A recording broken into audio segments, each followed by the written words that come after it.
It's been a few days since we said bye to the others in Nasha Town. Still no news about Rarer, though. Where could he have slunk off to? If only he was gone for good. But with all the trouble he stirred up before, there's no way we've seen the... Hello! You must be the traveler in Paimon? Mr. Flynn has been looking for you. Unfortunately, there's been a serious wild hunt attack over at the quarry. He thinks it's time to regroup and figure out a... A wild hunt? Oh, uh-oh. We better get over there. Come on, let's go!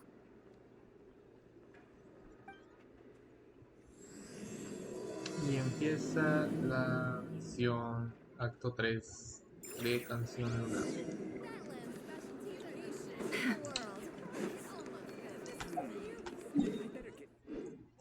Pues bueno.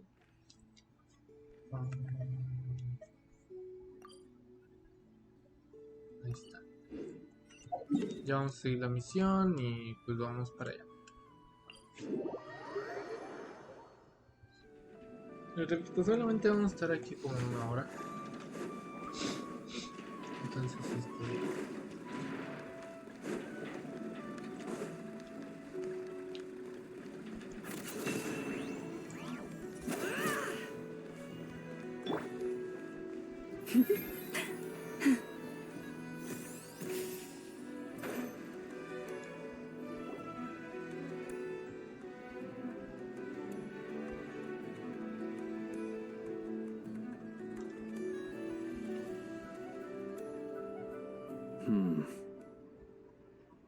I can barely sense any Kuvaki at all. This Looks like his appetite truly is insatiable. As if the power of that energy cannon wasn't enough. He's not seriously still getting stronger? What's his endgame here? Ah, everyone's here already. Hey! We've all been on high alert since we split up a few days back, expecting Rarir to strike again, but it's like he just vanished into thin air. No one has seen him nor found any trace of his presence. That is, until this morning, when a ratnik found signs of wild hunt activity while out here on patrol. As you can see, the Crystonite itself is physically intact, but the Kuvaki... And we're sure that Rarir did this. Who else? He's the only one who could pull off a stunt like this. Kuvaki loss has reached critical levels. Reiki of Solnari set to maximum threat level. Warning, unless de-escalation measures are taken soon, he will pose a threat beyond our ability. Traveler, do you remember when we encountered Rarir there wasn't a shred of sanity left? Nothing but madness and rage. Yeah, didn't he shout out a bunch of names? Then he started raving about how nothing in this world mattered to him. Ooh, Paimon gets chills just thinking about it. Oh, but the thought that he's still out there, lurking somewhere and... Last time we fought, we were already at a disadvantage. If he has such overwhelming strength, why would he suddenly go into hiding? Yeah, if I were him and I wanted more Kuvaki, I'd just take it by force. No point staying in the shadows. Unless something went wrong.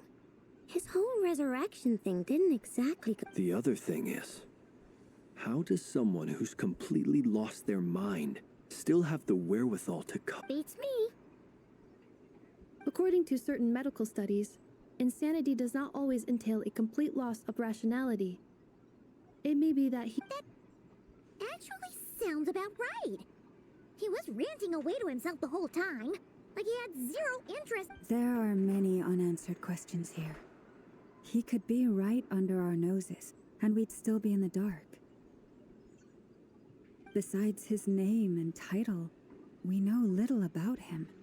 Certainly nothing of... Exactly. And we wouldn't even know where to begin looking. Even Boss hadn't heard of the Rahir of Solnari. I'd be willing to bet that even if we gathered together every scrap of intel in Nodcry, we still wouldn't find more than, like, 3 useful facts about him.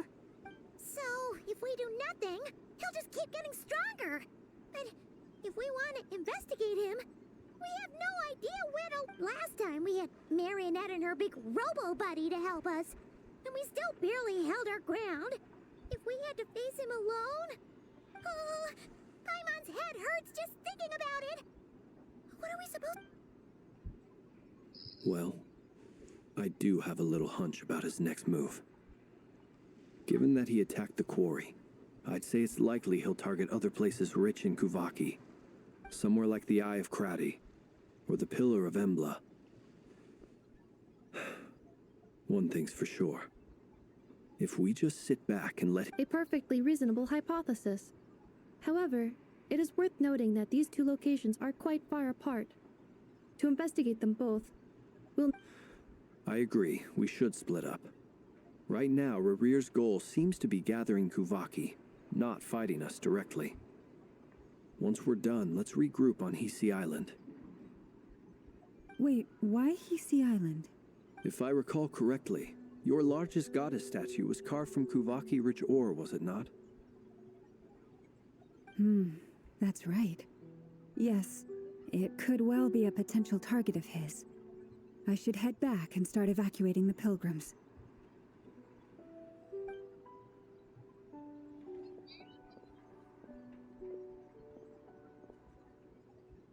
Splitting up's always gonna be risky. But I guess we don't have much choice, right? We're in a race against time here. And if we do run into Rear, what then? That's when you follow the third rule of treasure hunting. Run like the wind. Didn't you say the third rule was go with the... I don't know. Did I? Anyway, whatever. Agreed. If anyone finds so much as a trace of Rarir, do not pursue him. Get out of the area and alert the rest of us. All right, we'd better get moving. Come on, Anefa, let's go.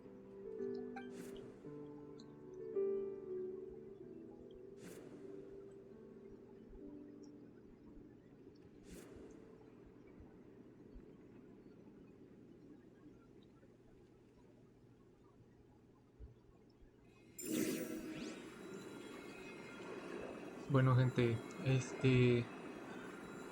al momento de hacer las misiones de Conte, voy a preferir dejar un progreso seguido, por lo cual voy a estar en silencio, o sea, no voy a hablar. Y vamos a disfrutar prácticamente de lo que es de la misión de Arconte. Ya al final de la misión de Arconte hablo y doy mi opinión sobre lo que pasó en la misión.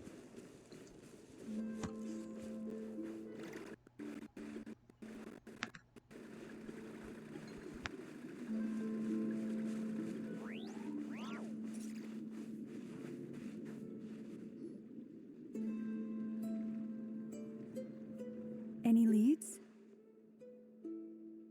Nope. Diddly squat. No clues to where he might be hiding. It's like he's a ghost. It feels like we're sitting on a powder keg that could go off at any second. Ugh, I hate this feeling. I'd rather face him head on than be left hanging like this. So, you guys didn't find anything either? Not loving the word either. How about you? I questioned a few Ratniki and eventually narrowed my investigation down to one suspicious individual. But by the time I got to his place, he was already gone, almost as if he knew someone was on to him. Either that or he's just extremely cautious and doesn't stay in one place for long. He's been biding his time for a while now. The question is, where or what is his next target? No idea. Since regaining his body, he seems to have lost all interest in the fragment in my possession. All we can do now is hope that Aino and Anefa turn up some leads. Darn it, Rarir. If you've got the guts, come face me one-on-one!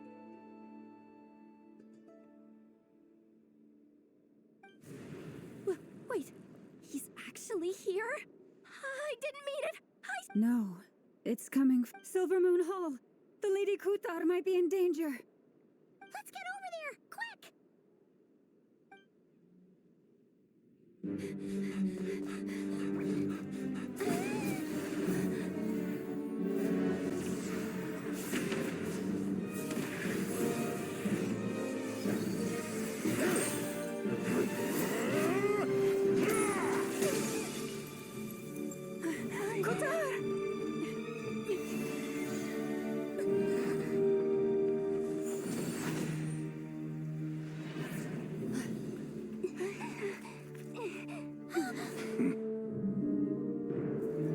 Why is he attacking the damsel elect? What's going on? No time for questions. Stop him!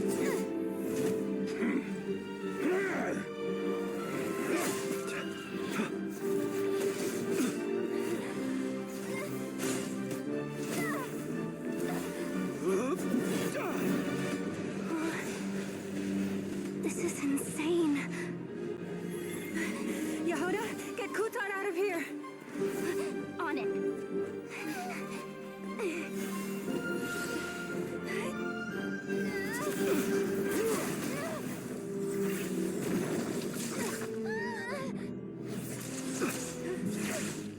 Look where your feeble light has gotten you. Now you shall plunge into darkness. Felindus, soon I will find a way. Watch out!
Find them, even if it means turning this place to ashes.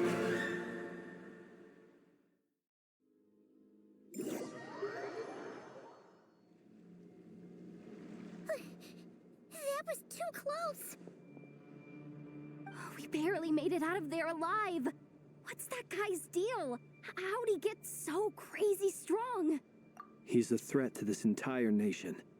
I doubt his strength could even be measured by conventional standards. I have a question. When me and Anetha showed up, we saw him chasing after this lady like he wanted her dead. What was that all about?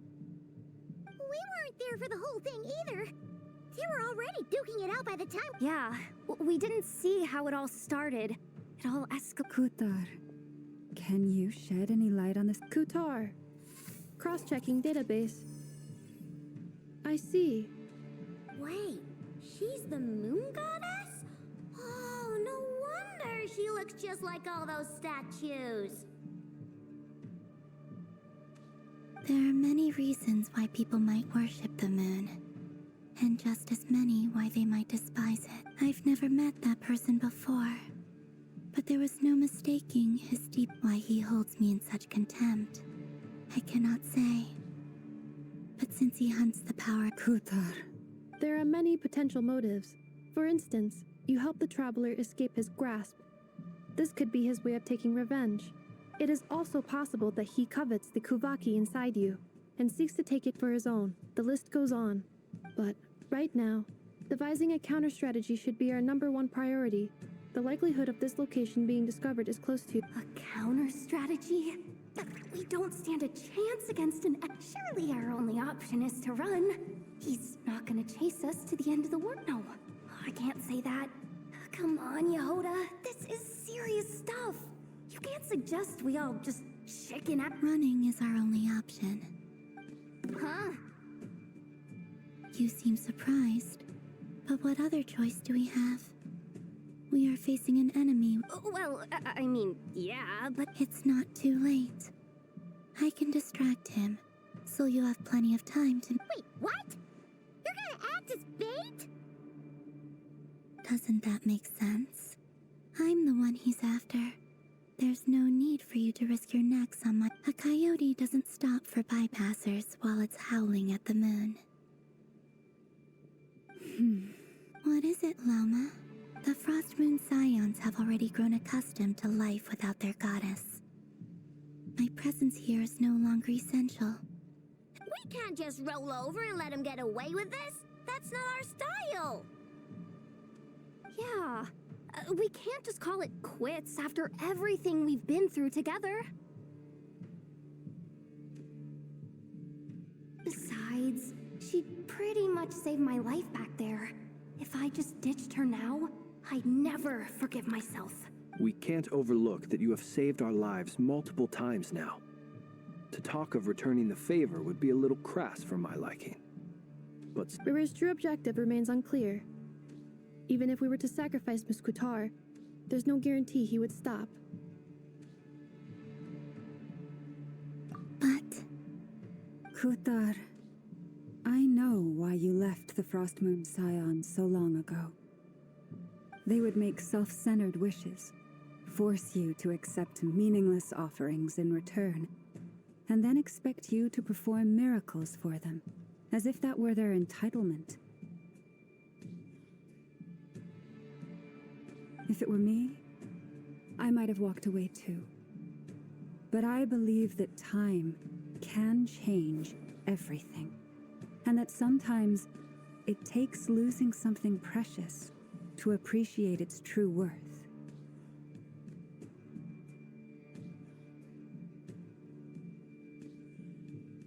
After much reflection, I've realized that this was never about whether the Frost Moon Scions need you.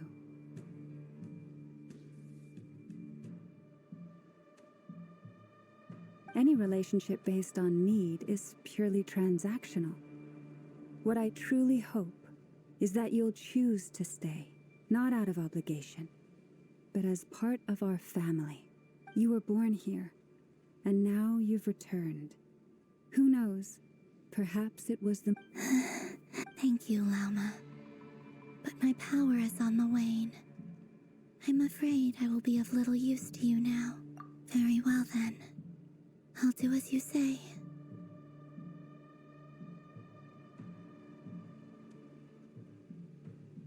both times you saved us, we were transported across great distances in an instant. Is that one of your powers as the moon goddess? It is, but I find it very draining. I barely managed to pull it off just now, and it will be some time before I'm strong enough to do so again. Rejected by the world, my power is dwindling. Like a lake cut off from its source, slowly shrinking away. Now, it has almost run dry. What do you mean, rejected by the world?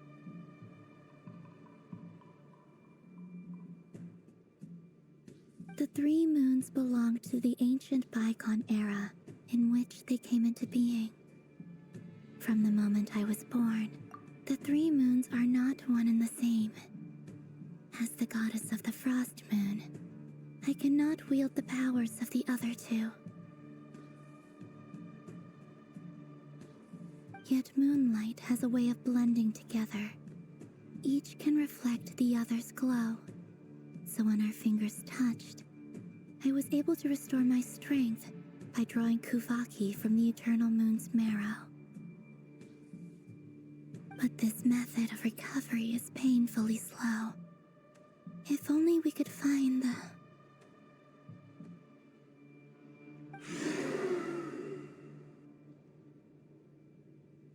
It's the Wild Hunt! Even faster than we expected.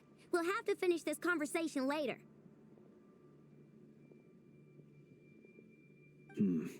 See how those wild hunt creatures are running away from us. They're likely just a scouting party, which means Rerir won't be far behind. Then what are we waiting for? Let's get the heck out of here!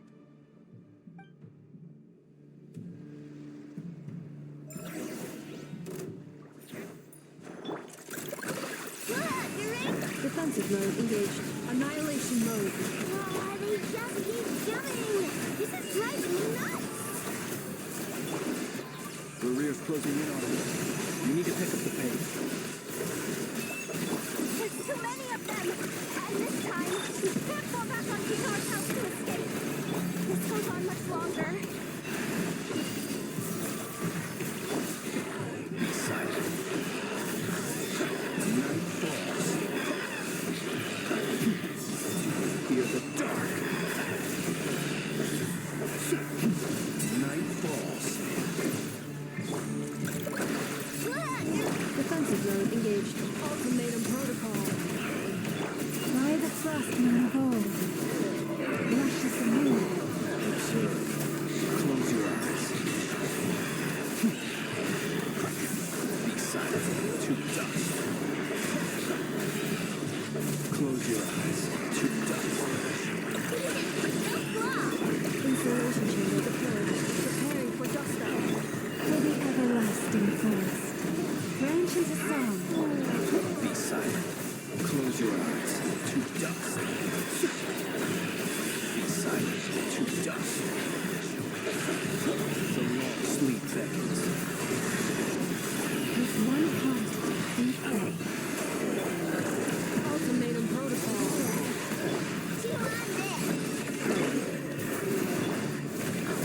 Close your eyes.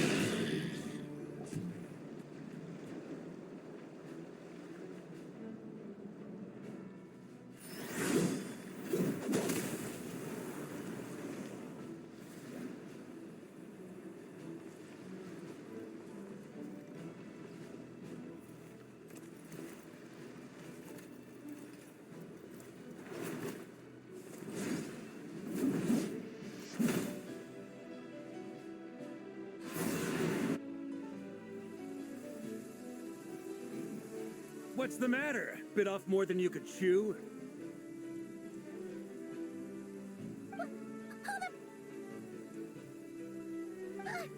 How are you? Uncle Varka! You're back from Amsvartnir? Oh, you're Varka? Grand Master of the Knights of Favonius? We could save the intros for later. Right now, let's get you all out of this hellhole. Follow me. I know somewhere you'll be safe. Oh, is that where I think it is? That's the one. Come on, move! There's no time to waste.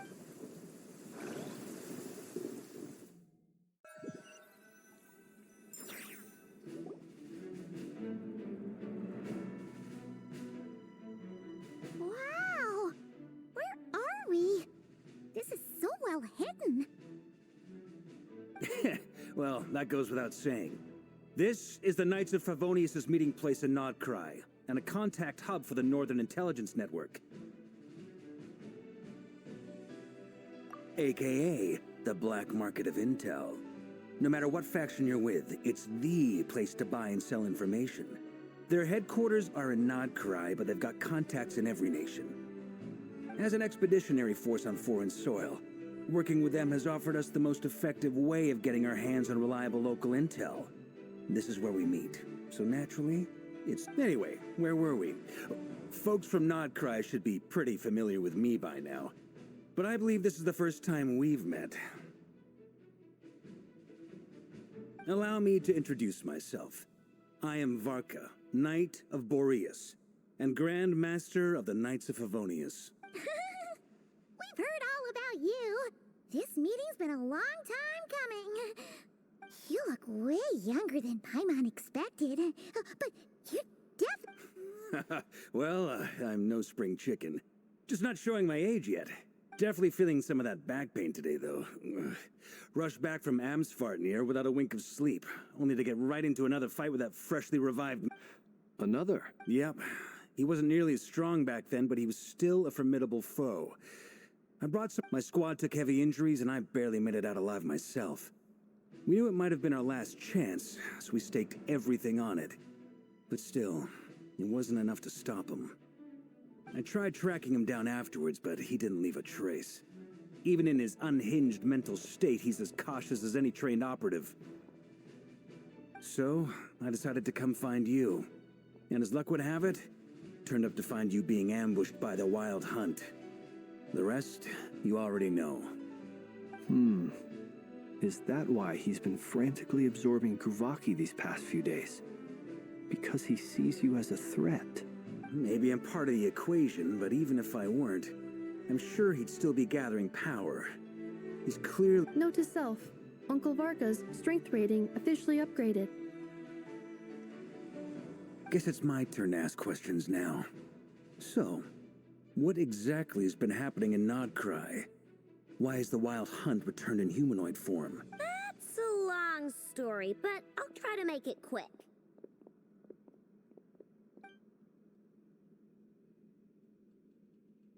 Wow, I had no idea so much had happened.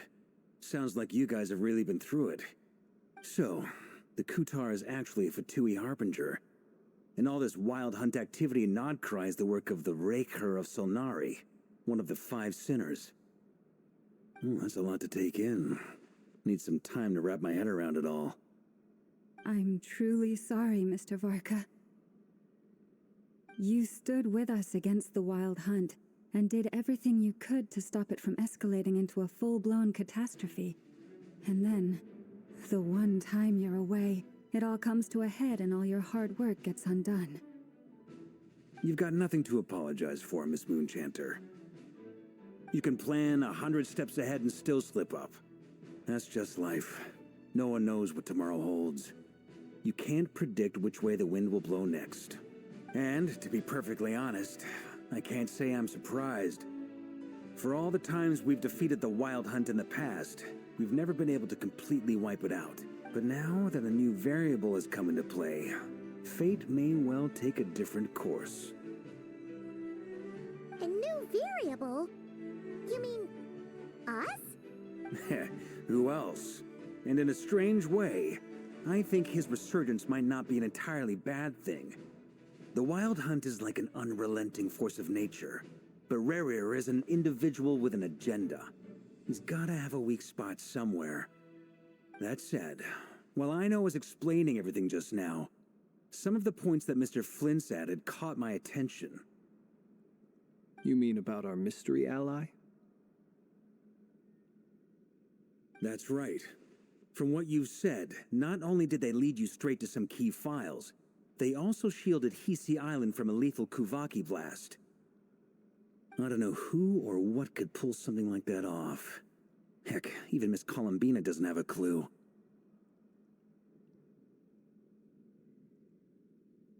I hadn't heard the story about those files. Would you mind repeating their titles for me?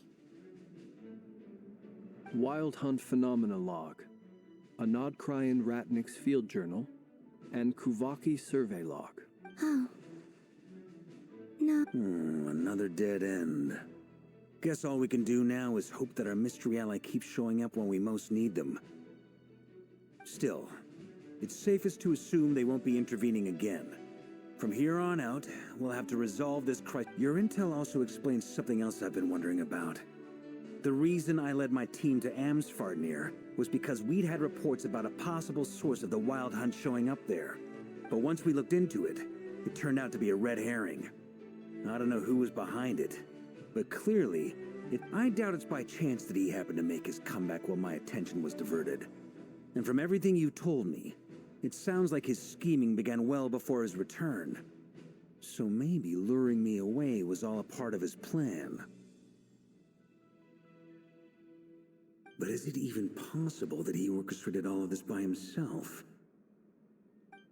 The Moon Maiden and the Raker of Solnari, Nodcry of all places. The way everything is unfolding, it can't be a coincidence. So, what do we do now? Got any ideas?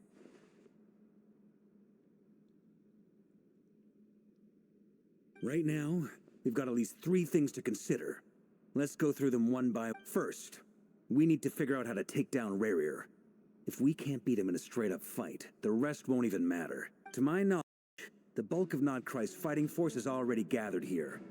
But even with everyone united, we're still no match for Rarier in his current state. Let alone... What if there was a way to tap into a new power? How so? Have you thought of something, Columbina? 3 moons once watched over this world. The Eternal Moon was the largest. The Frost Moon, they say that back then, the 3 moon goddesses wielded immense power. I now bear the Frost Moon's power, and the Eternal Moon's marrow resides within the Traveler. Hold on. Are you suggesting... The iridescent moon. The That's right. If we can find the iridescent moon's marrow... The 3 moons are said to stir the tides and illuminate all things. Perhaps they hold further... According to my analysis, this solution is feasible. However, it is subject to one major condition. How do we... I know a way, but... We will need to visit the Fatui's experimental The Experimental Design Bureau? Are you... Yes. I must speak with Sandrone. It's a long way from here to the Experimental Design Bureau. There's a high chance you'll be spotted. You shouldn't... Then that's settled. Next up, our second priority.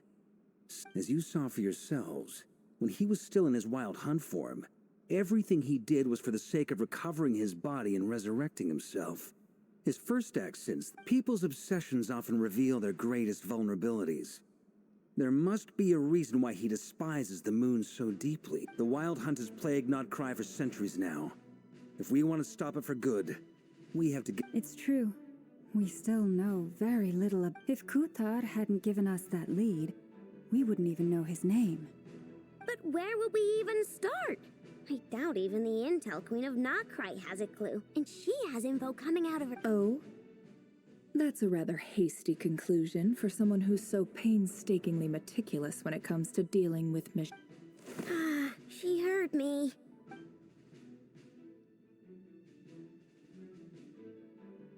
Boss! What are you doing here? I'm now asking myself the same question. I received a letter from a humble knight of Favonius, requesting a meeting to discuss a major business deal. But it looks like this humble knight had something else in mind. Details. Miss Neffer, the important thing is that you... Since his failed ambush, I've been racking my brains trying to come up with a plan to fight Rarier. Given the severity of the situation, I think it's fair to say that our only chance lies in uniting as one. And I'm talking all the factions in Nodcry. We can't do this without the Curatorium. But I knew it'd be a tough job to win you over. So, I took the liberty of reaching out for a little chat. Wait a sec. How did you even hear about this place, Nep? Didn't you say this is meant to be the Knights of Favonius' meeting spot? And a contact hub for the Northern Intelligence Network? And isn't it supposed to be... You really think he could have gotten settled in Nodcry without my help? Besides, I'm the one running this gig. Allow me to introduce the current head of the Northern Intelligence Network. If it's intel you're after, she's your woman. Pretty much seen and heard it all. Please spare me the flattery. Let's cut to the chase. Well, this certainly qualifies as an unforeseen crisis. On behalf of the Curatorium of Secrets, I wish you all the best of luck.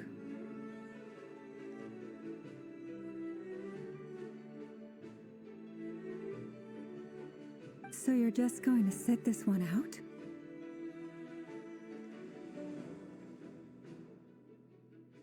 Why should I get involved?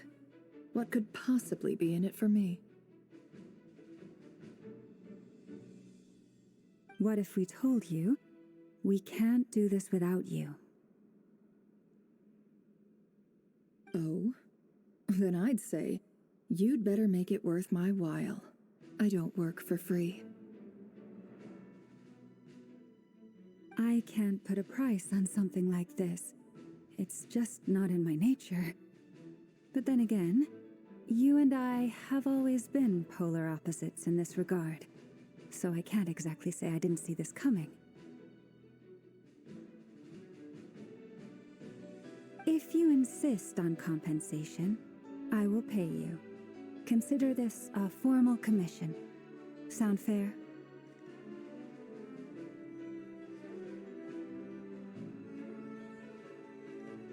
You just don't give up, do you?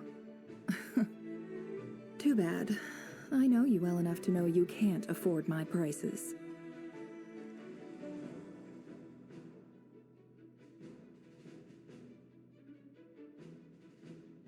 The riskier the job, the more it'll cost. And a moon chanter's stipend isn't exactly generous. Unless you're planning to start passing the donation box around among the faithful.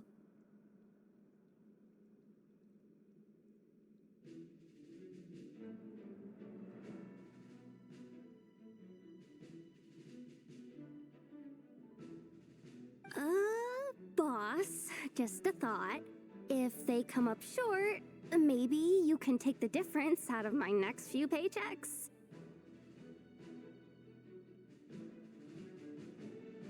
Things got really dangerous during the fight with Rerir. If this girl hadn't saved me, I'd be late. If there's any way we can make this work, This is why I'm always telling you never accept favors. They are the hardest debts to repay. You have to be careful who you get involved with, or you invite all kinds of misfortune. Very well. Yehoda, I will help. Flins, that fragment that Rerir was... Of course. Let me borrow it. I need it to follow up on some leads. Wait, you actually have some leads? Shh. This is top secret information. I get it. We all have things we'd rather keep to ourselves.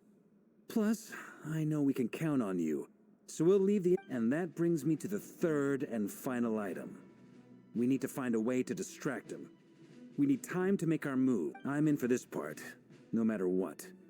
Anyone... Count me in. Come off it, you two. Quit playing hero. I'm way ahead of you here. Nefa did a scan of the moon goddess's Kuvaki signature, and we're gonna use it to make some decoys over. Once they're ready, we'll deploy the decoys across Notcry.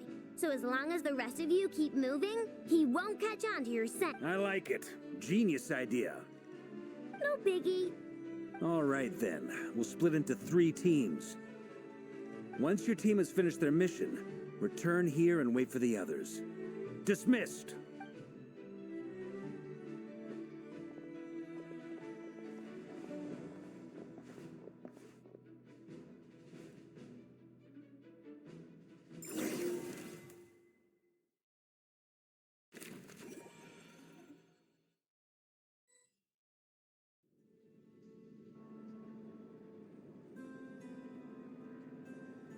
Lady Damselette. Wait. And you two? We've been doing our best to mind our own business lately. But if you're just gonna waltz up here... Huh.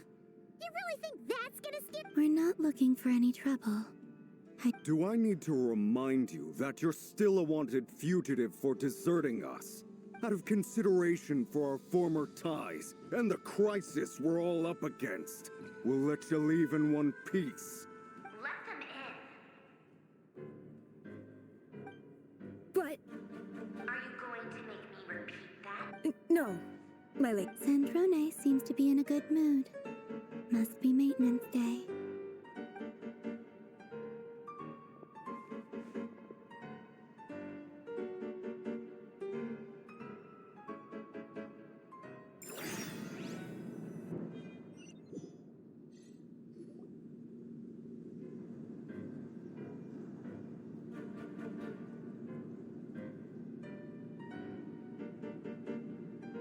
So tell me, to what do I owe the honor this time? Actually, before you answer that, just so we're clear, we're not colleagues anymore, Columbina. I promise it's nothing big. It seems like you've gotten the wrong idea here. The only reason I let you in was because I was bored. It seemed like a way to kill some time. Whatever miscalculations I may or may not have made in the past, I haven't lost the... I'd like to speak with Arlecchino. What? Huh?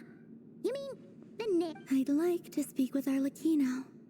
Is she in Notcry? No, she's not. Once the work on this facility was completed, she went back with the Rooster and Regrator. The only ones in Nodcry are me and... What is it you need to speak to her about anyway? Rerir is hunting me. If I'm going to face him, I must first...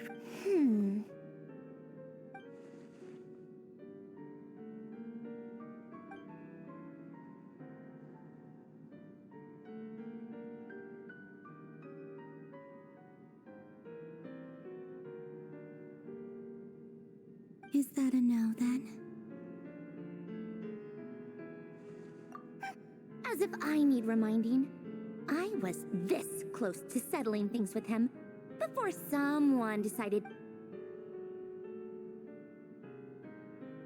Have you held any tea parties lately? Tea parties? Yeah, obviously. You don't seriously think we'd pack it all in just because you aren't here. If anything, they've been more eventful than ever. Just me, Arlecchino, and a bunch of insolent... I bet you served them the worst tea you have. Just like you used to do to me when I upset you. Who cares about how good the tea is when there's no one around to drink it? I keep losing. First Rosaline, now you. I'm running out of people who can make me laugh. Honestly, what could be more ridiculous than a multi-centenarian goddess who's only ever had the plain herbal tea she received as offerings? You'd always brew a different type of tea for me each time. Was it really just to see?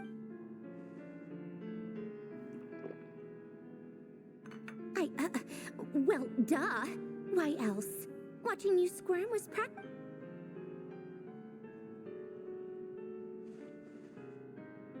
Oh, yeah. And Capitano sometimes used to bring Tartaglia around, too. But I guess we... Well, I guess we are overdue for a get-together. Polonia! Have Febronia pass a message to Arlecchino for me. It's time for tea. Will suffice. Pass along a message for me, too, if you would.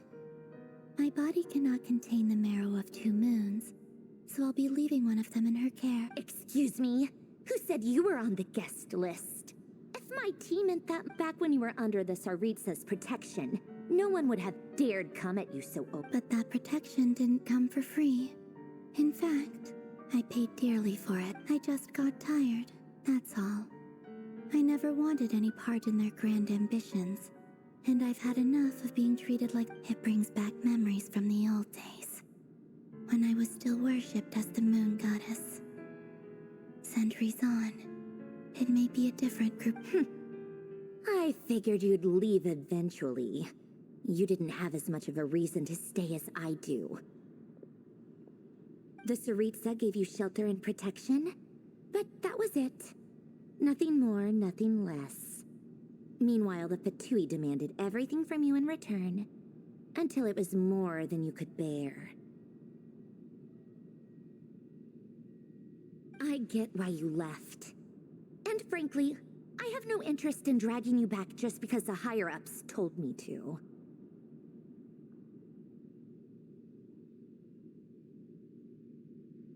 But if you keep hanging around with this riffraff, the next time we cross paths, we might be enemies for real.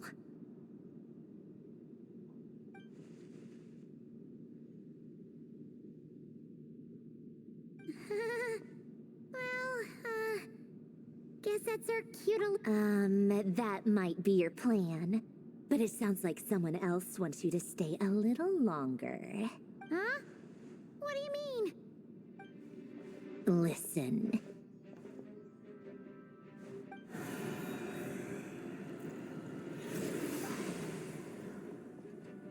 My lady, it's the Wild Hunt. A horde of monsters is headed straight for the facility. Another uninvited guest trying to crash my tea party. Clear the area. I'll handle this. Wait, what? You want us to leave you here by yourself? You'll be lucky to make it out of this alive. You really think you can afford to worry about... Go on, get out of here. You may have stopped Polonia from crushing him last time, but I've made sure that won't happen again. The entire experimental design... Stay and watch if you want, but it'll be at your own risk. You're not flagged as friendlies in the weapons system. Don't tell me what to do! Look, if you're leaving, make it quick. Or you'll just get in my way. There's a secret passage on the second floor. It'll take you right to the plains out back. Stare all you want, Columbina. You're not getting another invitation. I know. But thank you. This is exactly why you shouldn't hang around with those people. All their melodrama and sentimental nonsense.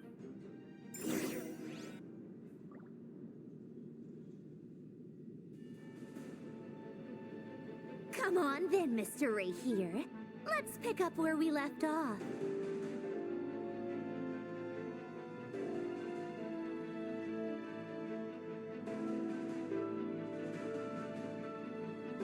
It's your Wild Hunt monstrosities versus my beautiful creations. Let's see who comes out on top.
That's it. Keep them pinned down. Don't let them get near.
Polonia, get him!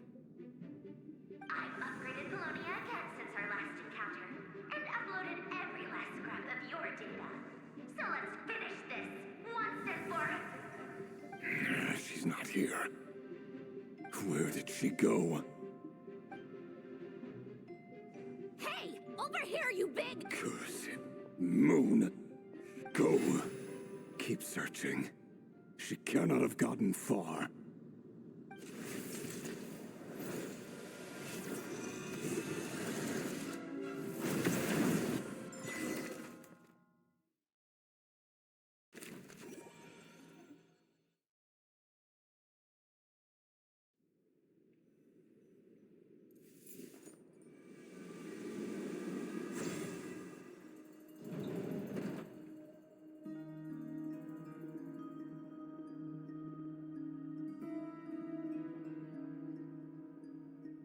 So this is your method for investigating Rarir's past. It almost looks like some kind of ceremony. Good deduction. But it's quite a different affair from what you're used to with the Frost Moon Sun. Whoa! First time I've ever been in here. Boss always said it was off limits, so I pictured some kind of creepy dungeon. But it's actually kinda nice.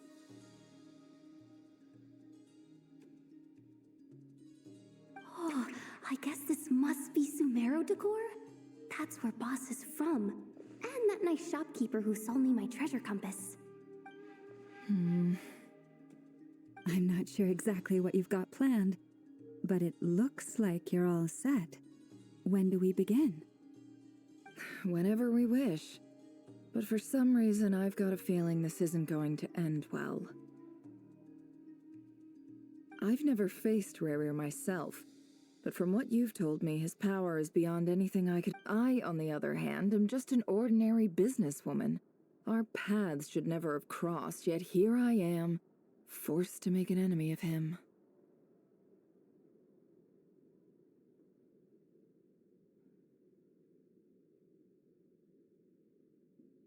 If you ask me, you're about as far from ordinary as it gets. So what are you saying? You're getting cold feet? Once I take a job, there's no backing out. Still, I have to ask myself if the power I'm relying on will even work on an opponent of this caliber, and also how to make sure I come out of this alive if things spiral out of control. Death is the one thing we can take for granted. It is the great equalizer, however fortunate or unfortunate we may otherwise be. So it... Come on, boss. Lighten up. Quit talking about death. It's bad luck. For once, I agree with you. When you're up against a foe like Rarir, is there anything I can do to help? That won't be necessary. I've already made up my mind. Time to cash in a precious favor I've been saving for a rainy day. Yehuda, I need you to find someone for me. Find who? That shady merchant who sold you an overpriced treasure compass the other day. Come on, boss. You're pulling my leg again. In what way is she shady? Anyway, I know who you're talking about. Don't go anywhere. I'll be right back.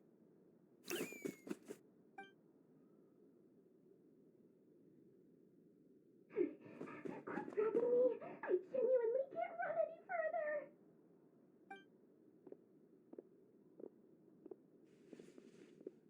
Hey, aren't you? What is it? What's the big rush? You dragged me out of a dream where I was literally swimming in Mora. I'm charging double my usual attendance fee. See, look how easygoing she is.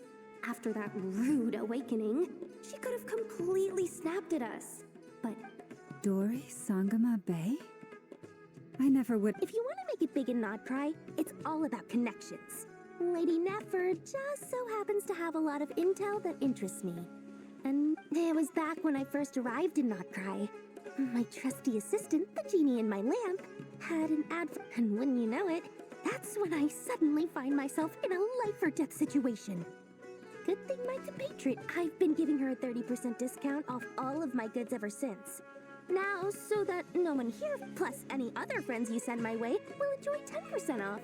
Huh, what can I say? The great Lord Sangamabey is nothing if not generous. So, let me guess. You've run into some trouble. I've got everything you could possibly need. You guessed correctly. What have you got in the way? The one type of gear I've never been short on. What are you looking for? A jetpack fresh from the academias. At the very least, I need to know what kind of opponent you're dealing with here. If even you're worried about... What if I told you it's someone with the power to bring a nation to... Is that so? Then we really are talking top-shelf treasures. I don't have anything like that in... You're... A powerful woman, make no mistake. I can't reveal her identity, but luckily for you, if you're willing to wait, I can ask her when she's here. Can't say exactly how long that'll be, Then, let me put it another way. What would you do if you encountered an enemy like that? Of course not! I have a handy little trinket from one of my generous suppliers, which... Hold on. What exactly are you getting at? No, no! This is for my personal use! Let's just say I'm borrowing it, alright? Just favors are the worst kind of debt to owe, and now you've got a chance to repay one. Oh. Fine. You can borrow it for 5 days. No, make that 3. And for every extra hour after that, I'm charging you 1 million mora. Deal? Deal.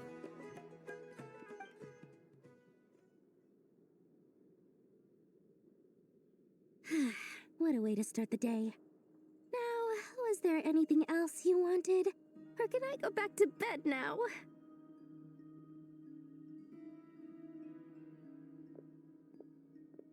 That will be all. Take care now. Don't See you later! You're my favorite shop.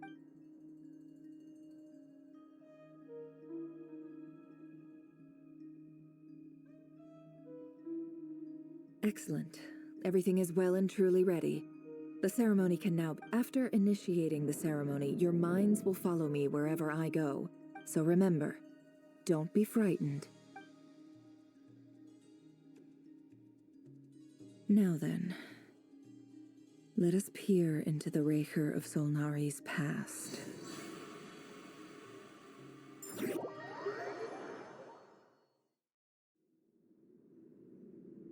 I made it. I don't recognize this style of architecture.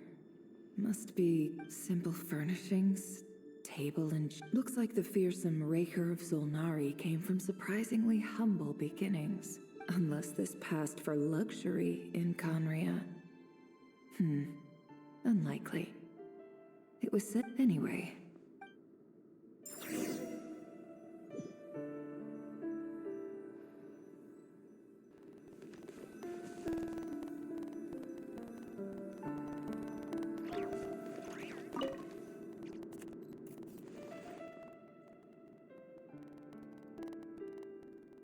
Hi, River. Since you're working extra hours tonight, I thought I'd keep myself busy by checking out that new kebab shop. I've heard good things about their menu.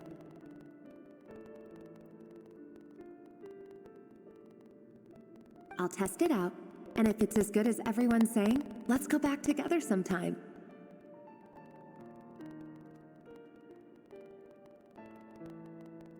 P.S. New stash from the Universitas Magistrorum. I brought some goodies home. A few teacups and a pin rack. Hope you like them.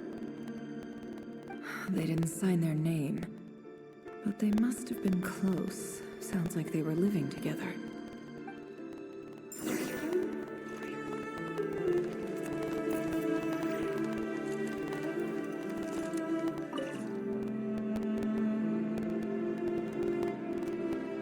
I went over to Joseph's for drinks today. They have a fine collection, but I went alone. Felindis was tied up with something and couldn't make it. Joseph asked why I came alone, but I didn't really have an answer. He then went on to ask about other things.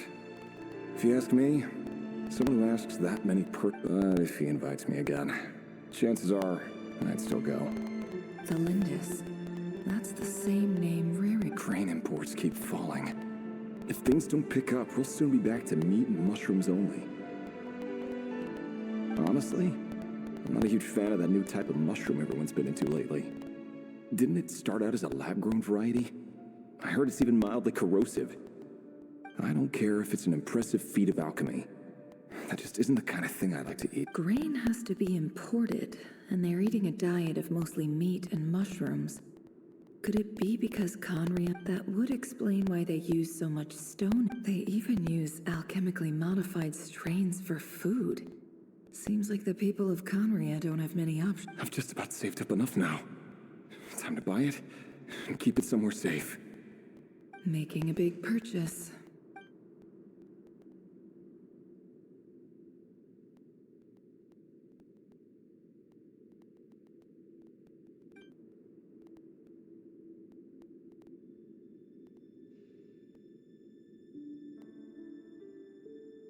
He really is a professional.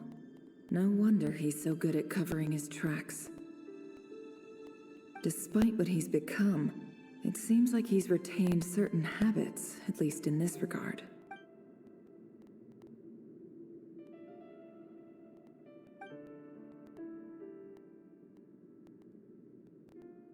Did Riri rip it out himself?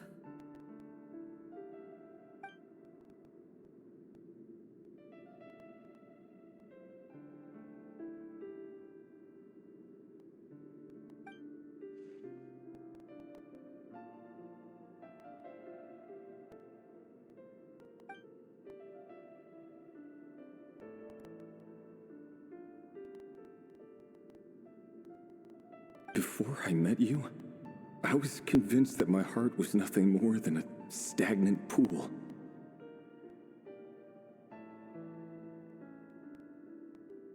The burial place of a fallen moon. A withered, windless grove where the waters rested forever unrippled. It was you who helped me see that my heart hadn't entirely withered away. This is just trivial sentimentality from the looks of it. Why would he go to the trouble of hiding that?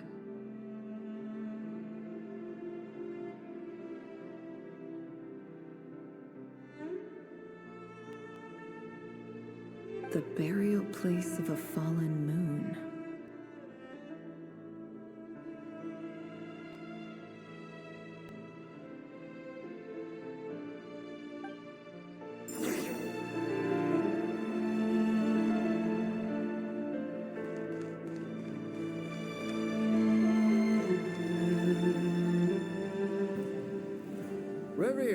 Over here. Dane! Oh, and, Vedaflin here? What a surprise to see you here. Hello there, Rerir. You need not address me so formally outside of court. He doesn't get that much free time, so I invited him over for a drink. Even the court prophet deserves a break. Well, I'm flattered. So, what are we discussing today? Hey, don't look at me. Come on, don't give us that. Didn't you say you were about to pop the big question? Who'd have thought the great Twilight? I just didn't expect you to be the first one to settle down and get married, that's all. Yeah. If you told me that a few years ago, I wouldn't have believed you either. So, are you planning to come clean about your job then? I'm guessing you still haven't told her. Sure, I'll have to tell her at some point. But I'll need to pick the right time and place. To be honest, I have no idea how— Come on, stop being such a pessimist. For all you know, she could be thrilled. I bet she'll be much more impressed by your a member of the King's Guard. Quite the cover story. Does the king himself even know? Of course he does. Anyway, enough about me. How have you— Me? Same old, nothing much to— Huh? What's up, Ved? It's nothing. Vedaflin, Dainslift's elder brother. Renowned throughout the court of Conria as the Vision. And yet, despite the gulf between us, he seems to have something to say about me. Does he even know me? Does he see me as a friend of his brother, or just why did he react so strongly? Was it really to do? Brown, curly hair and brooding blue eyes. So this is what Rare looked like back in the day. Perfectly normal. No different from anyone else. As frightening as this monster is in the present, there's something...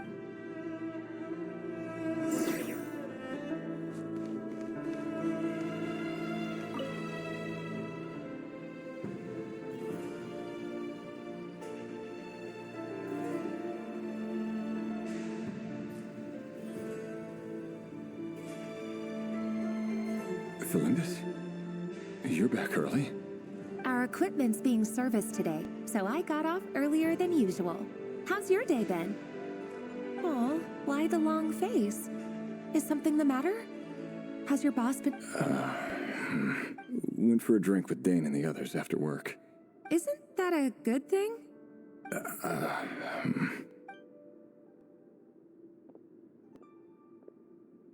Vedifilnir showed up today, too. Ah, Mr. Vedifilnir. Yes, I've heard of him. They say that... He overheard Dainsleif mention that I'd recently proposed, and seemed to have an issue with it. But when I asked what it was, he kept it to himself. So, you're worried? We're nobodies. Why would the visionary be concerned about us? I'm sure someone in his position has much bigger fish to fry. Maybe you're right. You worry too much, Rarier. We've been together for ages now, and everything's been going so well, has it not? You've eaten... So, you do remember. Tell me then. Like I said, I need some time to decide. You can't just rush into things like this. We may be nobodies in the grand scheme of things, but if we want things to work out... All right. Take your time. Just don't keep me... Nobodies. Sounds about right. In the eyes of people like Vedifilnir and Dainsleif, what a weak can someone whose gaze is so fixed on a far-flung future even see the present clearly? Besides, the dynasty's fate rests with the king and his inner circle. Meanwhile, every idea they come up with and every decision they make, it affects everything. These days, the king is lost in his research, and the purge of the Crimson Moon bloodline. The opposition tried to speak out, but nothing came of it. And I'm under no illusions as to why. Because a man can have 1,000 reasons to carry a sword, but there are few good excuses to use it. Yet the king has never even... What becomes of someone who kills on another's behalf? Can he ever find true peace?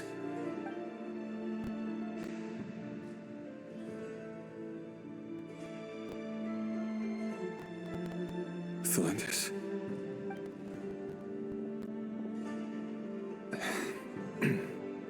It's nothing. You were right. Fate, there's no reason we can't keep living happily together. Cherishing the simple joys of each day as they come. See? You just need to stay positive, Revere. I can feel your warmth, your breath. You're right there, right by my... Just seeing you makes me happy in a way I can't explain. And that's something that no one could ever take away from me. So... You're right, Felindis. I've just been overthinking things. That's better. Getting caught up about things like this will only ruin our evening. Speaking of which, all set for the ball tonight? I need to go get ready. You go ahead. I just have a few things to take care of, then I'll come join you. Even busier than the big shots, huh? Fine, I'll go get started. But don't be late. If you keep me waiting too long, I won't be a happy bunny. Relax. I'll be there. Seriously, though, you drive a hard bargain. You're really gonna leave my proposal hanging and still expect me to take you to the ball? Well, that goes without saying. I already told everyone I'd be coming with a dance partner. Besides, they're two completely different things. Let's take it one thing at a time. All right. White outfit it is. It seems like Rerir was deliberately hiding his ties to the intelligence services by giving the impression that he was just an ordinary member of the Venster King's Guard. He clearly doesn't want his would-be fiancée to know about his other life. Then again, that's hardly surprising. People in the intelligence trade rarely do. Who'd have thought we were in the same line of work?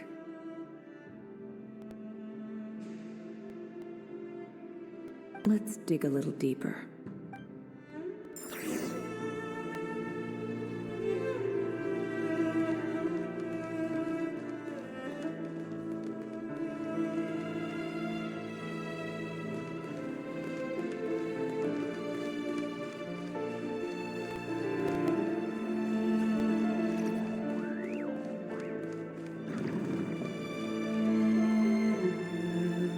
Last operation was a resounding success, and all thanks to you, Rehir of Solnari. In total, After all these years since the dynasty's fall, so many of them still linger on. Indeed, it cannot be denied. Yet it was destiny that the Crimson Moon should be overcome by the eclipse, and that His Majesty, the all-seeing Conria, has no further need for a dead moon. But alas, there will always be those who refuse to see the truth, choosing instead to romanticize the past. That's not entirely true. Much about the Crimson Moon era was worthy of remembrance, and that's exactly why they keep trying to see it restored. Many of its secrets remain unsolved to this day. As it happens, that's precisely the field of study my partner is devoted to. You still haven't told her what you really do for a living. Where would I even start? How do you tell someone that you're one of the king's hand-picked executioners? That your hands are... You didn't choose this life, any more than I did. Orphans like us don't get a say. But I'll sure as heck be the one to pay for it. Speaking of which, we need to be more rigorous in the way we identify direct descendants of the Crimson Moon. Someone, it seems, has strong opinions about my future plans. Most likely my marriage in particular. I have a feeling that we may soon become targets of the Crimson Moon's retribution. Your concerns are not unfounded. They've taken out many of our colleagues these past few years, and for that very reason. These are no helpless lambs we're leading to the slaughter. They're wolves in sheep's clothing. Take care, Rehir of Solnari. I look forward to toasting you at your wedding. Thanks, Thorkel. You look after yourself, too.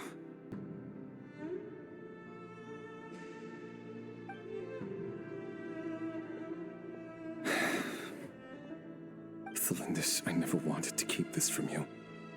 You're the last person I would ever want to lie to. But that's exactly why I can't tell you everything. There are things you... The moonlit dynasties are a thing of the past. Yet even now, with the sun shining high in the sky, there are those who would call forth a dead moon's ghost. Could that be why Vedalfnir held back? Or was it because of some court secret he's not at liberty to share? I have to get a clear answer from him. No matter what happens. Rerir seems to be very concerned by Vedalfnir's reaction. Vedalfnir and Dainsleif, the Visionary and Twilight Sword. So that's what they were I've investigated this whole area now. There doesn't seem to be any other memory. Should I try somewhere else? Wait a second. What's this black smoke?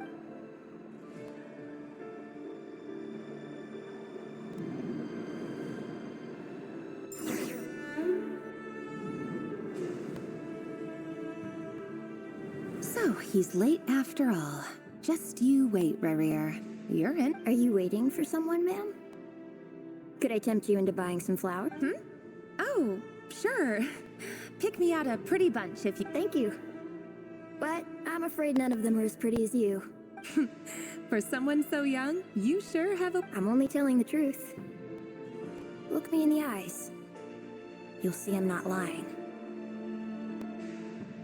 You're... May we have a word in private? Who are you? And what do you want? It doesn't matter who I am. Too many of our kind have fallen lately, so I decided to take the risk of reaching out. Not long ago, the Ray here of Solnari led an assault on one of our strongholds. We suffered many casualties, and many who came to our aid. Sorry, I don't know why you're telling me this. And I don't... Wait, hear me out. This time we finally got a clear look at his face and learned his true identity. His name is Rarier, and he claims to be one of the King's guards. What did you say? A cruel irony, isn't it? The man you're set to marry leads a double life as a brutal executioner. But surely, you Why are you telling me? Simple. It's because... How strange. Rarier was nowhere to be seen in that memory. Rarier couldn't possibly know what happened if he wasn't even there. Why would her memories appear in his fragment? The ceremony won't last much longer. I think it's time to call it a...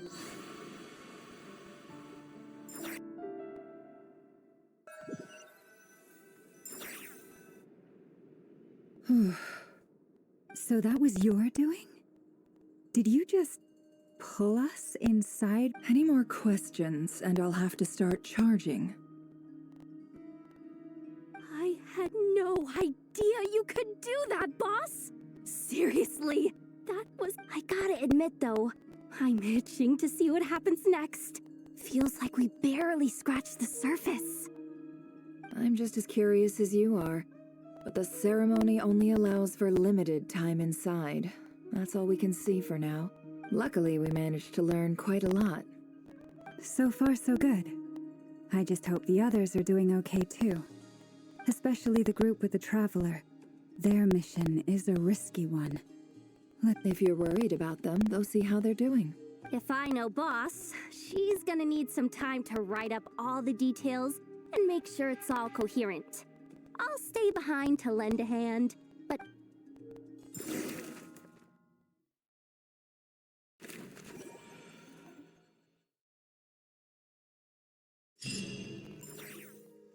Oh, they've been prowling around for nearly 2 days now. Oh, they might not have seen us yet, but them constantly sweeping the area, our way out is completely blocked. Oh, that's never gonna work. One little slip up, if they spot us, they'll run straight back to Rarier. And once he knows we're here, it won't be long before he's breathing down our necks again. Oh, guess...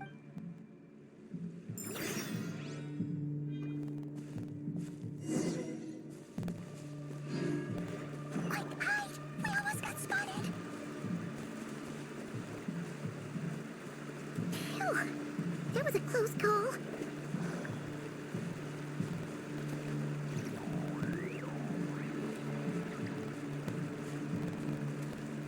Watch out! He's coming this way!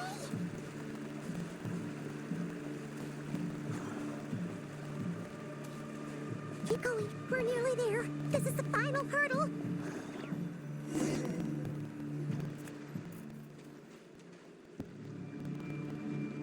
Oh, there's no end to these things!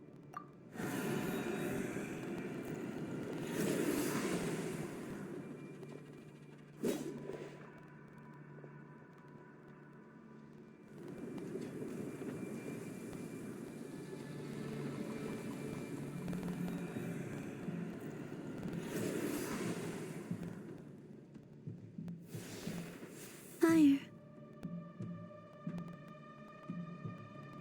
Fire? Wait, what's that smell? Oh no, there's a fire!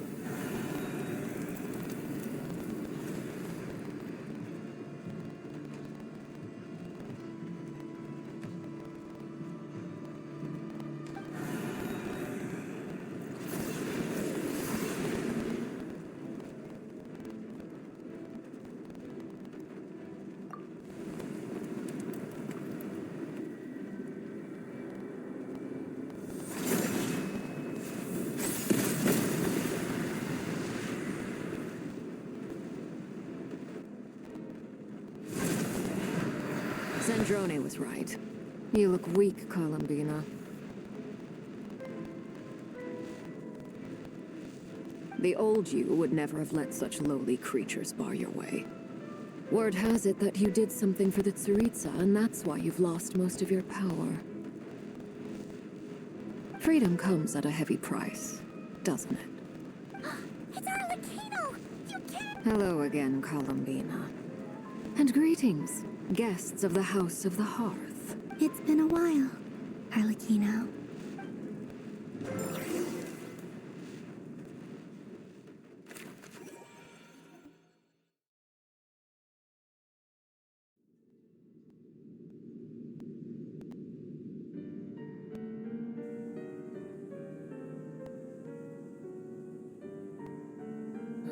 Stupid right here of stupid Solnari.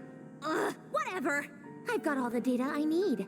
Next time we meet, you're finished. He sure doesn't pull his punches. Excuse me, do you need a hand? You can do me a favor by staying out of my way. Can't you see I'm busy? Wait a minute. I recognize that voice. Hello, Miss Sandrone. Father sent us over to help. Huh. How considerate of her. Hey, Fremine, get over here and help me fix this. Lenny, you do your thing. Just keep your sister away from my machines. Nearly every machine that cat girl touches ends up going haywire. Go put her on cleaning duty or...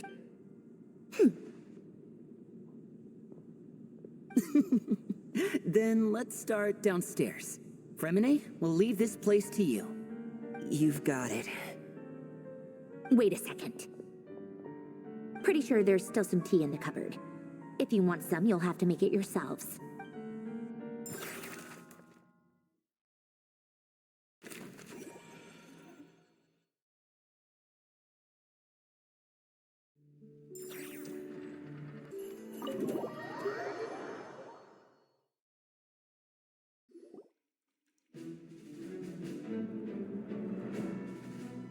It's a relief to see you all made it back in one piece. Huh? Feels like there's quite a few people missing. Where's Flint's and the others? I returned ahead of them. Flint is helping Aino and Anefa to set up the decoys and buy us some time. As for Miss... Boss is still wrapping things up on her end. She sent us back to fill you all in on the top secret intel we've been gathering. I see. Then let's get right into it. But first, who do we have here? You brought someone else in to help? Greetings. I was invited here to help as a longtime Tea Party companion of Columbina's.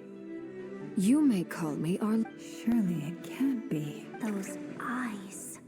Oh, where have I seen them before? Wait, of course. In those memories we just saw. The only Arlecchino I know is the fourth of the Fatui Harbingers. So either you share a pretty uncommon name, or you're more than just a Tea Party buddy. You're well informed, Grandmaster. A man from Mondstadt living all the way out here in Nodcry, and yet the people and affairs of Snezhnaya seem to hold a... Oh, the feeling's mutual. Sounds like you know all about who I am, too.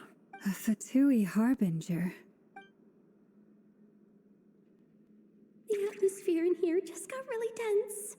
Guess we can't just start trusting Fatui Harbingers, even at a time like this. I must admit, though, I'm a little curious.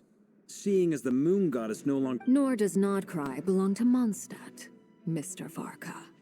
Yet still, you're fighting for it all. Things don't always have to have a tangible payoff. Sometimes, stopping things from spiraling out of control is... Of course, I can't say there's nothing in it for me at all. But that's between Columbina and myself. Forgive me. I don't mean to doubt you. It's just that the Fatui really have been the source of many. We have our own way of doing things here in Nodcry. But ever since they arrived, the Fatui have treated us with nothing but hostility. I know there's been a lot of bad blood between us in the past. I've done my utmost to avoid friction whenever I could. But sometimes that's why I'm here solely in a personal capacity. This has nothing to do with the Fatui. As a gesture of good faith, I'll be frank. I can help Columbina track down the iridescent moon's marrow. Anyway, what else is on the agenda? Let's begin. She says she'll be frank, then completely skips over the details. Looks like she does, but she clearly wants to change the subject. It'd be awkward if I tried to bring it up again now. Guess we'll just have to go along with it. She's the fourth of the Fatui Harbingers, after all. One look, and you can tell she's not someone you'd want to mess with.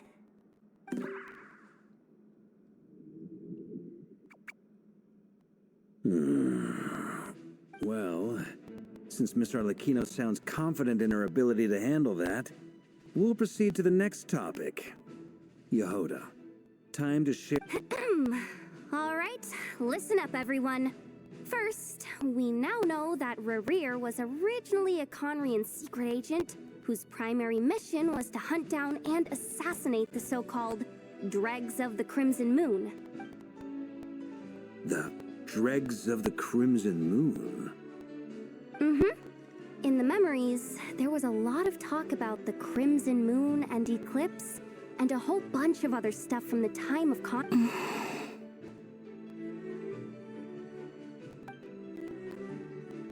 To my knowledge, those were the names of two different Conrian dynasties. Long, long ago, it is said that the people of Conria worshipped the Crimson Moon, but one day, a coup saw the Crimson Moon eclipsed, hence the name of the new dynasty that replaced it, and how it became the new emblem of Conria. Still, long after the Crimson Moon dynasty had fallen, the last ruler of the Eclipse dynasty, the Vinster King, still coveted the secrets it left behind. So, he sent the Rehir of Solnari to secretly hunt down the Crimson Moon's few remaining followers. In those days, Rerir showed no signs of madness. In fact, he was as normal as any other person. Oh, and he had a fiancé. Or at least, a would-be fiancé. What's the matter?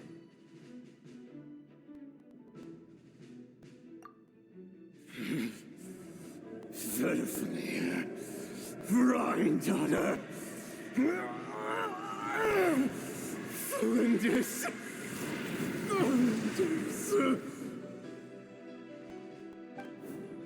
Interesting. Anything else? What about this would-be fiancé of his? Well, she was a researcher at the Universitas Magistrorum. Oh, and one more thing. For some reason, Rerir's fragment also contains some of Thalindis. Well, no shortage of potential leads, I'll give you that. In any case, it sounds like we can conclude that while Thalindis was still around, Thalindis, it seems, must have been the one thing in this world that he couldn't let go of. Tell me, though. Why do you need to know that? Hold on. If she was a pure-blood Conrian... Oh yeah! Just like how it was with the captain! If we could somehow find her, do you think there's any chance Rerir might regain It's possible. But it would take a miracle. We can't pin all our hopes on that. That merchant who never knows, Dori Sangama Bay. Maybe we could hire... All right, then.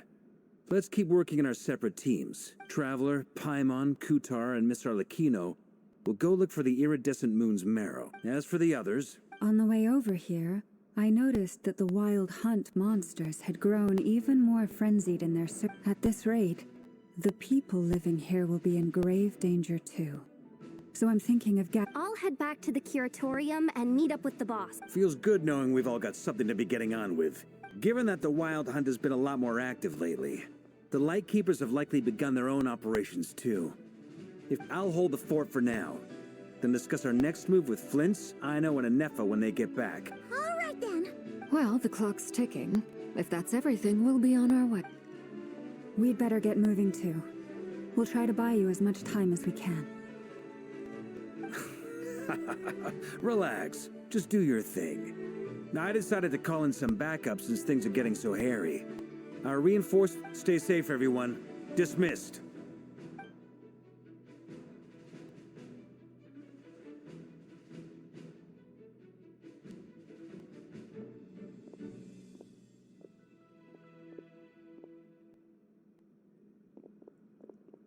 We're back. Did we get here a little early? Or a little late? A tad late. The others have already set off. To summarize, our resident moon goddess is everything going smoothly on your... Not great. I don't know how long we can stall them for. The decoys are getting taken out way faster than we imagined. I'm gonna make some more later, but I need a timeout first. I'm so tired right now. Oh, right. Ineffa, could you fill in Uncle Varka on what we just discussed with Flints? Sure. Uncle Varka, you previously told us about how when you went to investigate a source of the Wild Hunt in Amsvartnir, but according to Flints' intel, several outbreaks of the Wild Hunt had already occurred in Nodcry in the period leading up to that. That was before Rerir had regained his body, when he was far from regaining his full strength. In other words, in theory at least, he still lacked the means to act in two places at once. Flints, with everything that's been happening, the Lightkeepers across Nodcry are rallying to fight back against the I know, I'm sure you're capable of coming up with something far more effective than decoys. But for now, you should stay here and get some rest. And Effa and I will head back over to Amsvartnir to see if there's anything I missed. I told you Uncle Varka would say that, didn't I? A deal is a deal. Not a word about my snack intake for the next week. Database updated. Reliability of Aino's predictions increased. What does that mean? They were betting on how you'd respond after hearing their intel. It's the obvious choice, isn't it? That's hardly worth betting on. We already decided that Ineffa should go investigate the situation over at Amsvartnir on her own. You might as well stay here and keep watch. Someone needs to hang back and oversee our strategy meetings. And besides, you still haven't fully recovered from ambushing. So I've ended up with the easiest assignment. Well, I appreciate...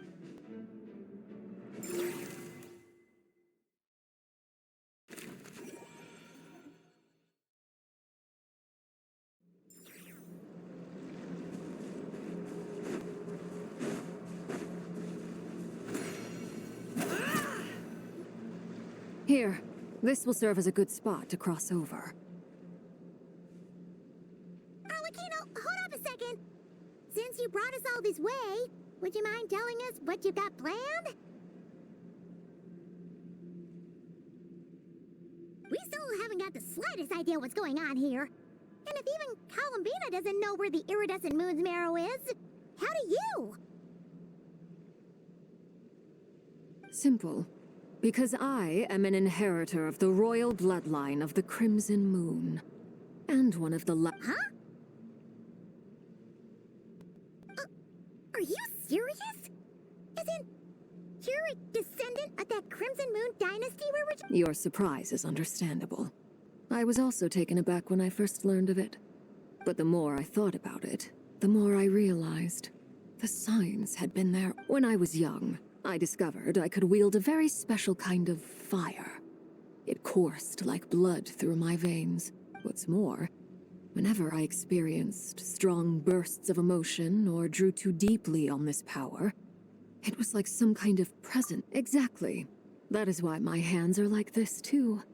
At first, I saw it only as a curse. But once I became a harbinger, the jester apprised me of the truth. Together with my own investigations over the past few years, there are several things that I have gradually come to... For instance, take the so-called Crimson Moon. In truth, it is nothing more than the shattered remnants of the iridescent moon, fused with the abyss. Since this blood flame was bestowed upon me by the Crimson Moon, it is a fusion of the iridescent moon's former power and the corruption of the abyss. You all understand the nature of the abyss well enough. I draw upon its power, and in return, it hungers for my soul. If I recall correctly, you once told me that if the corruption ever made it to your heart, you'd become a completely different person. Yes, and that's the reason I'm always careful not to push my power too far. It's essentially... Oh, sounds intense. Anyway, the rest of my story can wait. Is there anything else about the Crimson Moon? Or... Paimon has a question. So, the Crimson Moon that the Carians used to worship was... Does that mean that the Carians were to the Crimson Moon as the Frost Moon Scions are to the Frost Moon? So much of that history has been lost. We have no way of knowing exactly what they were like. But I would suspect that the Conrians weren't as devout in their moon worship as it might appear. The iridescent moon's remains simply served as their link to the Abyss. Later on, perhaps someone discovered a way to make direct contact with the Abyss. Or maybe there was some kind of ideological divide. Either way, a dissenting faction staged a coup and drove out the royal heirs of the Crimson Moon dynasty. Still, even with the dark sun looming high overhead, the Crimson Moon's glow never truly faded. If you want living proof, it's standing right before you. The first time we met, I sensed something familiar in your presence. When I looked at you, I felt I could see that mysterious red moon in the corner of my eye. In your flames, I saw its broken image, surrounded by a strange black aura. Well, I appreciate that you kept it to yourself. Much about the Crimson Moon is still a mystery, and I'd prefer not to end up as the object of an insane research project. Anyway, time is against us here, so if there's any other questions, they'll have to wait. I just want to make sure I've got one thing straight. In her letters, Sandrone mentioned that since you are unable to contain the iridescent moon's marrow yourself, you intend to leave it in my custody, correct? That's right. For now, the iridescent moon is already part of who you are. So with its... Deal. Then let's get started. Get what started? What is this place? When I first became a Harbinger, the Jester gave me a book called Harry, also known as Leobr. You should be able to buy a copy next time you're in Fontaine. It's a love story set in the Crimson Moon era. But setting aside the tangled romances of its characters, it also records a few interesting details. In the Crimson Moon era, or so the story goes, there was an orphanage that received children from beyond the bounds of this world, and subjected them to a peculiar induction ceremony. Beyond the bounds of this world? For real? And what kind of The Crimson Moon sages looked beyond this world for beings with powers that surpassed the gods. But fearing they might lose control, they subjected these children. They made these children crawl up a fireplace and kept asking them, "Have you died? Did you see it?" Until they finally admitted to having died and seen a crimson moon. The adults embraced the children who passed the ritual, telling them, "Within the fireplace, you have traversed the flames between two worlds. Here and..." The book leaves much unsaid. But I suspect that this was their way of branding the children they had enrolled, leaving an indelible mark upon them so that they would forever live in the Crimson Moon's light. That explains why I can't sense the Crimson Moon's marrow in this world. It makes sense that it would be sealed in a special space that can only be accessed temporarily through some kind. There's no fireplace here. Do you see a chimney anywhere? Oh, are we supposed to build it ourselves? Okay, fine. Paimon will go. That won't be necessary.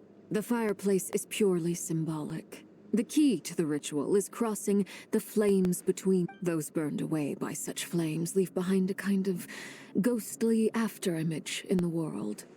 In the days of Conria, people believed they could be used to bridge. In short, I can open a passage to that space for you.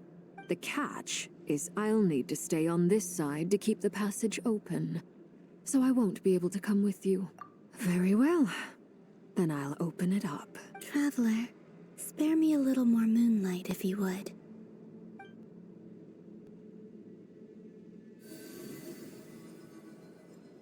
Thank you.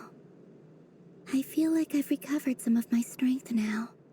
It should be enough to move us across short distance.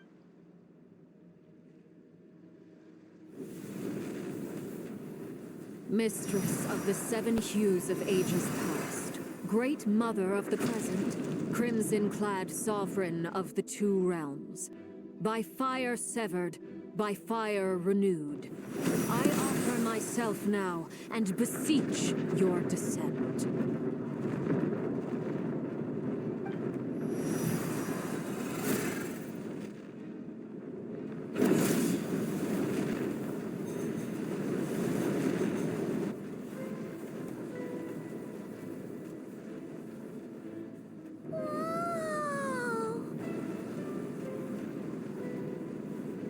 One word of advice as you're crossing over, no matter. Got it. I sense a sinister gloom inside. But also, I feel that I am about to meet an old friend who has changed me.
What a tragic sight.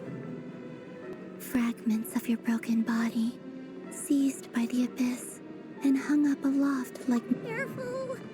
There's something spooky about this place. Feels like something is... Paimon's right behind you. Whatever you do, don't...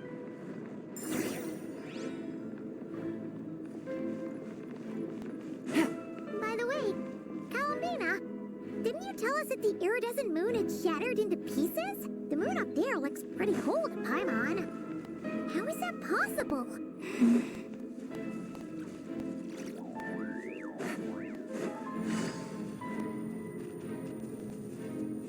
Gotcha. You pull us. It all adds up.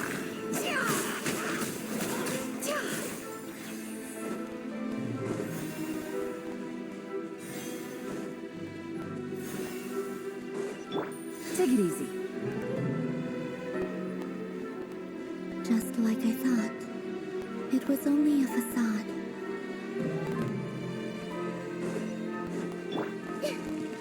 I see everything. Branches busted. Gotcha.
to reach it.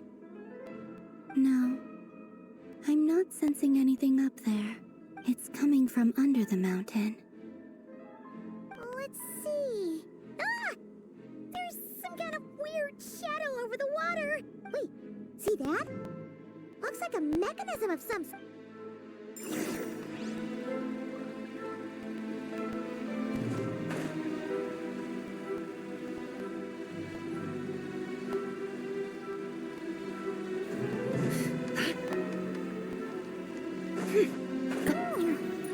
Looks like a device from the time of Karia. Maybe people once came here to study the Crimson Moon's name, and they left this behind. Oh, if we could activate it, we might find some clues.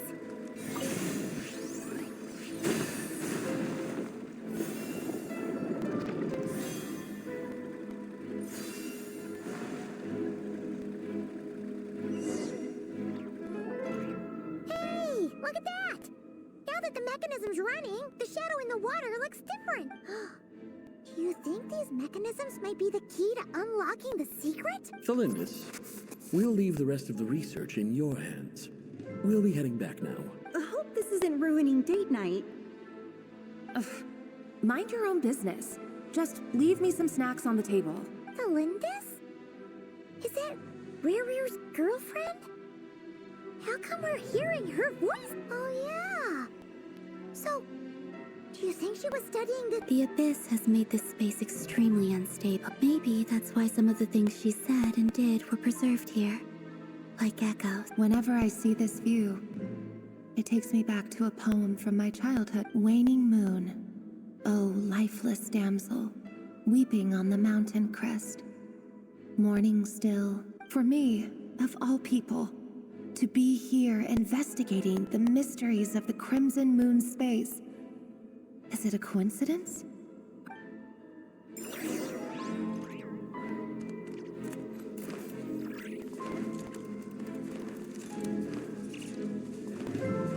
Right, everyone hold hands. Gotcha.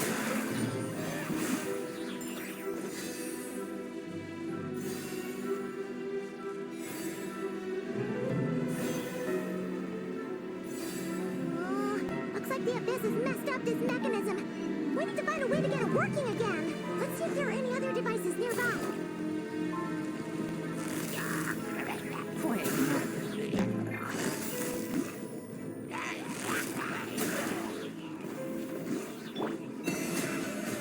Can't hide the truth.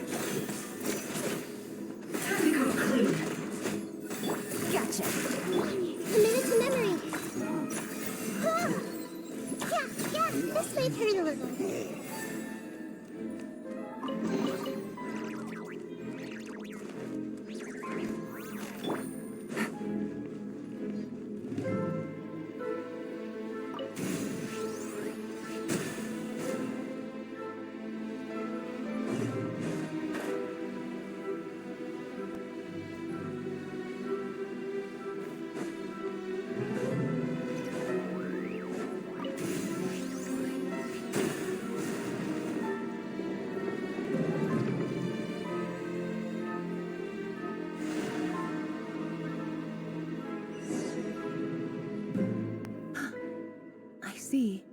So the moon marrow, or rather the power of the 3 moons, is the key to unlocking.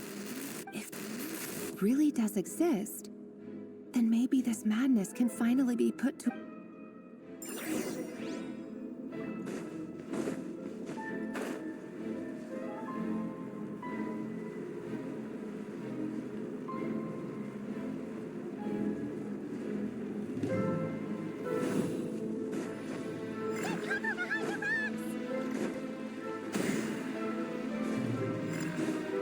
Take it easy.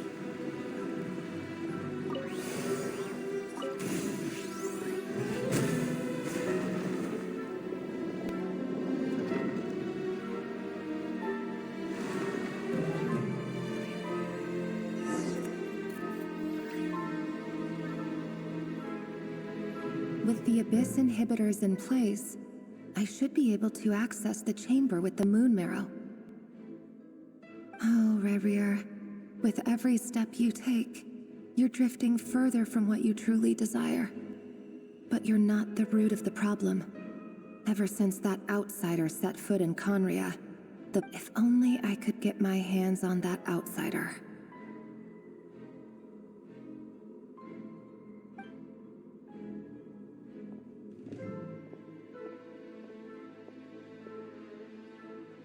Hey look!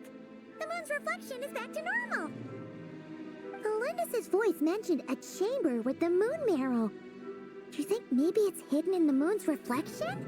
It must be. For within it, I sense the Then there's no time to lose! What?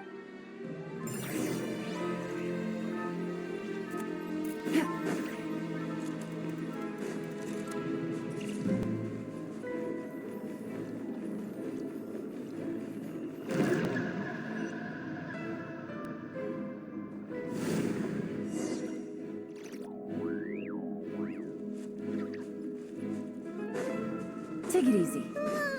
These things are so creepy! Looks like we'll have to destroy them if we want to get to the iridescent moon's marrow.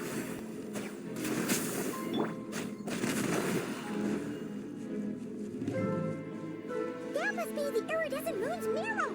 Oh, we'll need to destroy these things before we can reach it!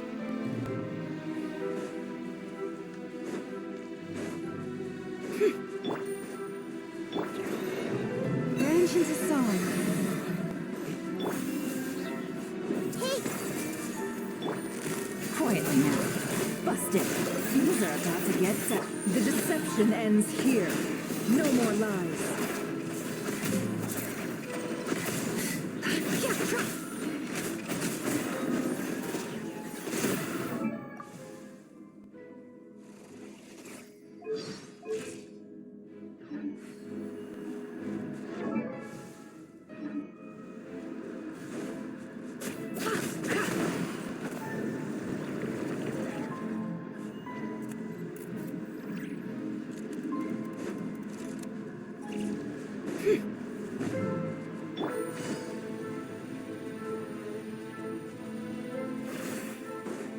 Take it easy.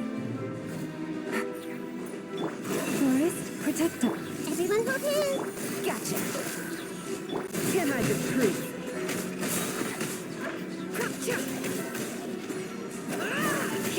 No more lies.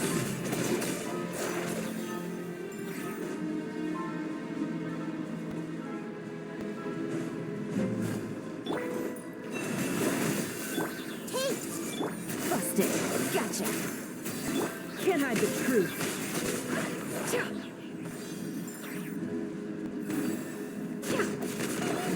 We're so close!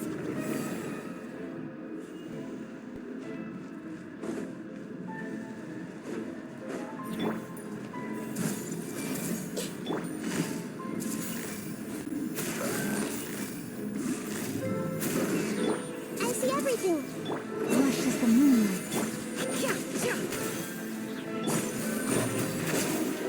It all adds up. What a joke. The sands of time got me. Everlasting forest. Branches of song.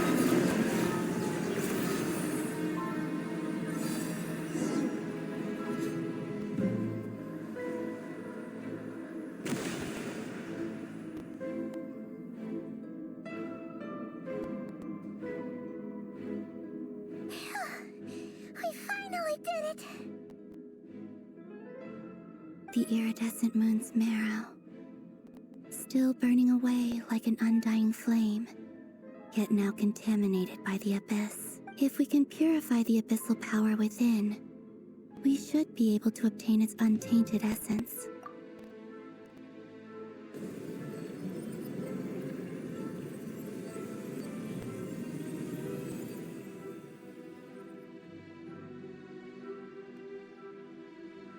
It's so cold. Is it you? Are you here? Huh?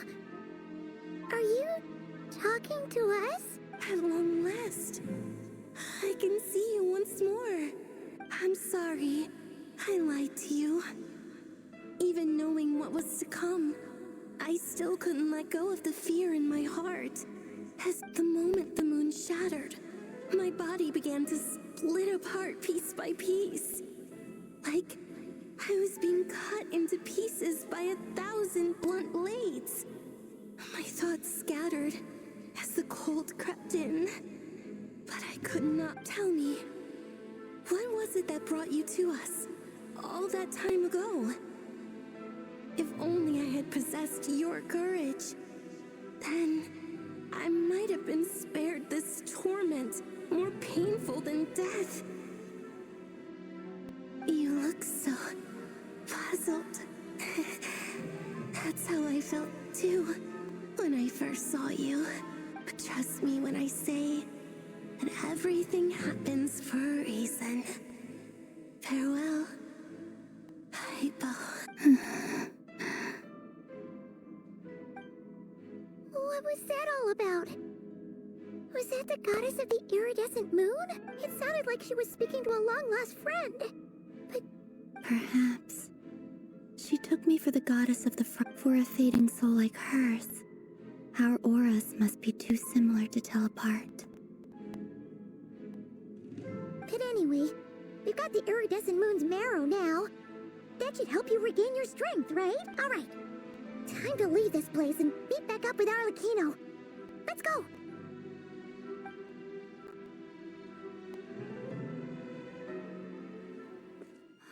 That's odd. This place looks different than when we came in. Waning moon, huh? Oh lifeless damsel. Oh.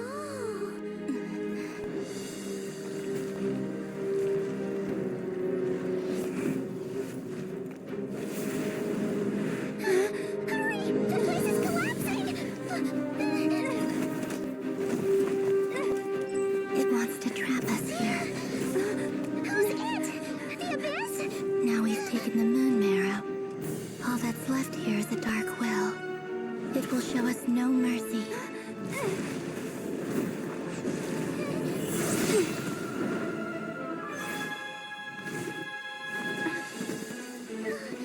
Give it back!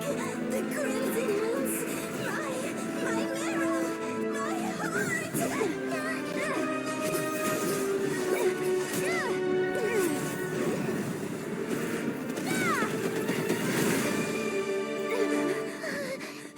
Finally! Huh? Oh no! The exit's blocked! They're back! Now what do we do? This is where you fall. Witness my rise.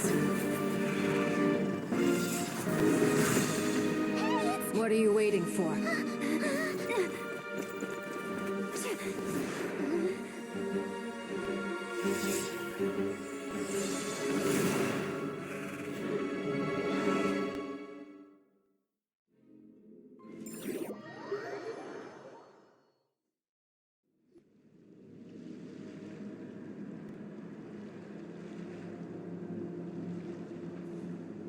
Oh, we made it!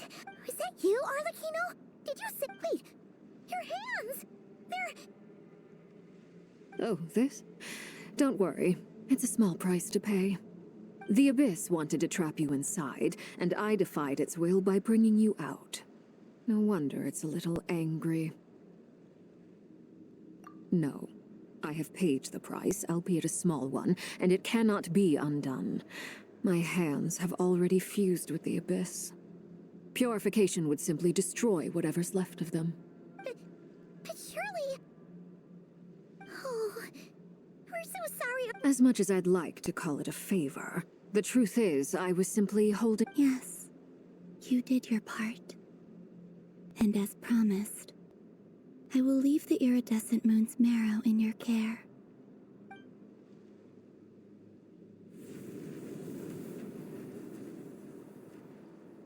I'll take that as a blessing. Now, Columbina, give me your hand. Accept this moonlight I offer in return.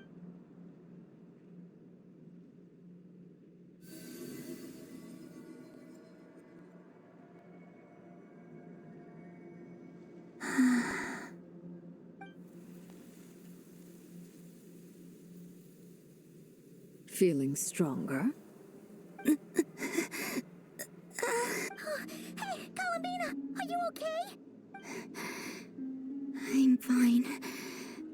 Our powers are a little at odds. That's By the Frost Moon's authority alone, wielding the power of the other moons was always going to be a stretch.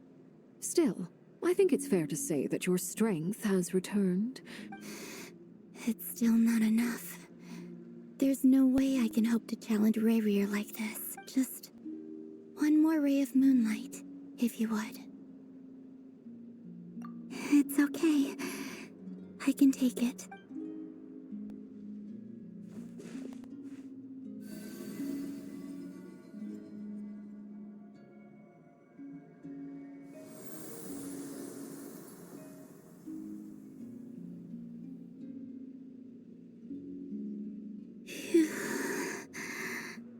How about now?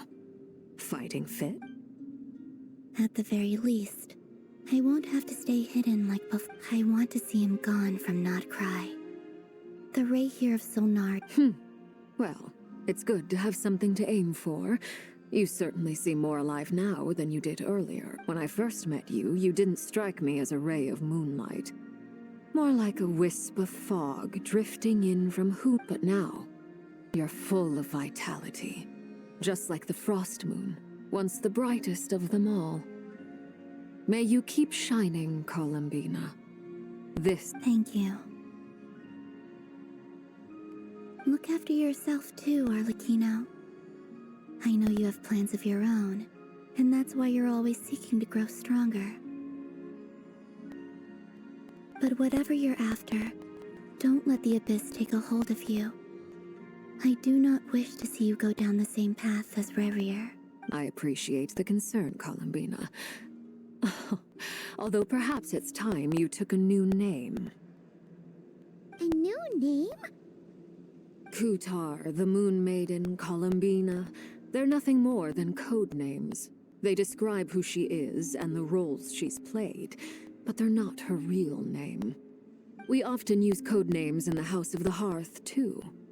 But it's knowing your real name that keeps you grounded. Up till now, you've been living a wandering life, so you've probably never... All I'll say is this. Once you've defeated Rayrear... All right, that's it from me. I'll get you back safely first, then go meet up with Sandrone. You're the best! I appreciate the gesture. It speaks to your good character. Anyway, let's get going. There are more urgent things to do right now than trade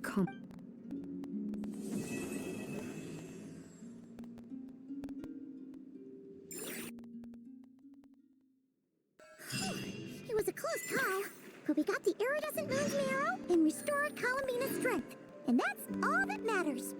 In other words, mission accomplished. Paimon wonders how everyone else is doing.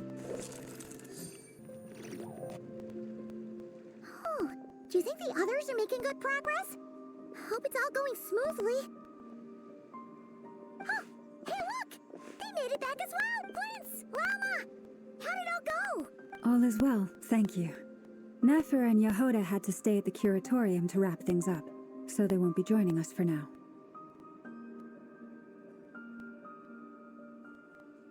I ran into Miss Anefa and Miss Aino on the way back. Their work is still in progress, so I suspect they won't be back for a while either. You seem rather cheerful today, Mr. Flintz. I certainly am. I achieved what I set out to do and came away with more than I bargained for. Fighting alone can get quite tedious, but I had the good fortune to run into a pair of brave young warriors. We meet again. How have you been? Albino! What are you doing here? Thankfully, tracking you down turned out to be a lot simpler than we envisaged. These two courageously lent me a hand while I was fighting the wild hunt. When they told me they were Servarka's colleagues, it all made sense. And given how people of outstanding talent tend to cross paths, it's no wonder you're already acquainted. So, who's your travel buddy, Albedo? Why don't you come and introduce yourself?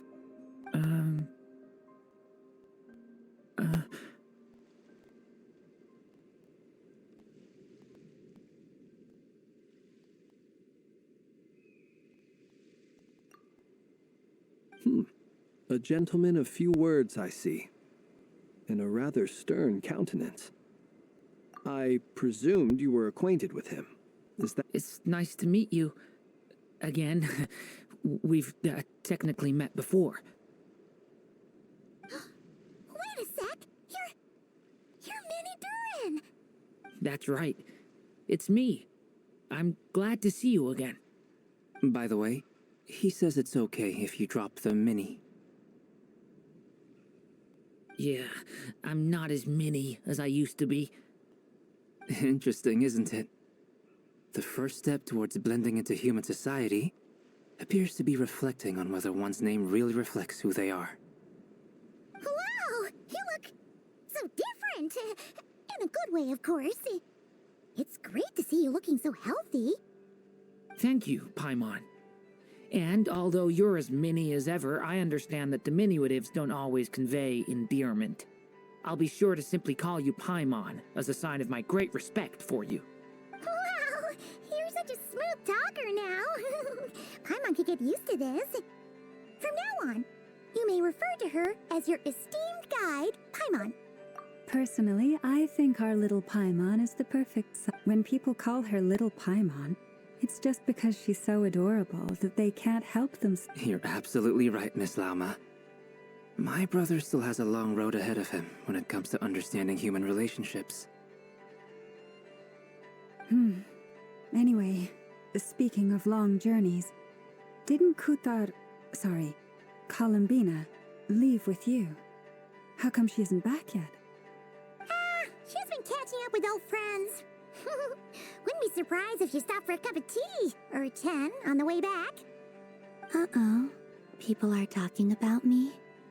Hope it's nothing negative.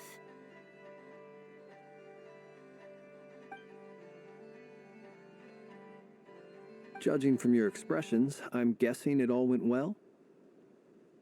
It's getting crowded here. I'll go grab some chairs. No need. This is a job for an alchemist. Thank you for your hospitality, ladies and gentlemen, but I was merely escorting my friends. I'll be meeting Sandrone shortly, as we still have some things to discuss. It's been— We really appreciate your help. Oh, come on. Spare the formalities. I'm just glad I could help out some true friends. I understand. Well, bye for now, Harlequino. Oh, this place is hopping. It's probably a good thing one of us left. Otherwise, we might not fit all these people in. Are you saying we're about to run out of chairs? As a matter of fact, I am. Come on in and see for yourself.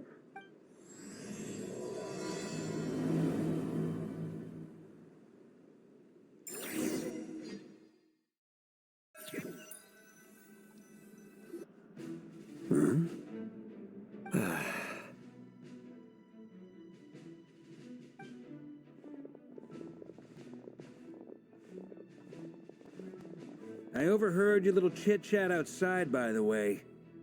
With Miss Columbina's colleague gone, we should be back to the original crew plus the other colleagues I brought in. Though it looks like we have another new face. Someone else managed to rope in a colleague too? Frankly, you and Paimon are the only people I know here. This here is Deanslip, colleague of Tibet's greatest guide, Paimon, and greatest adventurer, the Traveler.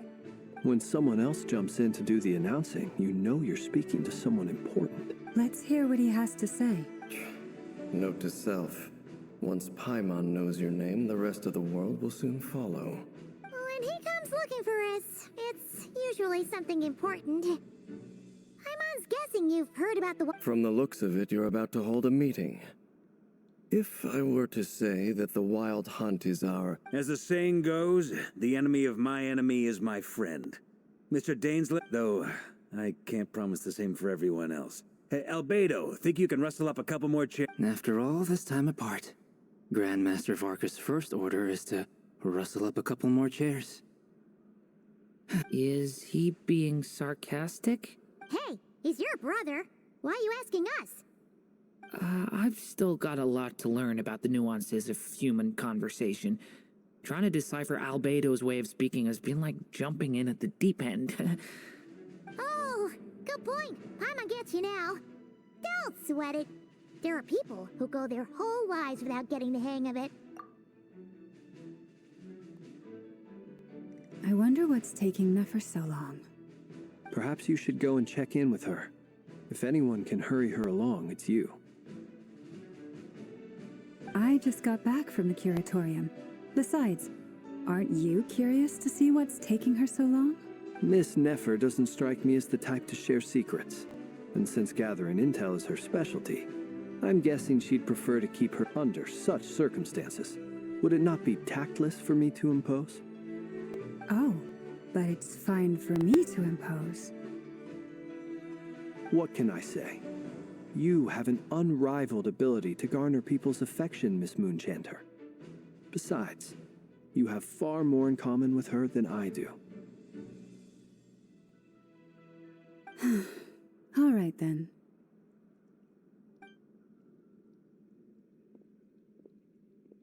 Impressive. She barely fought back at all. I admire your powers of persuasion, my friend.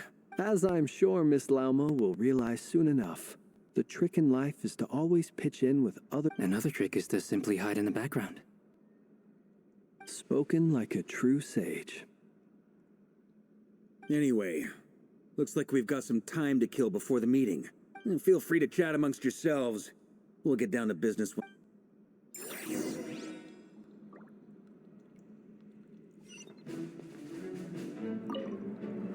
You're both awfully quiet. Why don't I start us off? Much obliged. Have either of you ever had your portrait painted? If not, I'd be glad to help. That sounds like a lovely idea. I dabble occasionally. He's an excellent painter. Tables, chairs, people... I'm flattered. If I ever get the chance, I'd like to give it a try myself. I'll bear that in mind. Anyway... Oh, I'd be fine with whatever style feels best to you. Very well. You can replicate any style I want? I can try. If you show me a sample, I'll do my best to match it. Thank you. In that case, I'll take... Is there something you'd like to say to me? Yeah! For starters, why'd you just show up here without even giving us a heads up? If you think back to our previous interactions, you may You do have a point there. Oh yeah! You'll need to find somewhere to stay the night too, right? Want to tag along with us? You never know. We might get a group discount. Sure. Let's do that. Great! Paimon will handle it!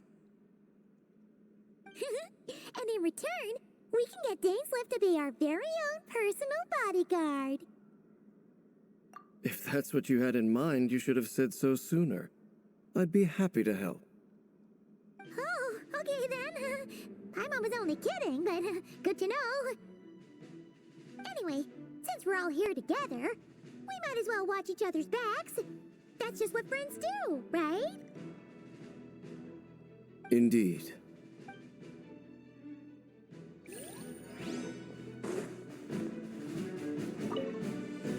Truth be told, I can't remember the last time I was in a meeting with so many people. You're not alone there, my friend.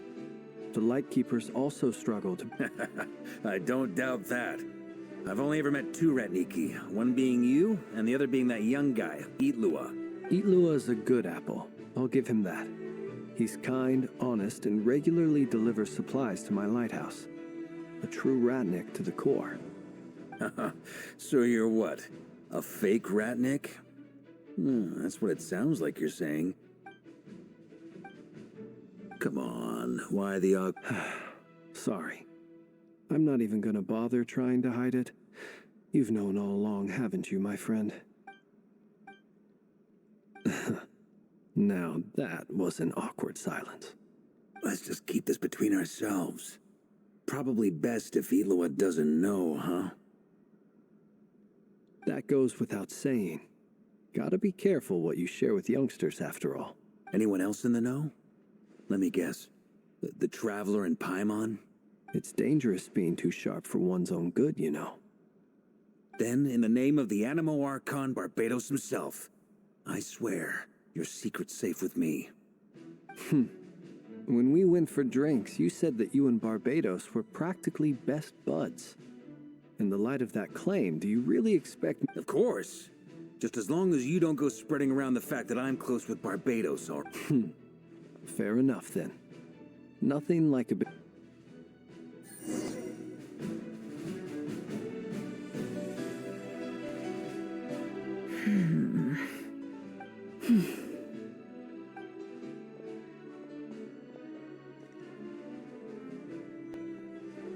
Ah, Miss Nefer. You made it after all. But what about Yehoda? I'm here to give you an update on how things are going on our end. Once this is over, I'll be heading straight back to continue my work. So much for just this once. Shh! Not so loud! We're on a roll here. What if she remembers and suddenly— Did you say something, Mr. Varka? Huh? I didn't say anything. Right, Flints? Must have been a frog. They get so noisy around here at nighttime. It's like they're putting on a concert in the background. Anyway, before we begin, there's a few introductions to make. Let me start by saying that it's an honor to be speaking before so many— First up, we have Miss Lauma. As Moon Chanter, she's the leader of the Frost Moon Scions, a local religious community in Nodcry. Then there's Miss Nefer. Boss of the— Nefer is leading the investigation into Rerer's background, assisted by Yehoda and Lauma. From the little I've heard, they're making some great progress. Over here, we have Mr. Flints, a ratnik and guardian of the abandoned lighthouse. In our last operation, he courageously distracted the wild hunt to buy time for the rest of us. For those of you who've never met, this is Mr. Albedo, a renowned alchemist and captain of the Knights of Favonius investigation team.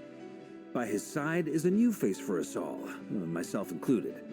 Next up, we have the Moon Maiden and former Fatui Harbinger, Miss Columbina. Then we have the Traveler, who's earned more titles than I could possibly hope to list out, so I'll spare you the rundown. And Paimon, the ultimate travel companion and quite possibly the best guide in all of Tevat. Wow! That's a lot of people! Great turnout! Miss Nefer, it looks like you might have another job coming your way, so, congratulations on the booming business, I guess. You think I haven't got enough on my hands as it is? Who's looking for me now? That would be me, Miss Nefer. I have a commission for you. And you are? Who I am doesn't matter right now. What does matter is that I'd like you to gather more intelligence about the Recher of Solnari. Well, it's not as if we never take on anonymous commissions. But in your case, I'll have to decline. I'm gonna take— It's my eyes, isn't it? Conrian, I assume.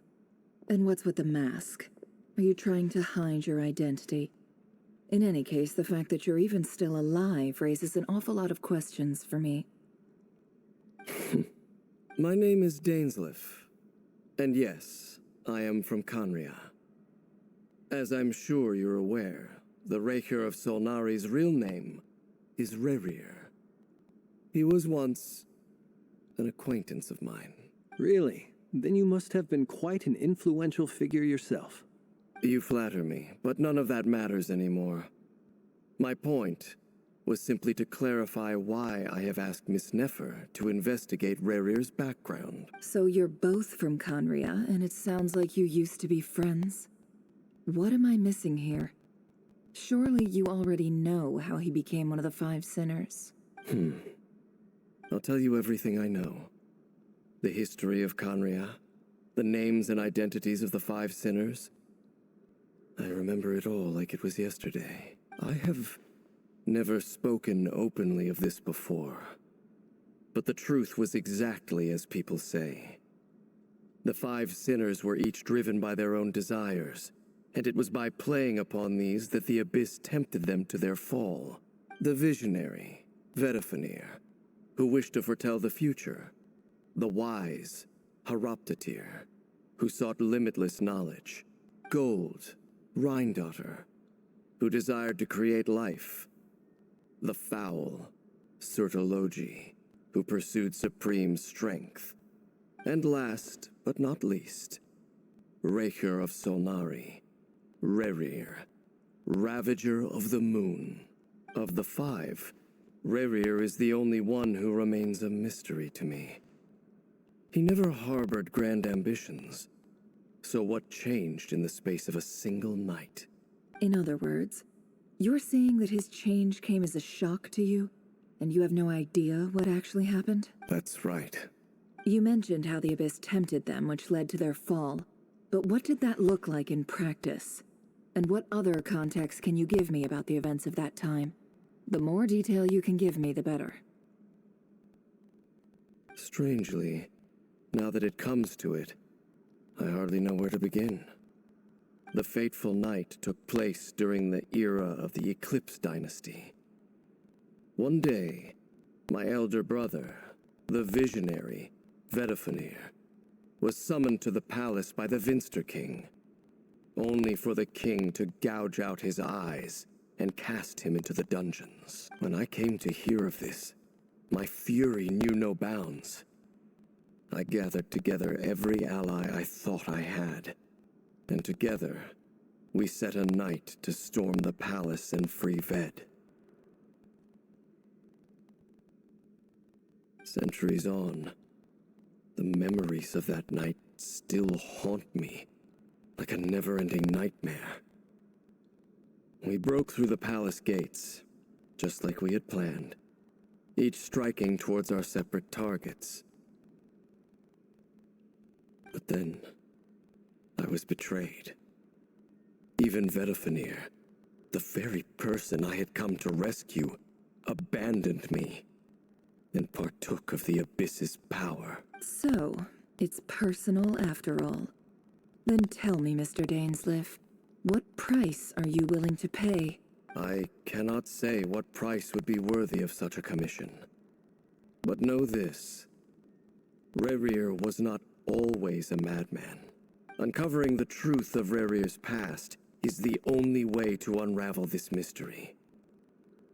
But before you decide if you will accept my commission, I will tell you more about him. Enough, I hope.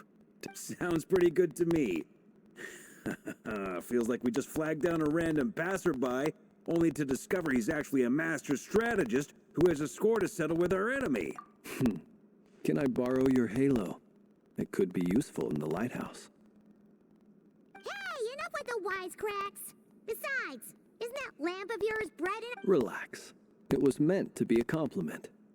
If that was a little over the top for your liking, I'll make sure to tone it. I'll give your proposal some serious thought, Mr. Dainsleif. Let's speak in private once the meeting is over. Before that, there's a few things I'd like to share.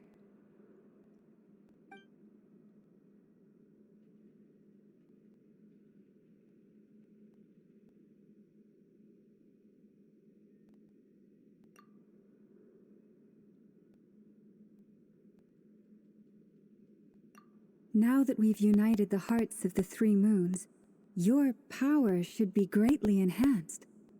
But it seems like that hasn't happened yet? I believe it will take a little longer. You've done so much for me, so I want to be completely honest with you all.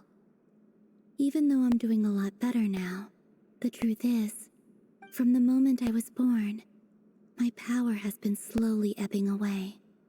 And that is because Tevat has never accepted me. So far, I have yet to find a solution. It may turn out to be a problem that will plague me until the day I finally leave this place behind. Even so, I will do everything in my power to help you drive out the Raher of Solnari. As Arlecchino put it, this is not about chasing the spoils of victory, It's just a gesture of heartfelt gratitude. Kutar.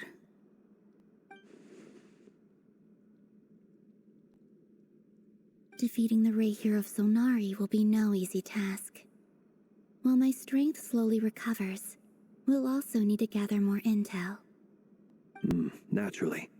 We should take all the help we can get if we hope to We've considered several viable plans now, but our choice hinges on the answers to a few key questions.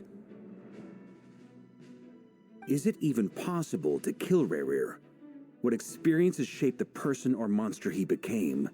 And what's he really after? Given Albedo's expertise in alchemy, I think we should leave him to try and answer the first of these questions. Understood. As for the other two, I'm afraid we'll have to count on you again, Miss Nefer. Believe me when I say it's not my wish to burden you. But right now, relying on your skills is our only option. So you're placing all your hopes on me? We can't thank you enough for agreeing to help us. Honestly, You sure have a talent for changing your tune, Miss Moonchanter. Timid like Yehoda one moment, then flinches in... Ladies, please. I must object to your portrayal of me.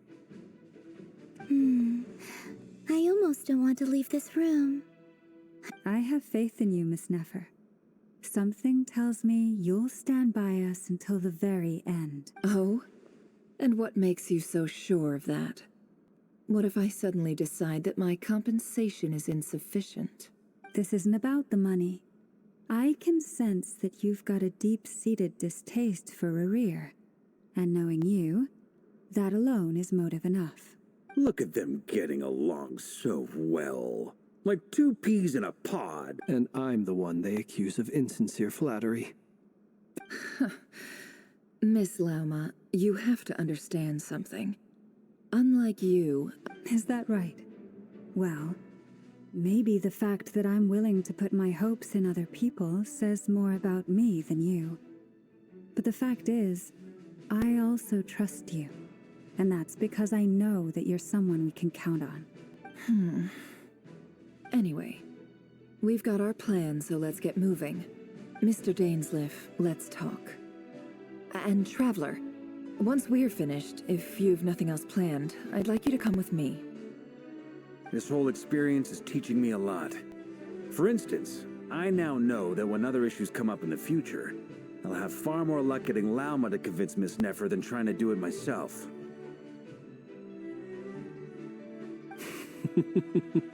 Hate to say it, friend, but that's one of the funniest things I've heard in a while. Why? You think I've got it wrong? Quite the opposite. But what makes it so hilarious is how long it's taken you to realize.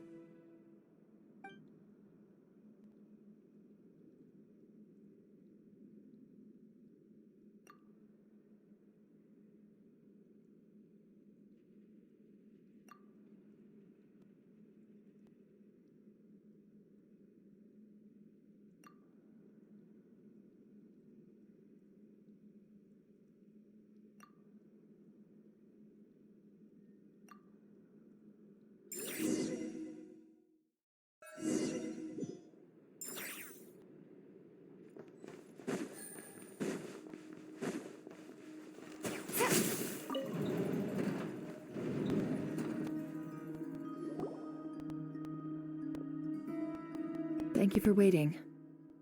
That's okay.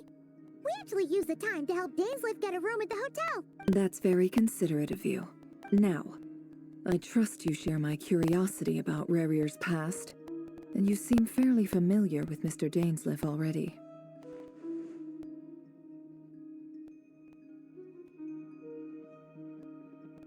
We spoke at some length after the meeting. He was the one who suggested I should invite you to join this operation. He feels confident that these secrets... Dane has a lot of faith in us, that's for sure. Likewise. I appreciate that you got right on board without interrogating me about why I invited you. It shows that you trust me to explain everything in due course.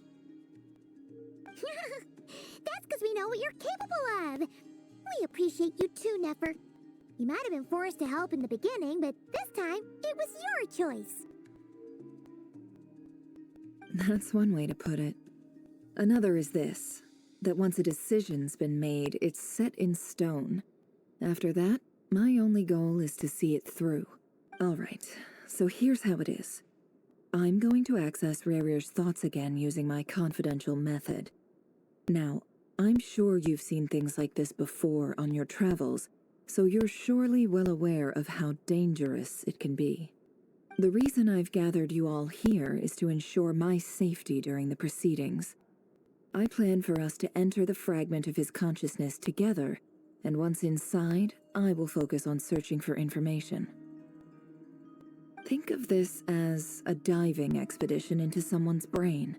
If I'm the diver, you are my safety equipment, tasked with keeping me alive while I'm under the surface. Once the ceremony begins, we will all be spying on privileged information.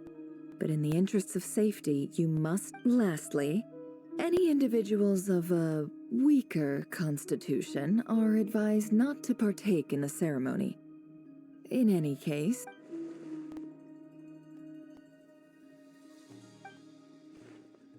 Well, good luck, everyone! There's a little more to it than that.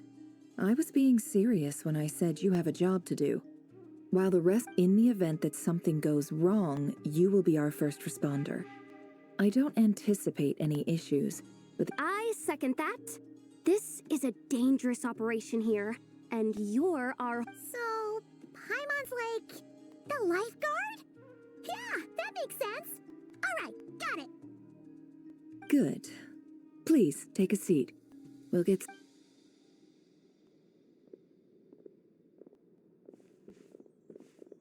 So, did Mr. Dainsleif tell you anything else? He told me that he believes Rarir kept some big secrets in his life. He's not sure that they were the cause of his eventual downfall, but he's asked me to uncover what those secrets were all the same. But surely you're not planning to go through with this, no matter the cost. If you think that, you'd be overestimating me. I'm a businesswoman, not a mercenary. But I do have my own professional reasons for taking this job.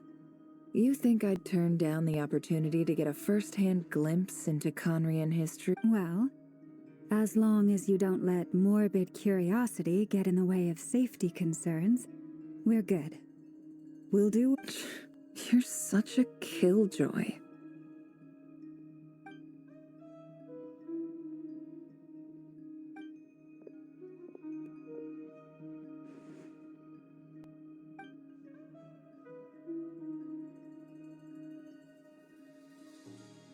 All right, I'm good to go.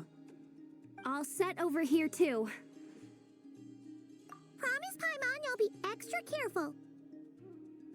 All right. Let your whole body relax.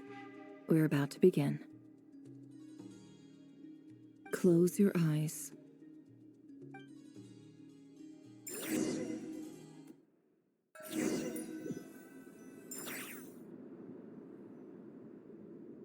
Phew. Could this be his office? Pretty standard setup. Bookshelves, paperwork, files. According to Dainsleif, Rarir used to be an intelligence operative. Chances are there's plenty of top-secret intel stashed away in this room. Is this where you keep your secrets, Rarir? Can't...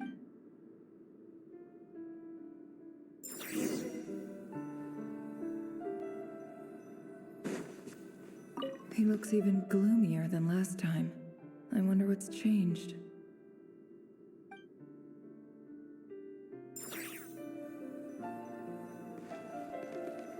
He looks even gloomier than last...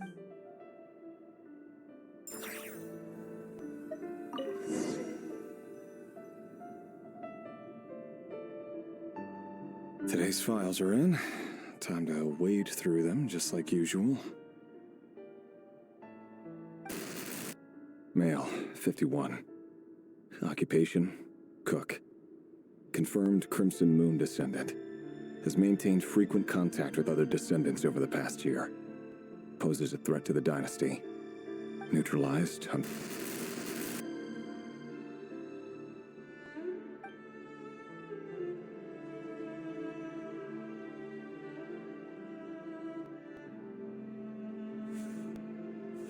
This one should be archived under purged targets.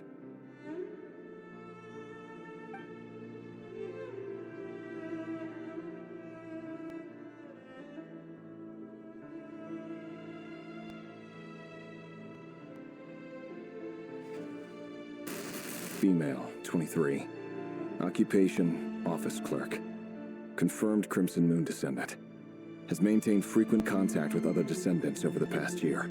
Neutralized on...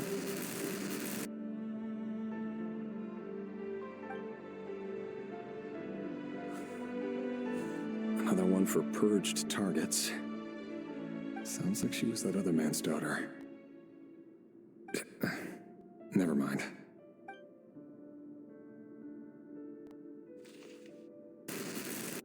Male, 40. Occupation, teacher. Confirmed Crimson Moon descendant. Has been observed making contact with other descendants during the past year. Poses a threat to the dynasty. Neutralized on...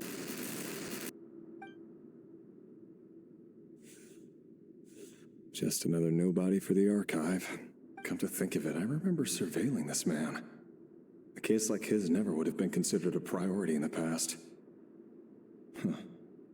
He barely even interacted with other Crimson Moon descendants.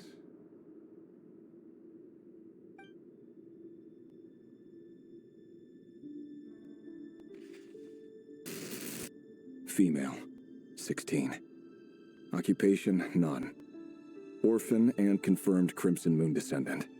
Has been observed making contact with other descendants during the past year. Poses a threat to the dynasty. Neutralized on... Filed.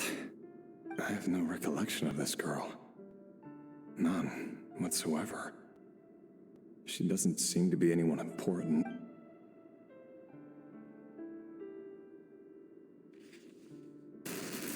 Female, 13. Occupation, none. Orphan and confirmed Crimson Moon descendant. Has been observed making contact with other descendants during the past year. Neutralized on... Filed.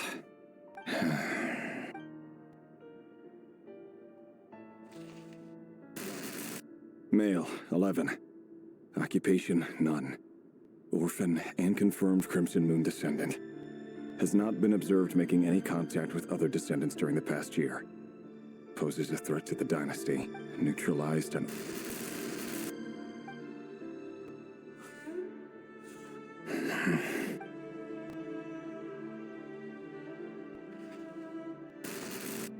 Male, 6. Occupation, none. Orphan and confirmed Crimson Moon descendant. Poses a threat to the dynasty.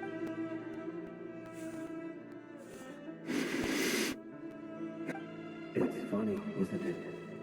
Your job is becoming both harder and easier at the same time, depending on how you look at it.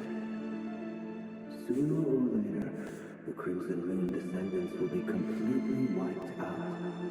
But as their numbers dwindle, they become harder and harder to track down.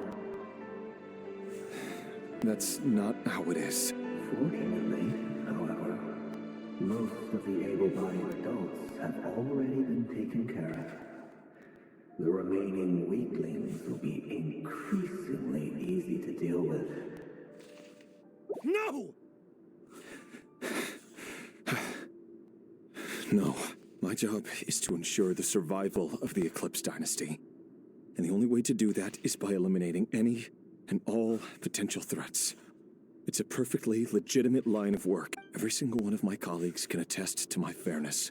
And if my friends were aware of the facts, I know they'd back me up too. Assuming, of course, that they were aware of all the facts.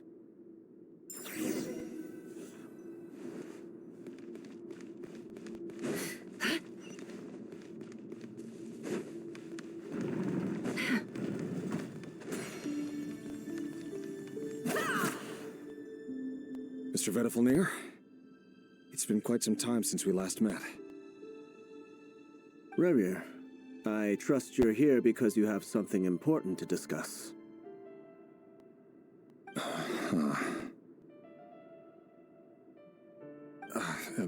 Forgive me. I wasn't tuning out, it's just, I noticed you didn't even phrase that as a question. As if you knew I was coming. Tell me, does someone in your position ever feel the need to ask questions at all? It is indeed within my power to foresee certain things. Things like your arrival. I was just thinking. It won't be long before I'll be inviting both you and Dane to my wedding.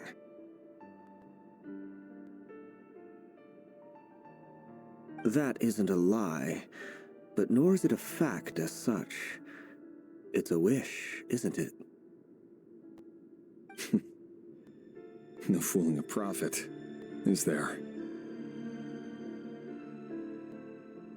Ever since that day we met for drinks, I knew it was only a matter of time before you came looking for me. Does it feel good? Knowing how the future will unfold. I'm afraid the notions of good and bad fail to capture the complexity of what such a power entails. Once you've seen what will come to pass, it can be all too easy to succumb to fear and melancholy. You fear my silence, and long to hear the words I left unspoken that day. That's right. You must have noticed my reluctance to broach the subject. And the reason is simple. Because the truth could never have lived up to your hopes. For both our sakes, such words are better left unsaid. The burden of prophecy was never meant for your shoulders. So who exactly do you deem worthy to hear your prophecies? None but our exalted king? Or rather, our king as he once was. You're closer to his majesty than I am. You must know better than anyone how much he's changed. You say that as though it is to my benefit. Yet precisely because of that, I dare not speak rashly. A king can turn out to be the most virtuous of rulers, or a tyrant more terrible than the most vicious of dragons. You are so wise and far-sighted, yet... You make a fair point. Especially given my silence alone was all it took to send you spiraling downwards.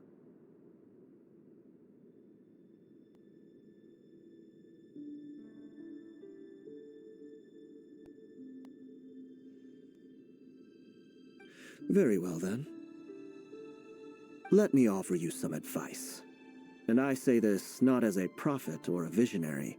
For many reasons, there is very little chance of your marriage ending in happiness.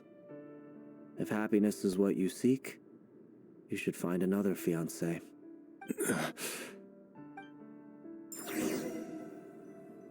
Hold on. There's that same black fog again. Did this memory belong to Thelindis? Wait. Hear me out. This time we finally got a clear look at his face, and learned his name is Rayrir. And he claims to be one of the king's guards. What did you say? A cruel irony, isn't it? The man you're set to marry leads a double life as a brutal executioner. Why are you telling me all of this now? Simple. It's because I want you to kill him. You are the only person he would never suspect. No, absolutely not. I would never dream of doing such a despicable thing. So you'll just stand by and watch him slaughter us to the last? Do not forget the blood of the Crimson Moon? What does that matter now? The dynasty has long been dead and gone. You think that alone is reason enough for me to throw away everything I have? Why wouldn't it be? You two were once a child of the Crimson Moon, just like me. Don't tell me you've never felt so much as a flicker of fury. As long as you promise to abandon this pipe dream of restoring your dynasty, I can try to persuade the Vinster King? Do you even know why he's so obsessed with hunting us down? Why he keeps trying to force us to hand over our secrets? Over and over again? The Vinster King. A blind fool. his eyes clouded by powers from beyond this world. A petty little man with a miser's heart. And he dares to sit upon the throne?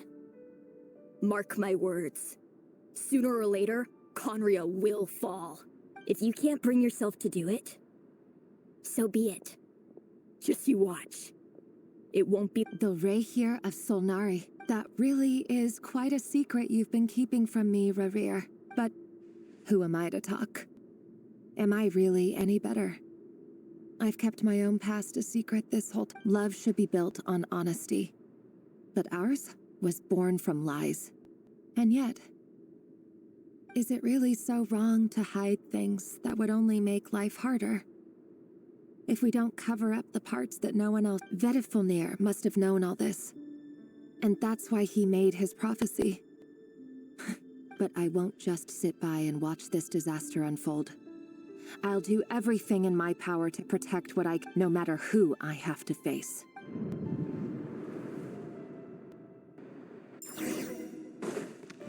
Huh? Was that Rarir who just walked past the window? Doesn't it give you the chills that he still takes the same road to work every day? As if nothing ever happened.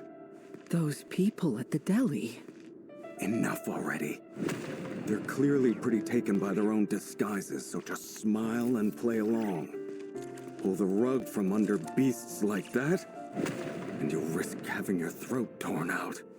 Deli? Oh. They're talking about those people from the opposition. Right. But surely you can see he's not the man he pretends to be. So many have died. We're not going to survive this, are we? But why does it— Thelendis, are you even— Sorry, Freether. My mind was off wandering. I heard you, though. You're talking about what— He's just following the king's orders. He's a secret agent, and it's his job to hunt— By the time you first met him, he'd already taken lives. No. Rarir has no idea I have anything to do with the Crimson Moon. My family are only distant relatives of the main lineage, and besides, my eyes are perfectly ordinary. Truth be told, apart from my teacher, pretty much no one knows I have any connection to any of it. It's been a long time since my family severed ties. But as Orlog said, who could possibly talk sense into that raving lunatic of a king? No one.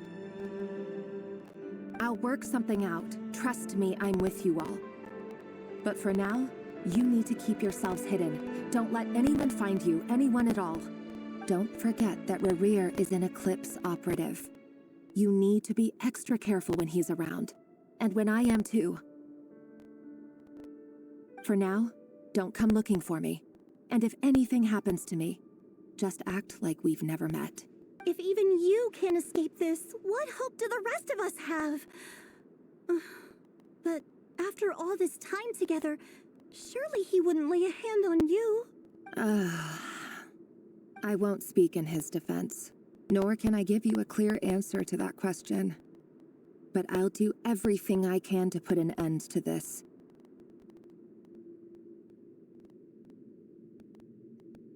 Here, hold on to this. If an opportunity to escape presents itself, take it. You'll be glad. You call that change? I've got a job, and there's still money coming in. But you can't go anywhere right now. Please think about yourself for once.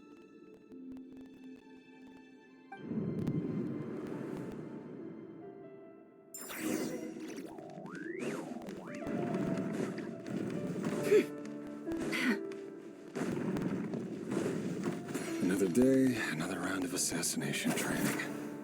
Training ground is just beyond this hidden passageway. When you kill a person, doesn't it bother you when you end up covered in their blood? Why would it? Aren't we all just walking blood bags? But not everyone is accustomed to hunting down others like prey. You've been a hunter for so long now, you seem to have forgotten that most people don't just go around killing one another. Leave me alone.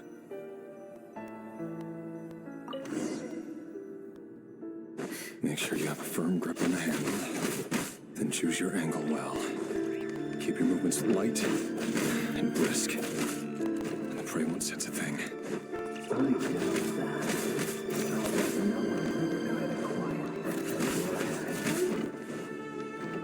I work clean. No traces.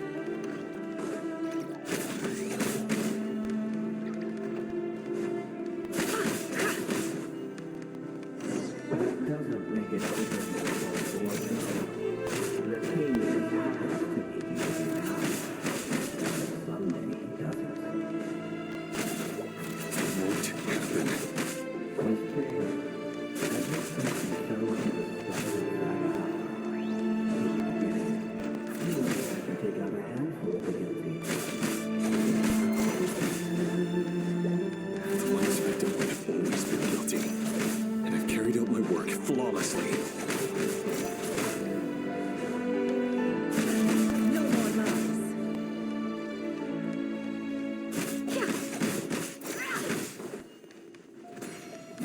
Can't hide the truth.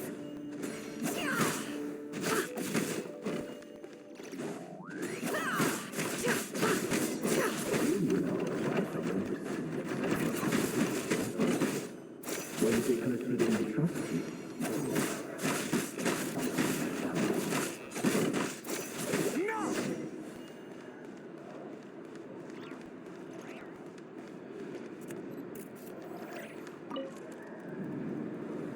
Delindis, do you still remember Orlog? Orlog. The boy who was pretending to sell flowers. You spoke for quite a while, didn't you? Yes, we did. What about him? He was arrested 2 days ago. He... I just don't get it! After everything he's done, why do you still stand by him? Or does it mean nothing to you that people keep dying? No, that's not... Just hear me out.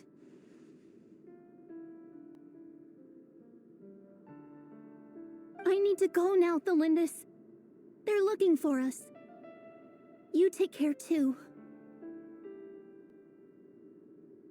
If you ever need a place to hide, come find us.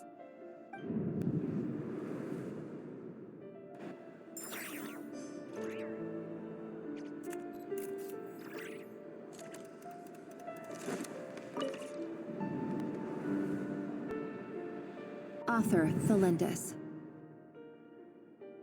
Over the course of this week, the research object was subjected to interference for a total of 47 hours for experimental purposes. The results are as follows. All subjects of observation that were sent inside have now... The situation within is proving more problematic than anticipated. No progress whatsoever. What now? Won't you give me even a glimmer of hope? Things are getting worse by the day. I have to find a way or we'll all be in danger. But I... If all this research comes to nothing, what then? Sooner or later it'll be my neck on the line. But could he really bring himself to kill me? No. Surely he wouldn't have the heart.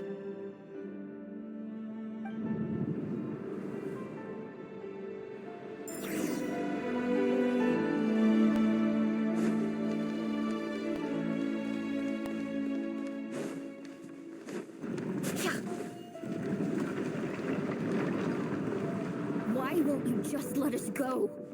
We don't even know each other. All we want is to live ordinary, peaceful lives. You want to live?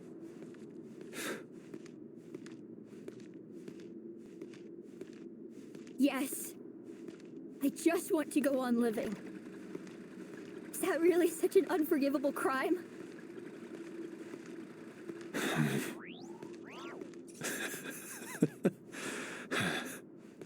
You want to go on living.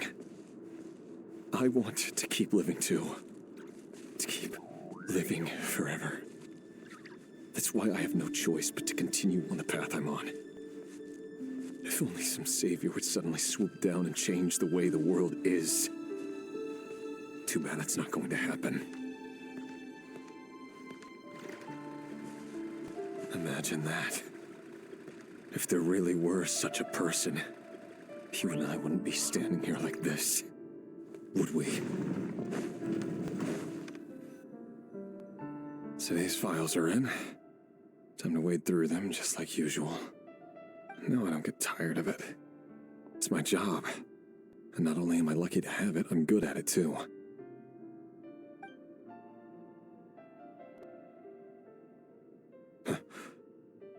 Wait.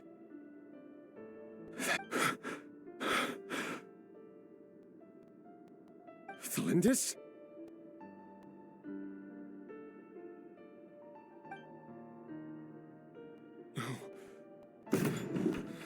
No.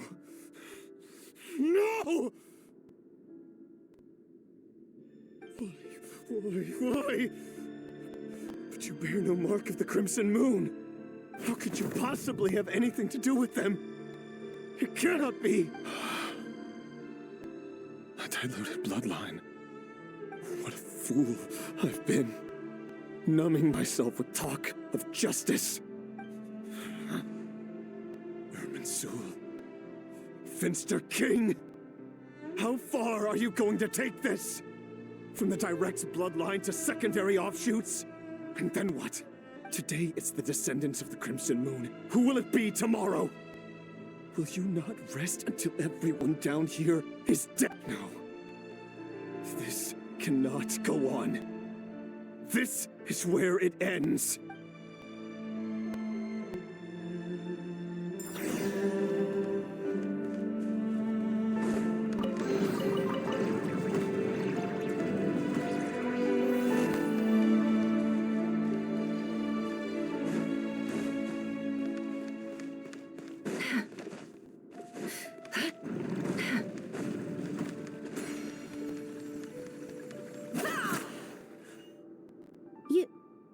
You're really letting me go?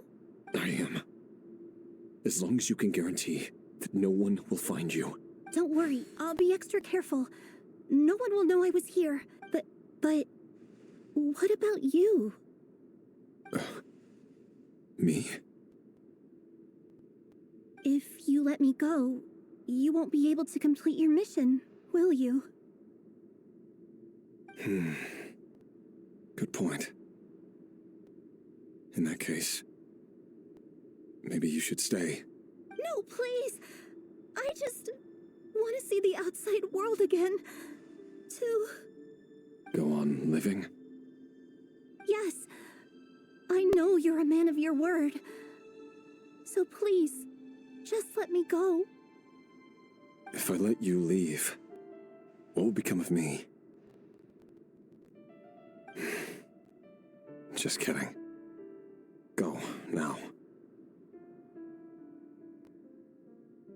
But remember, don't let anyone know you were caught. We'll be seeing each other again very soon if you do.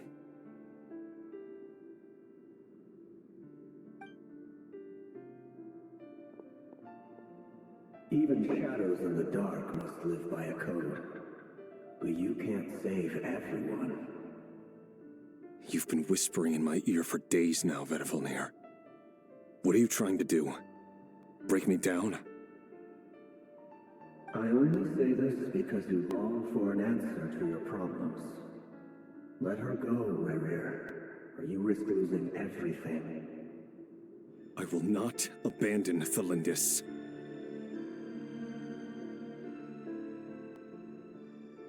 Then you'll need a little more vigilance and a lot more power. The world is changing, Rerir. Keep your eyes peeled for your moment of opportunity. That voice used to be so unclear, but now I know exactly whose it is. It's Vedifalnir. He won't tell me how to actually resolve any of this, but he keeps trying to manipulate me like a puppet. What's his game here? Tell me then, what will this moment of opportunity look like? And no answer. He's like a ghost. Always disturbing me when I'm on edge, but never answering when I need him most. So, the Eclipse dynasty was purging, well, massacring the descendants of the Crimson Moon. And it seems like it was all connected to the Vinster King's research. The King's obsession with abyssal power left the future of Conria hanging in the balance. No wonder every aspect of Rarir's life was so unstable. And it looks like this Thelindis, Rarir's would-be fiancé, herself belonged to a sub-branch of the Crimson Moon dynasty's descendants. It almost defies belief that a couple like them could hide the truth from each other for so long. If the Vinster King had... And why does Vedderfanir, Daneslif's older brother, keep talking in Rarir's head? The human mind is like a vast desert of shifting sands. When you follow the flow of someone's memories, you only ever see the parts they're willing to let... Time for something a bit more creative. We've been inside Rarir's mind this whole time, building up a picture of his psyche. There's already enough clues on the board to start reading between the lines and mapping out the rest. Now, we can finally begin to put the pieces together. Sure, it'll only be a reconstruction, part simulation, part reasoning, but it's usually pretty accurate. Once we've built up a cognitive profile, we just need to cross-check the logic behind his actions. And then we'll be able to take a sneak peek at whatever it is that Rarir has really been hiding.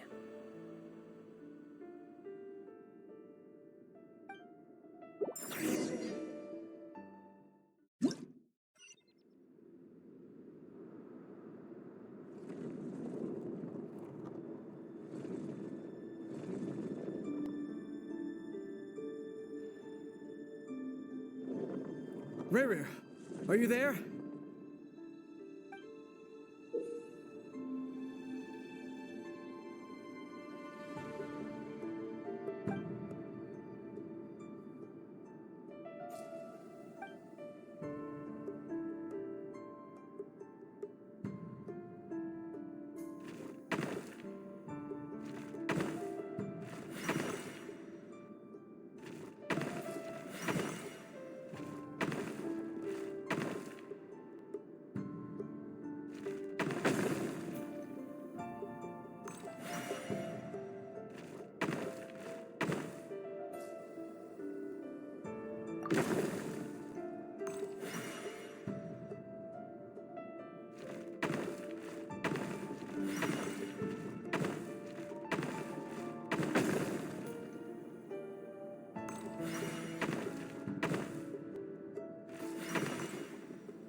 Hey, Rarir! Come out, it's urgent! Dane? What's wrong? Quick, come with me. I'll explain everything once we've met up with the others. Okay. I'll come. But... All right then, but make it quick.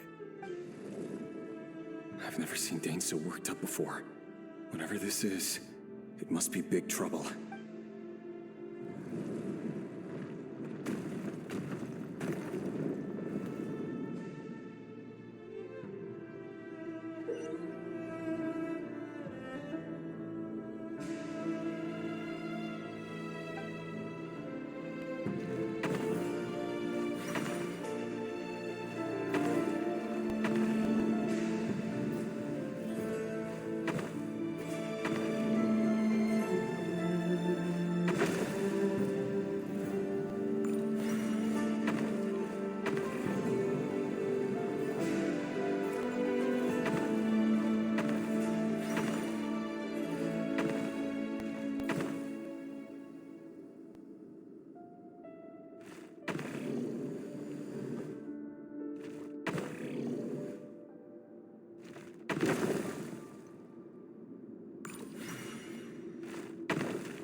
Well, this is a nice change, meeting you all at this hour. When men and women of ambition can speak face to face in broad daylight, I say that's a big step forward for our dear Conria. Don't be ridiculous. We do not fear the day. Why would we seek refuge in the night? You might ask your blade that same question. I'm told it prefers the cover of darkness. The word on the street is that Sir Delogi only strikes when he has an unfair advantage. But that is patently false. I see you're missing an arm and a leg. If this is your way of offering me replacement limbs... Oh, we can certainly discuss that. With bioalchemy, anything is possible. Assuming I have your full support in my research. Lunatic. Roptatir, what brings you here? Why, Dainsleif, of course. He invited me. Please, cast aside your apprehensions, Miss Rhindaughter. Whatever the rumors may say, I am but a humble servant of the king, and I can assure you he affords me no greater convenience than he does you. Well, the Universitas Magistrorum won't stop fawning over you, so at least some of the rumors must be true. You're clearly doing well for yourself, so drop the humble servant act. It endears you to no one. You're president of the Universitas Magistrorum, the chief royal mage known as the Wise by royal appointment, and by far the most favored among the 4 pillars of Conria.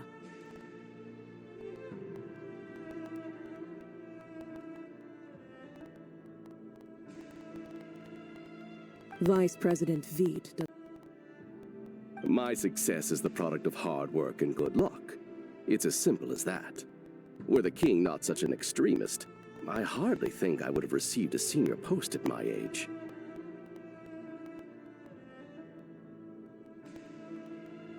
Of course, no job is without its gripes. Serving a king like ours can be a challenging task, as I'm sure you can imagine.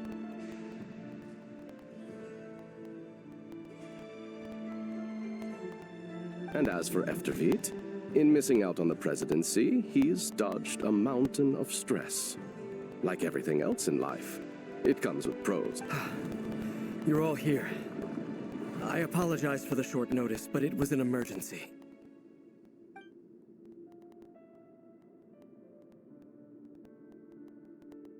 You must be Rarir.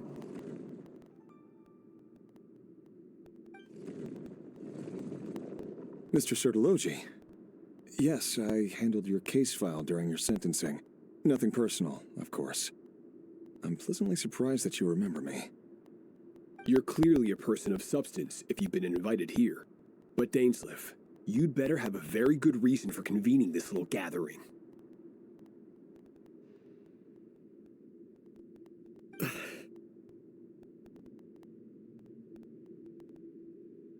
It's my brother, Vedothanir. After he spoke at the court this morning, the king was so infuriated by his words that he had him blinded in both eyes and thrown in prison.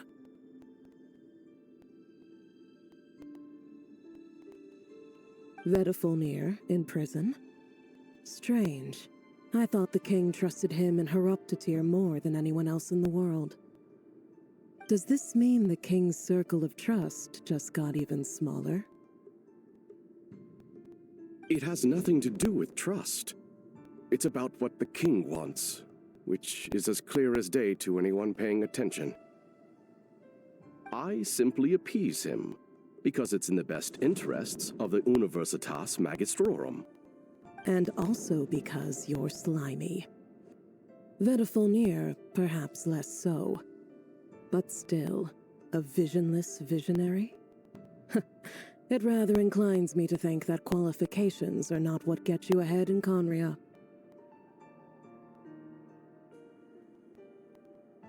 Do you honestly think this is an important discussion to be having right now? Dane, what are you planning to do? Rescue Vedifenir, I assume. Correct. It will mean storming the palace by force. Tonight. I need all of you on my side. That's far too dangerous. And don't forget, Dainsleif, you're captain of the Royal Guard. You swore an oath to the throne. Hmm? You've been planning this for a while, haven't you? I have no desire to commit treason. But whatever critique the king may have of Vedifenir, disfiguring your most loyal subject for putting the best interests of his court and nation first, this is not the conduct of a wise ruler.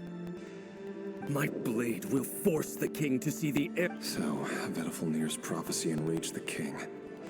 I'm sure it wasn't what he wanted to hear, but if he won't take counsel even from the visionary, the extent of his majesty's madness is now all too clear.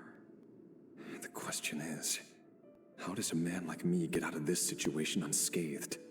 You have noble ambitions, Dane, but I'm afraid they don't do much for a guy like me. I'm not interested in saving the world. All I want is a letter of pardon. A letter of pardon?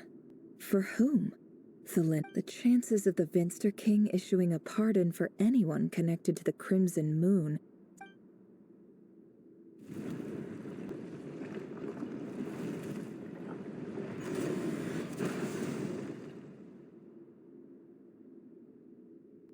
This black fog over the board must have some connection to Thalindus.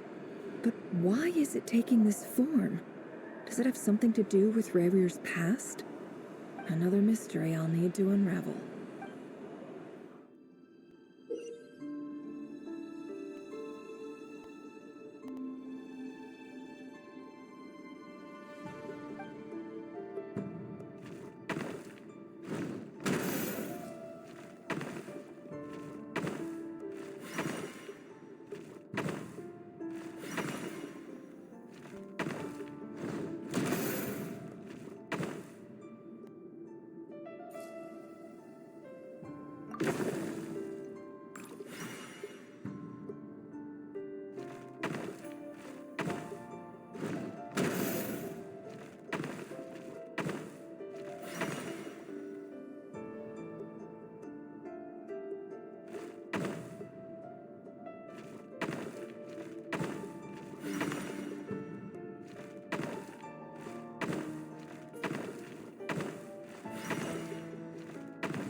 Author Thalindus. Over the course of this week, the research object was subjected to interference for a total of 60 hours for experimental purposes. The results are as follows. Research dating back to the Crimson Moon dynasty has established 2 points regarding moon marrow. Firstly, its origins have something to do with a god's power. Secondly, it serves as a portal to an as-yet indeterminate location. However, there are a number of hurdles to overcome before we can answer the question of where it leads to. To start with, opening the gateway requires a specific power source, which the relevant literature indicates. An enormous amount of power is then required to keep the gate open. Currently, the total power output of our instruments remains in the single digits. To make matters worse, I am now the only staff member remaining in the Moon Marrow Lab. The Universitas Magistrorum recently decided to move most of its personnel into abyssal energy research, which has stymied all. This is not a wise move. I have always maintained that placing all our hopes in a single source of power is risky, especially one as poorly understood as this, as well as making ourselves overly reliant. I apologize if this comes across as disrespectful. But as a Moon Marrow researcher, I desperately want to see the world beyond the gateway.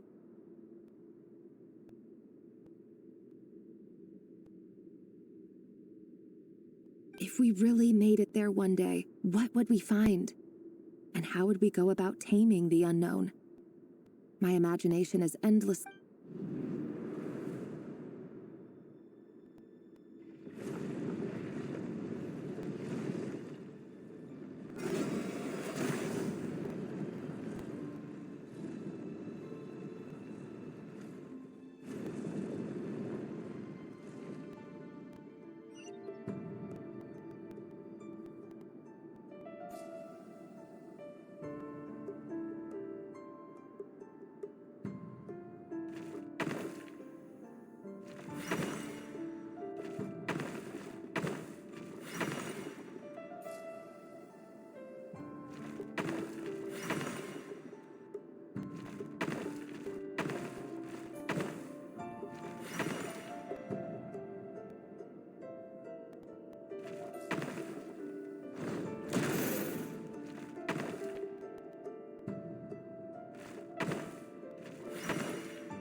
This is for you. I heard you're gonna leave the city with your parents. The Lindis. Did you hear about... I've heard nothing. Rerir got back very late last Friday, and he was acting a little unusual, but he slept pretty well, so I'm guessing whatever he did was a good deed. You never saw him, and I don't know what he did. And this conversation never... What if he finds out that you pried into his secrets? Don't be silly. I don't know what secrets he does or doesn't have. All I know is he's just a normal guy who happens to run some errands. Are you scared of him? I don't know. The Rerir I know doesn't match the person you all describe. Logically, I should be scared of him. And yet, I don't want to lose him. But enough about that. You should get going, and be careful with the package I gave you. Keep it secret. Keep it safe. What's in it? A piece of the moon. All you need to know is that as long as you keep it safe, then in the future, everyone will be... A red moon? You mean... our moon? That's right. Our moon. Promise me you'll look after it. I promise, the Lindis. The Crimson Moon bloodline will never die out. Its light, the color of blood, will become like a fire that flows in our veins. No matter how long it takes.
Hurry, everyone, and stick to the plan.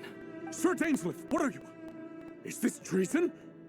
You know what happens to those who betray the throne. Please, don't do this! It is the king himself who has betrayed the throne. If you have any love left for justice in your heart, you should join me. It's showtime. Dane and his group will handle the troops in the palace. Then Hraptatir and Rheindater will disarm the security measures. My job is to enter the prison and rescue Vedifalnir. Stay safe. Wish me luck. Look after my brother. Draw your blade.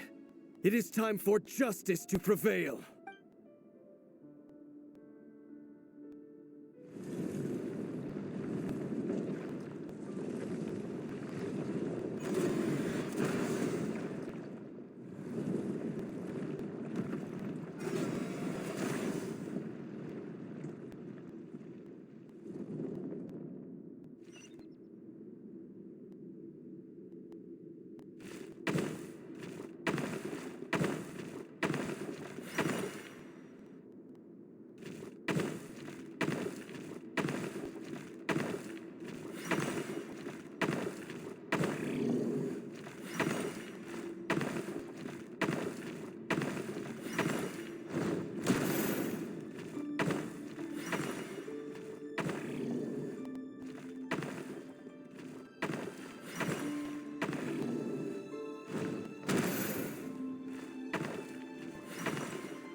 And the smell is abominable. Found you. Hello, Mr. Vedafulnir. Ah, it's you. Surprised? Oh, wait. I guess surprise isn't an emotion. I certainly felt some surprise in the moment when I was blinded. Surprise at the king's sheer ignorance. Surprise at just how— I'm curious. What did you prophesize this time? It wasn't a prophecy. It was a word of warning. Someone had to say it. The king has forsaken all reason in pursuit of his obsessions. I simply told him that if he continues on this path... But he didn't listen. Worse still, he stabbed you in both eyes and locked you away. Dane asked for my help. The court is in complete chaos now, but I'm sure you predicted that. Everything is transpiring as I foresaw. Yet I am powerless to change it. Fate is an immutable force. I can but lament as the inevitable. I do wonder whether giving a man the power to see the future does nothing more for him than slowly crush his spirit. Forgive my curtness, Vedafulnir, but the king did not suddenly turn on you today. His suspicions have been brewing for a long time. You can't have wisdom beyond the reach of your fellow man without attracting his fear and suspicion. There are things the king does not want to see. So, he doesn't want you having visions of them either. He wasn't entirely wrong. I did indeed lose my power to see the future. Until what? Just now. I believe... Well, tonight could go a lot of different ways. 5 of us banded together to storm the palace, also we could rescue you. This will go down as the most tumultuous... I sense hatred in you. But also hope. A desperate hope that this is not the end. It is the beginning of a new chapter. There are many men of honor and courage in this world, Rerir. But you are not one. Is that a dagger? Interesting. Why not the polearm? It was always your weapon of choice. With your abilities, I don't doubt that you were able to recover some of your sight. But I also doubt that you want to make an enemy of me right now. Of course not. We're on the same side, aren't we? We could be. But I need you to be honest with me, Vedafulnir. You mean your future? With your beloved, Thalindis? Yes. And I know there are bigger things at stake here. A dynasty, a nation, maybe the entire world. But forgive me, I care first and foremost about myself. I can't abandon the one I love to save myself. I just can't do it. But you... In matters of fate, answers are either right or wrong. What will be and what will not. Maybe you are willing to pay a certain price in the pursuit of happiness, but unfortunately, fate does not negotiate. That is the cruelest thing about fate. It is unmoved by your sacrifices. That can't be true. I know it's your voice that I keep hearing in my head, urging me to see how the world is changing, to seek more power, so I can protect the things I love. You show me disaster, but you won't show me how to avoid it? Why? My voice. In your head. So, you hear it too. It turns out that we are not so different. Vedafulnir just broke into the strangest smile I've ever seen in my life. As if he'd Very well then. My advice to you is as follows. You must persevere. Whatever trials and tribulations you may for as long as you live, your story with Thalindis shall not come to an end. That is the only... It is up to you whether you believe my words. Regardless, that is all I will say on the matter. I have no right to intervene any further. I will hold you to your word. Thank you for setting me free. In return, I will tell you one more thing that you cannot afford to ignore. Just then, a strange wave of energy rippled through the city. If I were you, I would head to the Universitas Magistrorum. The Universitas? Oh no! I'm sure we'll be seeing each other again very soon, Rerir. Whatever Vedifalnir said, I didn't catch it.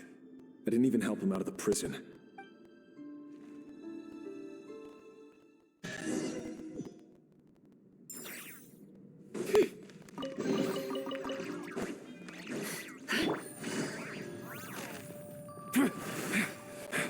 Monsters? Is this Rheingoddess doing? By the Universitas Magistrorum. Out of my way!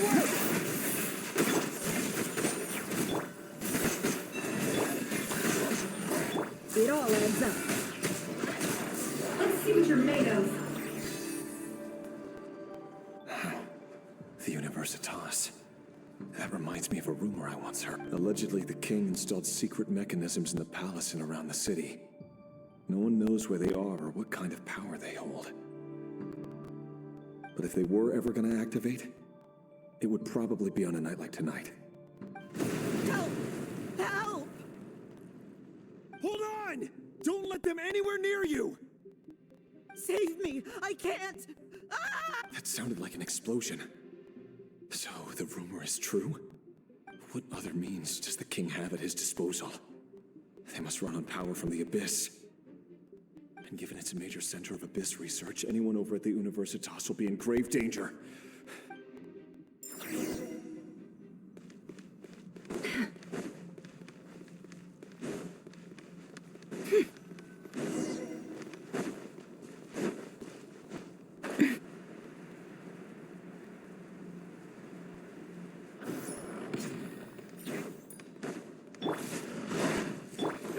Leave this place. Grow! The Temple of Wisdom! Gotcha! Busted! Things are about to get dicey. With one heart, we Seek within. Can't hide the truth.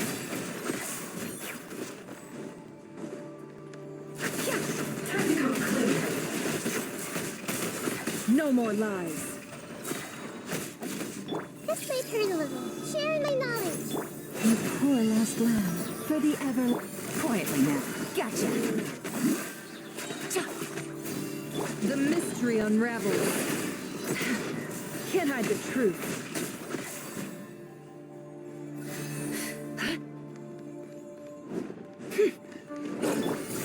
Busted. Here comes the catch. Grow! Why the frostman of old? It all adds up. Let's see what you're made of.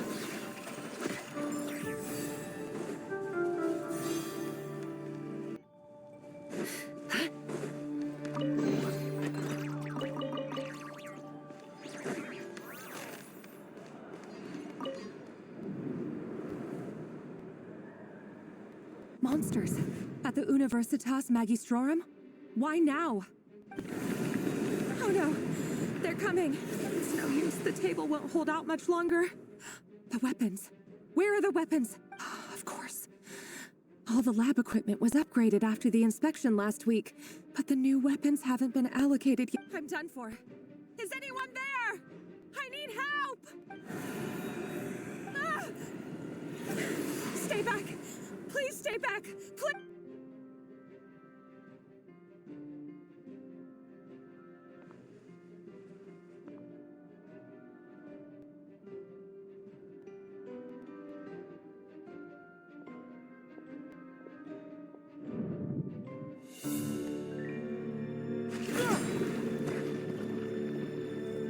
What's that? Rerir! So the rumors about your work are true. What? No! Listen, something happened at the palace tonight. We have to leave! You don't need to lie to me anymore. What do you mean? I know why you're worried, and I will respect the decision you've made. But it's okay, because I found a solution. I know how to end all this. You can have it back. The normal life you so desire. But until then, I'm afraid our wedding will have to wait. Cylinders? No, don't do it! Cylinders! Cylinders!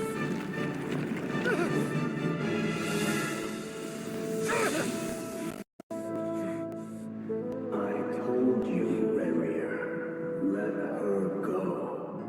You will find someone better. No! No, I won't do it! I have to save her! By what means exactly? A lowly pawn. You lack the power and the strength of will. Do you know a way? Tell me! Come to the palace. Join us.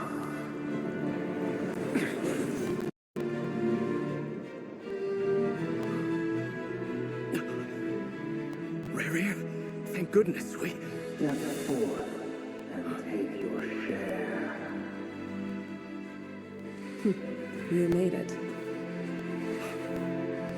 Not you too.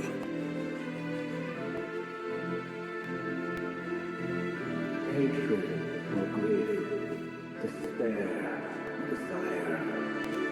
We all have our own.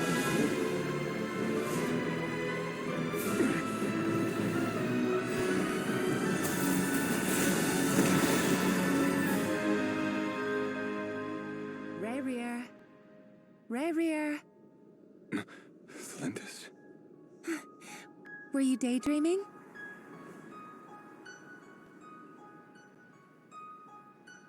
You still remember, Rarier? That question you asked me a couple of weeks ago? Oh. You mean the proposal? Yeah. I'm wondering, where do you think would be a good place to discuss it? Maybe in the garden? Or were you thinking a fancy restaurant? It's your choice.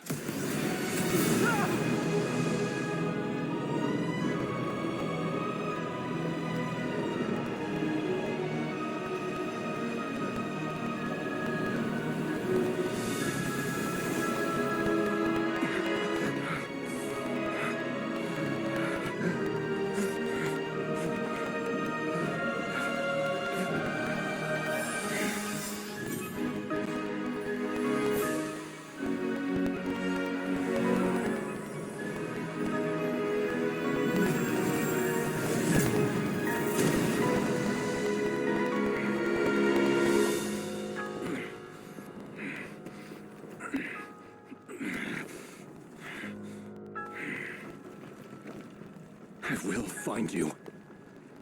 And then, you can give me your answer.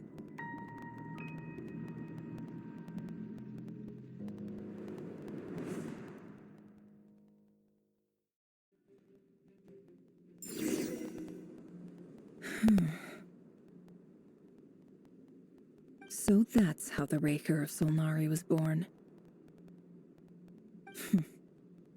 A monster created by circumstance is a Viewing other people's thoughts for too long can get uncomfortable. Right now, I'm feeling a strong sense of loathing. In a nutshell, the story of Conria is what happens when the truth falls by the wayside. Phew. Time to get back. His past is filled with sorrow, but the tale of any fallen civilization is one of endless tragedy.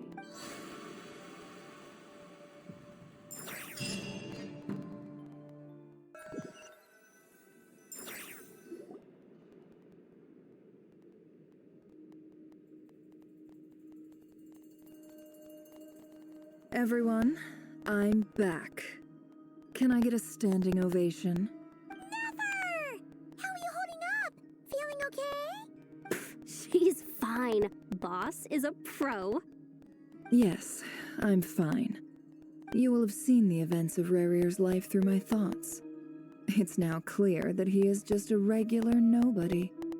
I mostly agree. There's only so much we can know about him from his memories alone, but they did give us a clear glimpse into his life in Conria. However, I would not consider Rerir to be a nobody. He was deeply involved in the events of that era. Sounds to me like you're speaking in riddles again. Is this you urging me not to abandon the people of Nodcry and their... That's not what I meant. Although I do hope you choose to remain a part of the plan. Without you, Then try to remember that I respond better to the carrot than the stick. And I don't appreciate being bossed around. Now, as for you, Missy, you were excellent. You stuck to the rules of the ceremony and kept... Cool! So, can you fill me in on the deets now? Most of what I saw went right over my head. Patience. You'll hear the whole story, don't you worry. But let's meet up with the others first. It will save me narrating it twice. Yehoda? Yes, boss! Let me get that door for ya. That's more like it. For a moment there, I was worried you'd forgotten about the first clause of your employment contract. Forgive my curiosity, but what does... It says I gotta do the annoying stuff that boss is too lazy to do for herself. Like opening the door, pouring the tea, Is that right? If something is in the contract, it's because she willingly agreed to it. Rest assured that the curatorium abides by the very strictest of labor policies. You don't... In any case, I've hardly shied away from my share of the work today. Hope I don't catch Flints and Varka lounging about in their chairs. There's nothing I dislike more than other people enjoying themselves while I'm hard at work.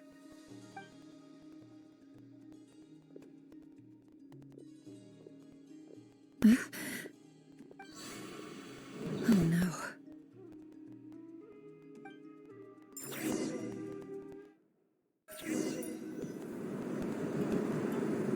Sorry to disturb you, but we seem to have run into some trouble. Evidently so. Don't worry, I'm not about to leave you to fend for yourselves. I'm sorry. What did you hear me say? I wasn't talking about... Wait. How long have I been standing here? Not long.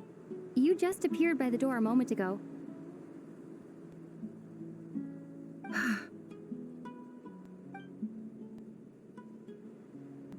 Boss, what's wrong? You look like you've seen a ghost. We've been tricked. We never left at all. Somehow I hallucinated that whole scene back inside the office. Hallucinated? But how? How indeed. This place should heed my will alone. All thoughts and actions that occur in here are just a result of pawns moving across the chest. So you control everything in here? More or less. But yes, it's a special technique of mine. Has anything like this ever happened before? Only once. It was the first time I used the chess set. Is there any similarity between what happened then and what's happening now? I suppose my thoughts are a little turbulent. Is there anything I can do to help?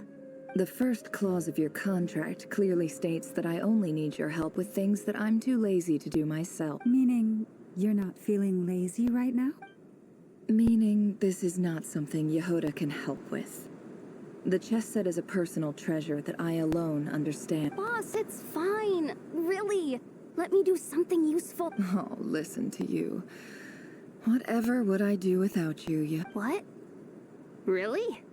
Yes, really. Where would I ever find another employee as obedient and servile as... Oh, okay. Well, anyway, I was thinking of fetching some water. I suggest everyone finds someplace comfortable to take a rest. We gotta conserve our energy. Even though all this chess malarkey doesn't exist in a physical sense, mentally speaking, it's all real. And so is our tiredness and fatigue. You don't want to dismiss mental fatigue. Just because it isn't physical doesn't mean it's any less serious. But anyway, I got your backs. Don't I have the best employees? Jealous much? If we can find a suitable time, I'd love to borrow Yehoda for a day to help out at the Frost Moon Scions. Would you be amenable to that, Boss Nefer? Oh, Lauma. Have I ever told you just how pretty you are? Time to rally, everyone. Follow me. As we continue our journey, the same rules will apply. That means stay focused and no talking no matter what we encounter. And don't disturb the chest. You have my word that I will get us all out of...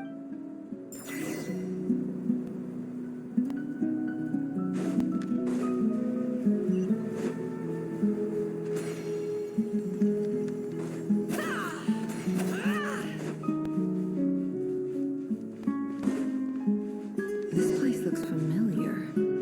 That's not a good sign. I wasn't expecting visitors at this hour. Oh. There you are! Sinue's been looking for you all day. I think he has some news for you. Oh yeah? What were you doing just now, Uncle Retinue? Hiding away some more loose change? What do you mean, loose change? Oh, come on, I'm too old for this. Just pretend you saw nothing.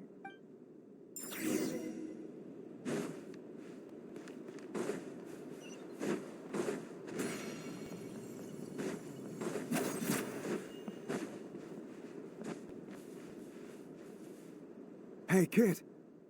Mind telling me what Sinuhe's been up to recently?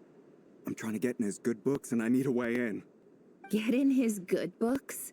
Why? What do you want with my dad, Uncle Apepi?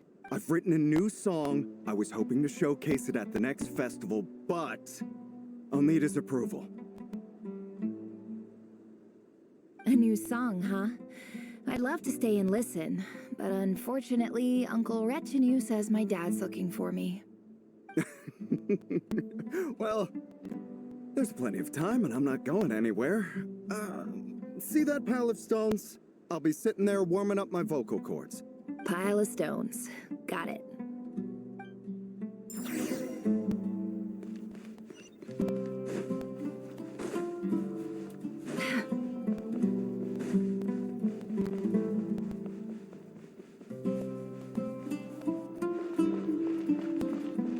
Hi, Dad.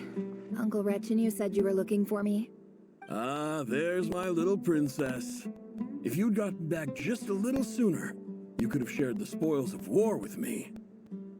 Spoils of war? Who were you fighting against, Dad? It was just a figure of speech. The aftermath of a sandstorm is no time to be waging. I was talking about our war against thirst. I went out to fix our water supply problem, and now I'm back. We have a well again. That's right. I found a new one and brought back as much water as I could carry. If it wasn't for these blasted sandstorms, our wells wouldn't be caving in. As the chief of our tribe, I'm supposed to be leading us out of hardship and poverty. You know how prosperous our ancestors were. I've told you all the stories. And look at us now. Squeezed into these hovels. No one would choose this if it wasn't for the endless wars over the years. But things are looking up. I started working with some folks from the academia a few months back. They gave me some contacts in return for my assistance in the desert. So you're the academia's helper now? Special ambassador, they call it. Think of it as a partnership. It's nothing bad, okay? We've been isolated here in the desert for too long. Seeking opportunities elsewhere is the best thing for us, and the fastest way to progress. So, do you get anything good out of being a special ambassador? Of course. My luck's improving all the time. One day, I swear I'm gonna lead us out of this place.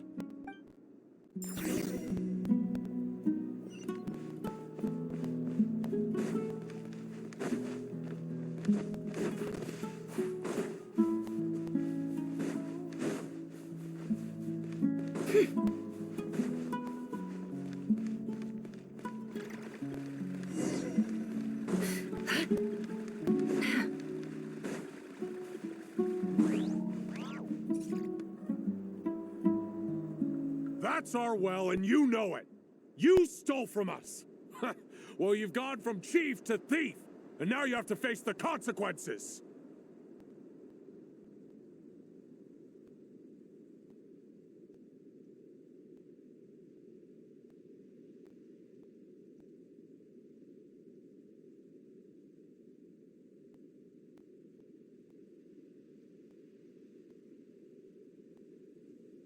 Did you really think you could take our water without permission and get away with it? You're either brave, stupid, or both. And that special ambassador act? Yeah, nice try! We spoke to the academia. They said it was all news to them. You're a liar and a cheat!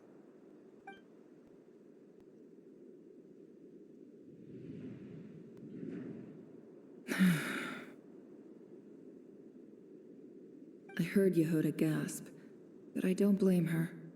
Most people are terrified by the sight of blood.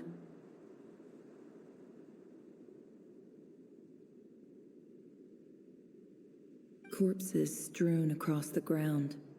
The wounds are clearly from scimitars and daggers, the desert dwellers' weapons of choice. There's a handwritten note on the ground. Let's see what it says.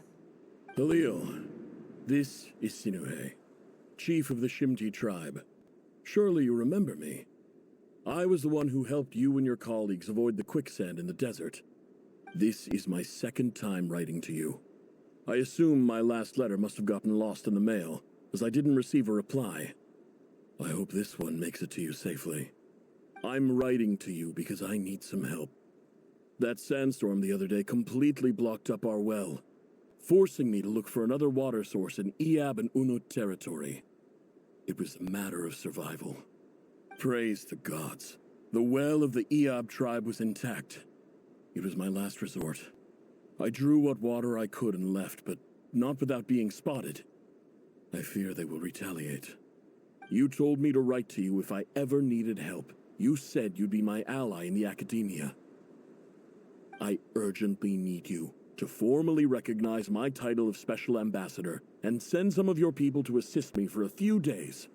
It's the only way I can convince them that this was the Academia's decision and prevent them from retaliating. This is an emergency. Please send help as soon as possible. Looks like this letter never got sent. The writer died a grisly death, and the letter was trampled into the ground. It's badly defaced. Some parts are barely legible. What a ridiculous lie the surviving Shimti tell. Their whole village was butchered over a sip of water.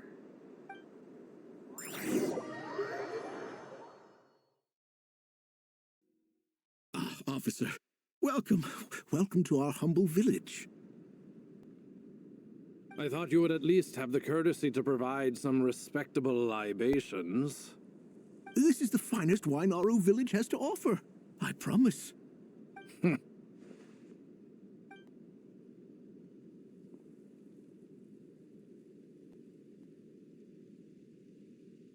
The Academia has agreed to reserve a single space for a candidate from your village. But I remain skeptical of this entire endeavor. I highly doubt anyone in this desert possesses serious academic potential. Please, have faith. If not in us, then in our God. The child we found shows great promise. I beg you, take her away from this place. Give her a chance. Don't let her talent go to waste. I don't recognize her. New arrival? She showed up here a few days ago and we took her in. She's a really bright kid. Please help. I'm begging you. So, where are you from? Nowhere special. Just a sand dune. What about the rest of your family? How many of you are there? Just the one. It's only you? Correct. So, no brothers, no sisters, no mother or father? Any who have slept on a bed of sand, I call my brothers and my sisters. Apart from that, I have no family. All right. Get over here. Sign your name on the form.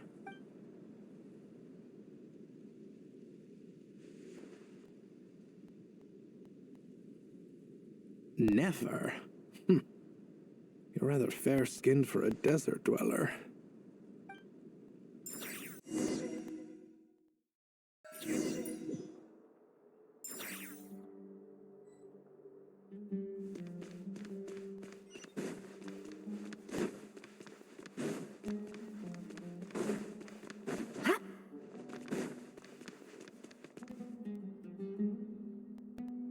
Nefer, this term's assignments have been issued already. Please read through the materials thoroughly, conduct your own additional research, and then write an essay on the topic. Yes, Professor, I'm aware. I just had a couple more questions I wanted to get your perspective on. Oh? Please ask away. Well, I saw the other students' problem sheets, and I couldn't help but notice that my assignment is much easier than theirs. Do you really think I'm a weak student? A weak student? Goodness, no. Quite the opposite. You have a sharp mind. Almost too sharp. I think what you're saying is, a weak student wouldn't have noticed the discrepancy. And if they did, they certainly wouldn't complain about the lighter workload. You see, sharp as they come. You see things the way they are. And I'm sure you know why they're like that. Because of where I come from. Because I'm different. I'm sorry, Nefer. I don't like it any more than you do. It's just... Anyway, you said you had a couple of questions. What's the other one? I wanted to check. If someone sent me a letter to the academia, where do I go to collect it? Ah, your family wrote to you. Well, as long as they put your name on the envelope, someone should hand it right to you. Not exactly. It's not even a recent letter. I was just curious where the mail would end up if no one collects it. The House of Dana, I expect. I know there's a box for unclaimed mail somewhere in there, probably sitting on a shelf. Whatever you're looking for, that'd be the place to start. Okay, got it. Thank you. Oh, don't mention it. Honestly, I feel like I failed you. Hey, don't say that. You're a great teacher, and you do your best for all your students. But the rules are the rules. You're not allowed to teach students. It's not just the academia either. The whole world bends over backwards for the successful. Oh, my dear child. Don't tell me you've given up on life. I haven't. I just think that if you want to make it in this world, you have to find a way to become successful.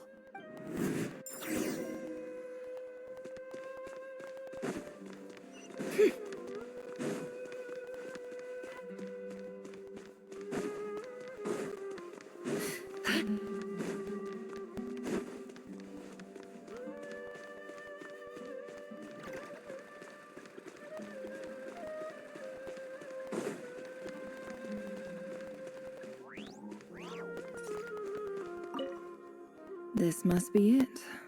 A big cardboard box full of unclaimed mail. Let's take a look.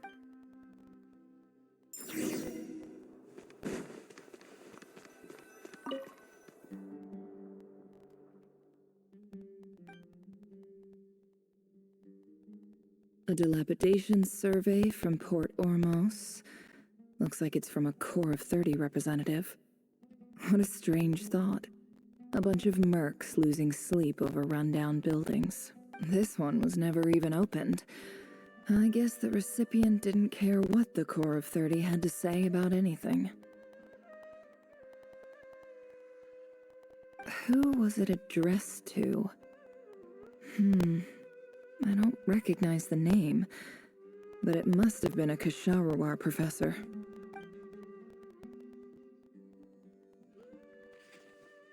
This one is addressed to the Immorta Sage. The title is Changes Observed in Satyavada Life Symptoms. What? Guided by the incense, we became lost somewhere in the forest. All the barriers between levels of consciousness disappeared as our minds soared around in circles, looking for a branch to seek refuge on. In clinical terms, these symptoms fit the description of incense poisoning. The Amurta Darshan strictly prohibits the use of hallucinogenic substances, but I believe there are still people getting away with it. For example, my neighbor who always breaks out into song and dance. This seems like something the academia would want to know about. What? Wait, what's this written on the back? The note says, "The sender authored this letter while under the influence of mushrooms. I would send it back, but no return address was provided. Stamped by the Grand Conservator of the House of Dana." This next one is addressed to Grand Sage Azar. A few words of protest regarding recent changes in Sumeru's educational policy. In recent years, the academia has taken on a small number of students from the desert region. However, it appears to me that these students have not, in fact, been provided with educational opportunities that are, in any meaningful sense, equal to those enjoyed by their peers. As well as receiving dumbed-down assignments and perfunctory tutoring, they do not even have full access to the Akasha system.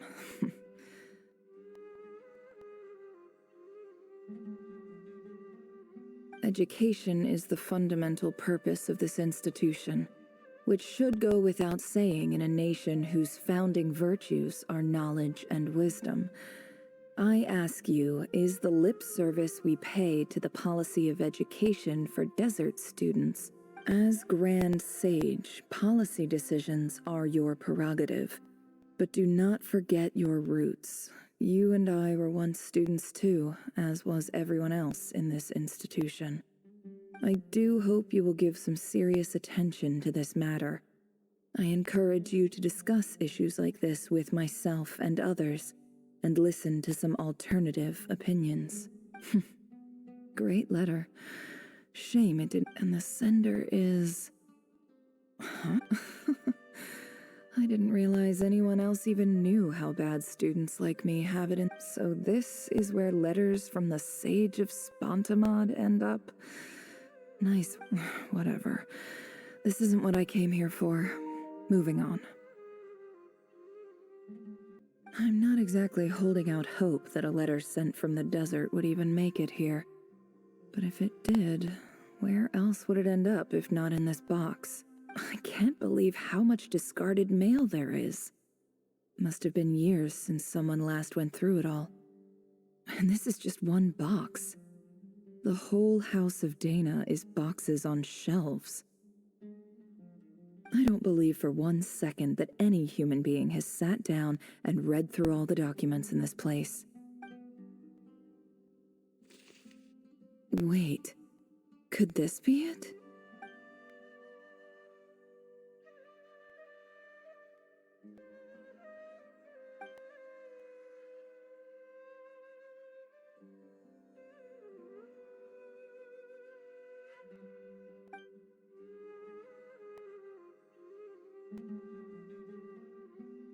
Greetings, Halil.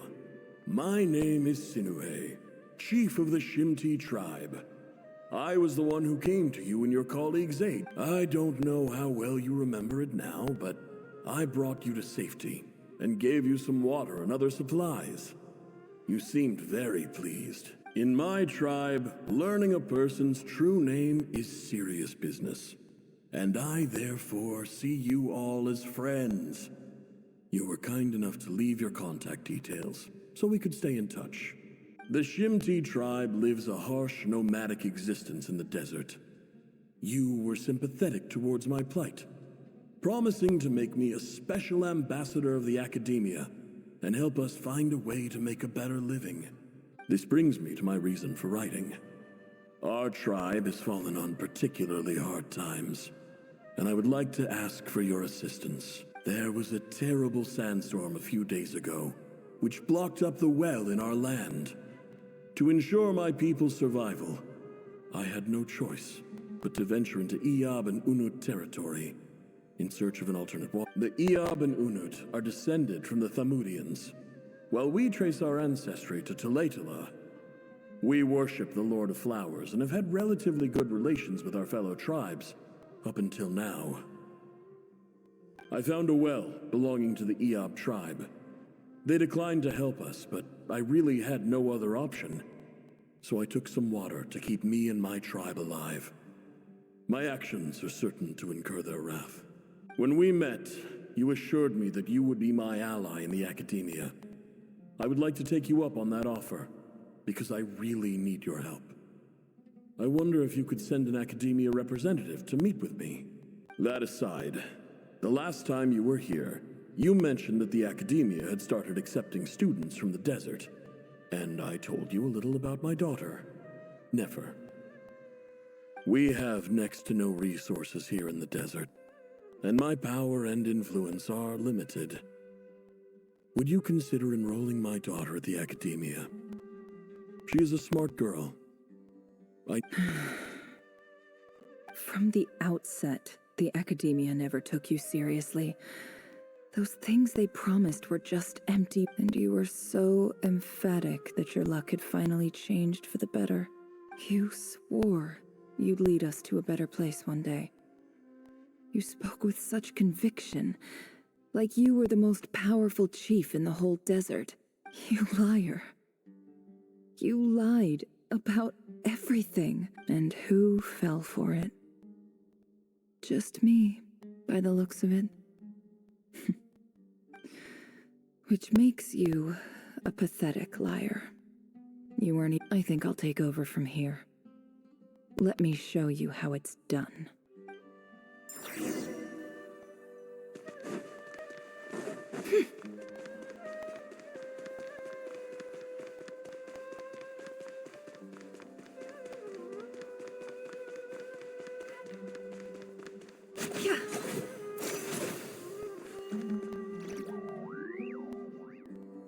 I just came to say goodbye. Thanks for everything you've done for me in my Nefer? You packed your bags. Where are you going? I'm quitting. Something's come up in my hometown. Gonna head back and deal. Huh? But this was a hard-won opportunity for you. You know that better than I do. It was. But it doesn't matter. I have more important things to deal with, and Oh, and I didn't want to overfill my bags, so I left some incense on your desk. What's wrong? I thought you liked incense. Although, I did read somewhere in the House of Dana that it has hallucinogenic effects. Don't use it all at once, alright? Isn't this the stuff you brought from your hometown? You're just letting me have it? But you said it's a rare and valuable commodity.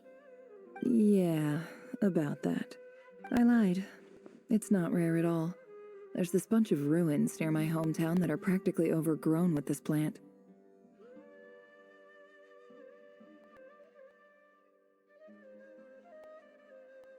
It's not worth much. Keep it. It's fine. But never.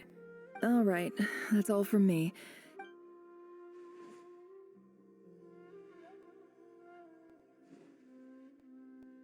Don't forget me, okay? I mean, we're more than just classmates, right? We're friends. Yeah, I'll remember you. I lied again. That incense is worth a fortune, and it's a rare find even in those ruins. And as for remembering her, I have far too much to do when I get back. No time to reminisce. I'll be lucky if I even make it through this alive.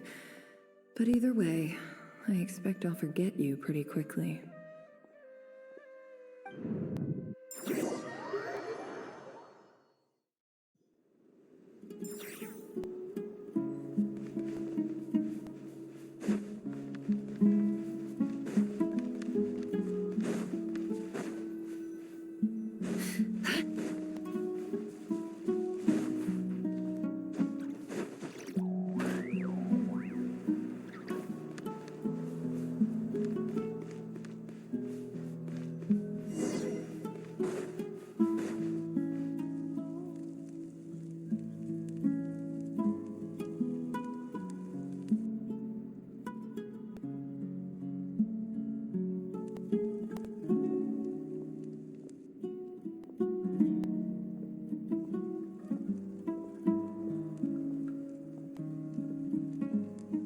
It's a pleasure to meet you, Mr. Arif.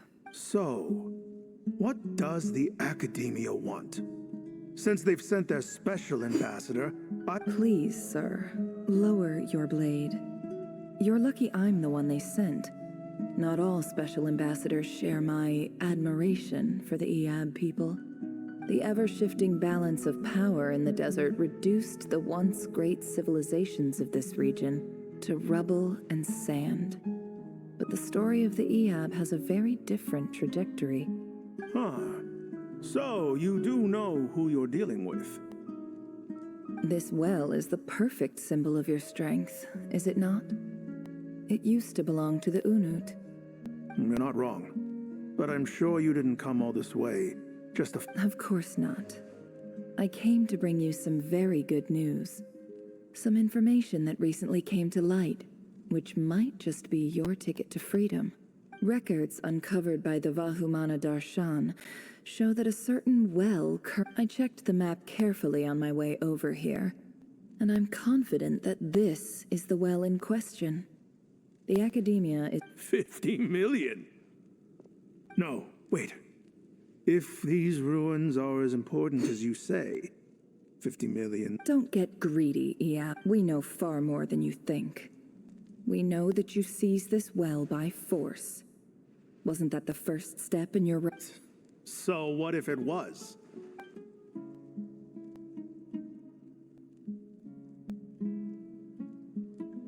Don't worry. As unscrupulous as it was, it's something we're willing to overlook. The Academia is only interested in dealing with the de facto power holders in the region. I hope I am making myself clear. And I hope your words are the truth. If I find out the Academia is trying to play me, I'll hunt down every one of your people and make you watch as I cut their heads off one by one. I assure you, Chief, that would not be in your long-term interests.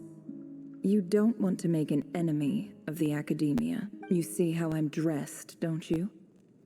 I appreciate that you've never been to the rainforest, but surely even you recognize an ambassador's attire when you see it. And what does a barbarian like you have to lose anyway? You really think the Sumeru Academia would... All right, I take your point. The Academia is the highest authority in the land. In that case, we have a deal. We will sell you the excavation rights. I'd like to thank you, Ambassador. This is good news indeed. Excellent news. In fact, it calls for a celebration. Would you do us the honor of staying a while? Gladly. I am partial to wine myself, and I trust you are as well. So let's indulge in a few drinks together.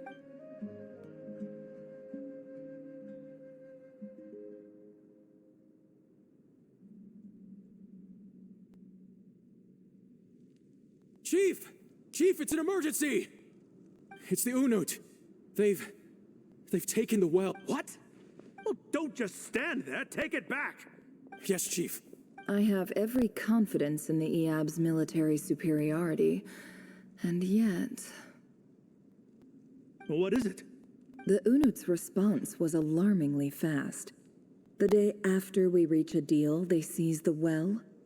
I am obliged to remind you, Chief, that the Academia will only deal with the de facto power holders.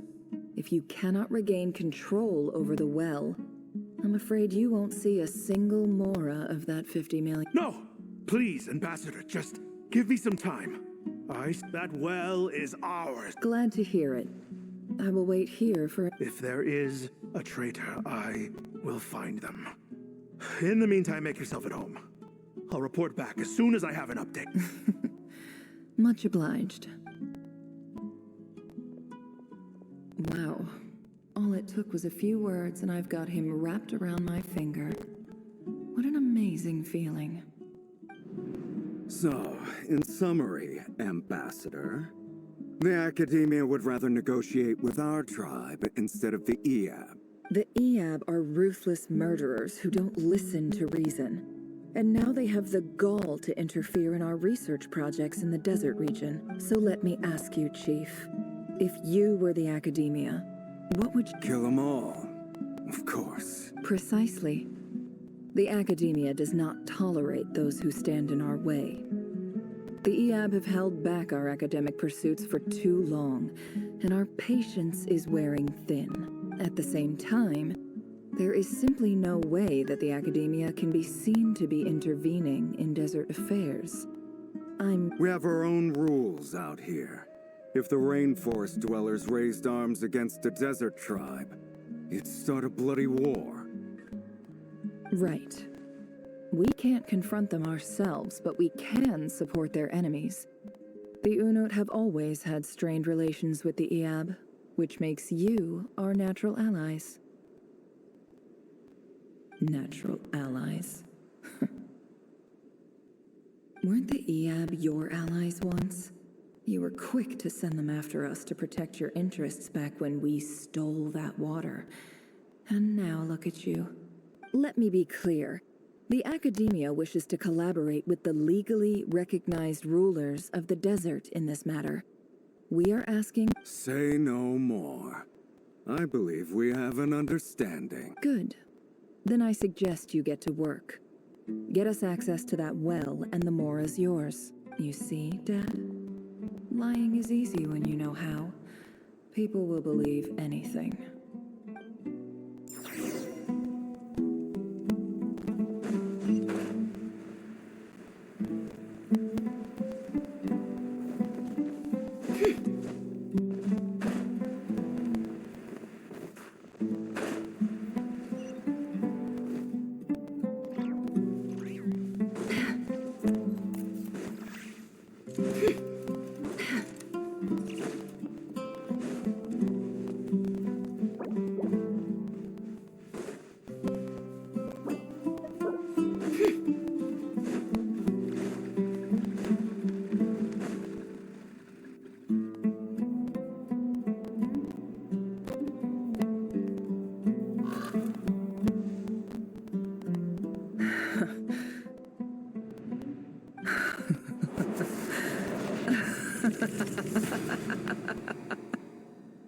Look at yourselves.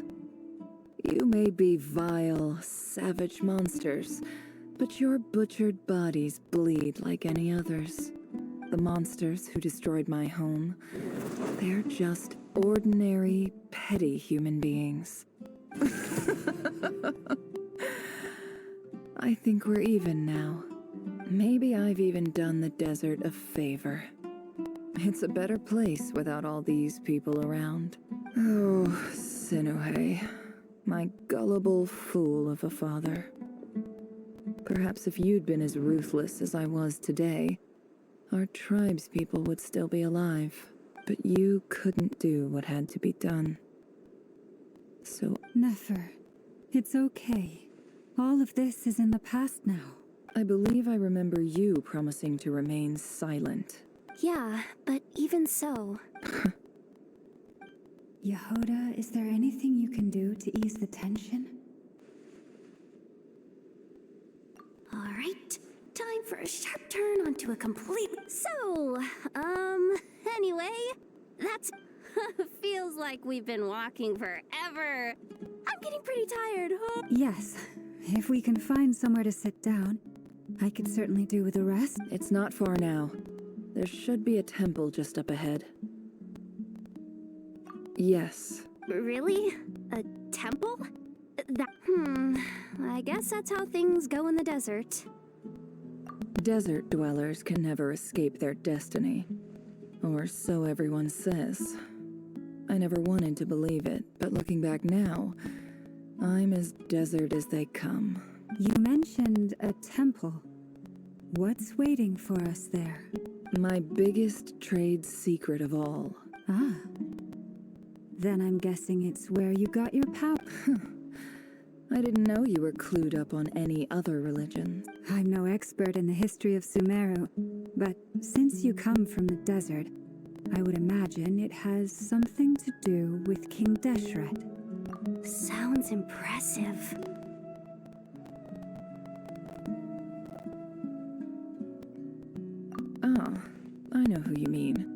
General Mahamatra Sino.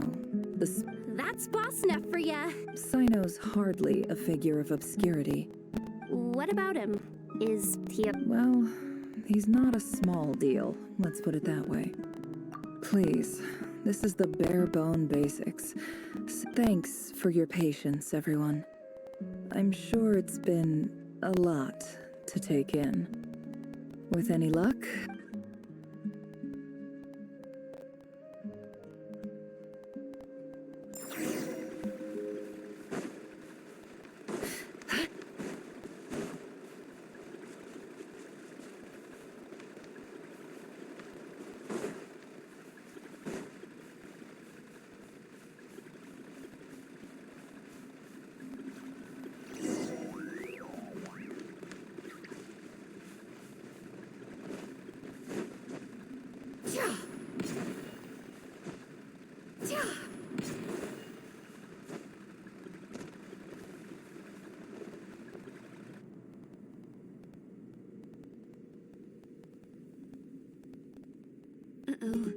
Uh-oh.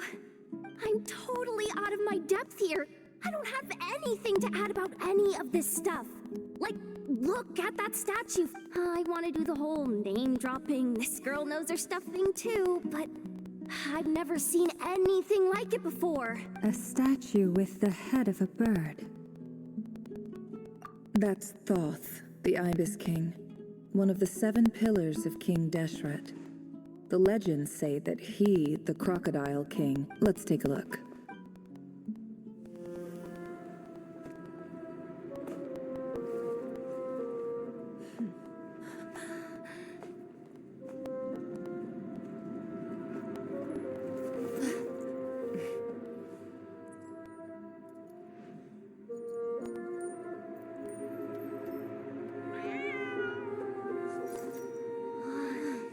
It's just Ashru. So, all is well?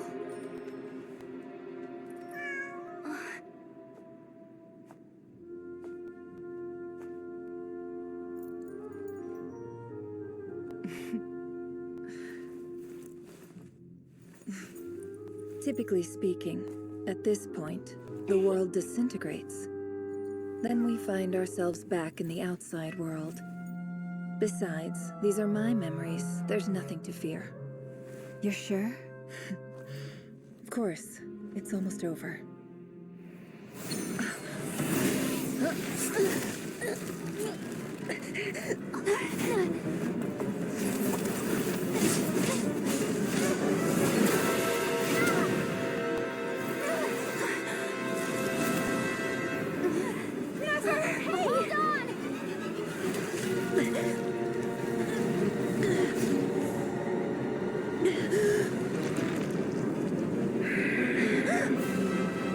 Knowing too much is always a death sentence. Speak for yourself.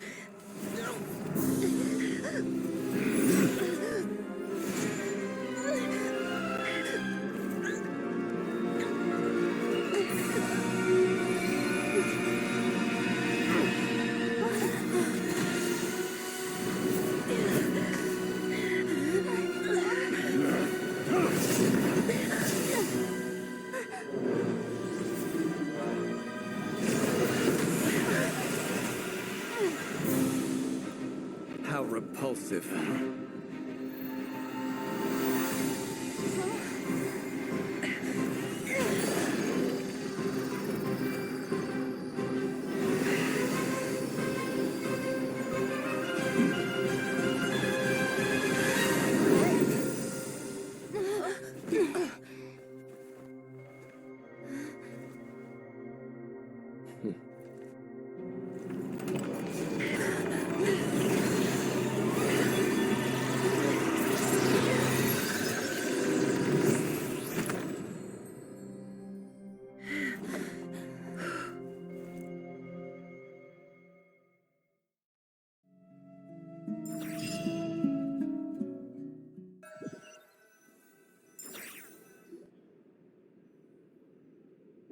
Timed that pretty well, didn't I?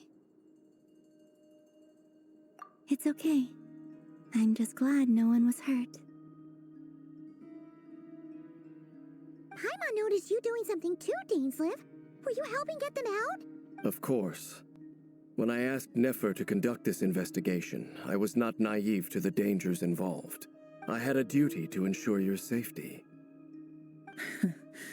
Good to know your sense of justice is still intact after— I take that to mean that you saw the truth. That comes as a great relief. I certainly did. And thanks to your help, I also managed to trap Rerir inside the chess set.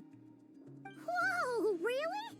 How'd you manage that? Well, to be honest, I sensed that something was wrong long before we made it to the temple. By using this fragment to probe into Rerir's past, well, the monster formerly known as Rerir, it seems I alerted him.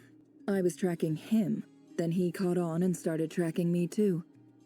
But how did he track you through your thoughts alone? Rerir was a secret agent who reported directly to the Vinster King. He is an expert at finding a trail. No wonder. He infiltrated the chess set, read my thoughts, and built a new virtual chess set inside of it. That's why we weren't able to leave. Speaking of your chess set, it's quite a remarkable item.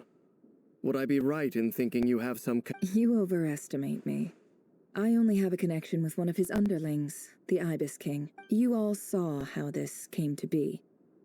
A long time ago, the Eab massacred my tribe, the Shimti, in our home village. The Unut and the Eab fought a bitter battle over the rights to a well, all for the sake of a non-existent 50 million mora.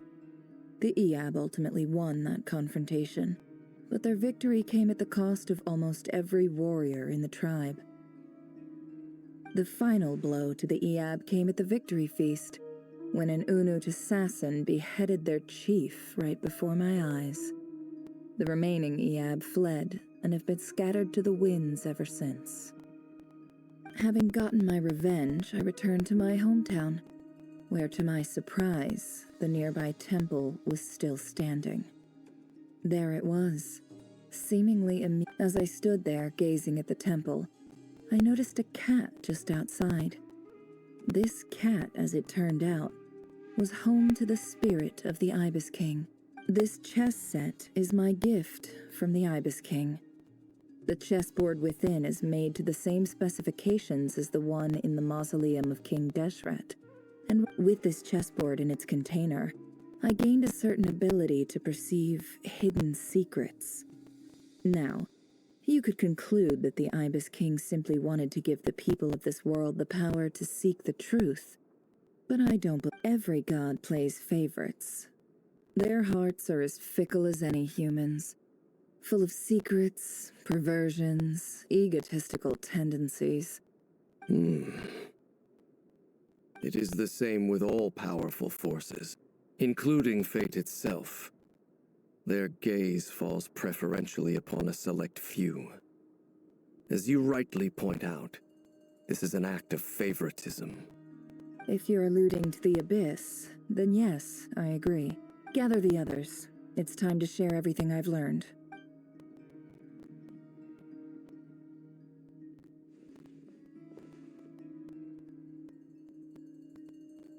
Thank you all for being here. As promised, I did some further investigating into the Raker of Solnari's background. I am pleased to report that the investigation has been most fruitful indeed.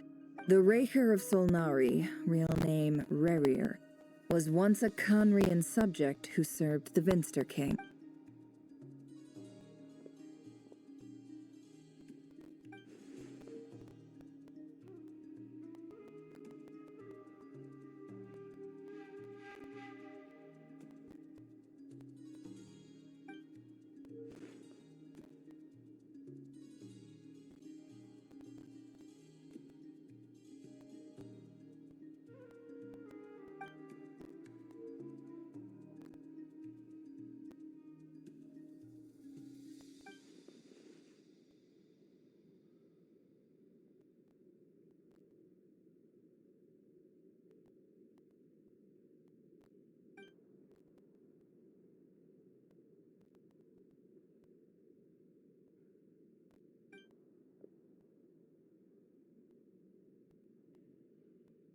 So that's why he's so obsessed with the moon.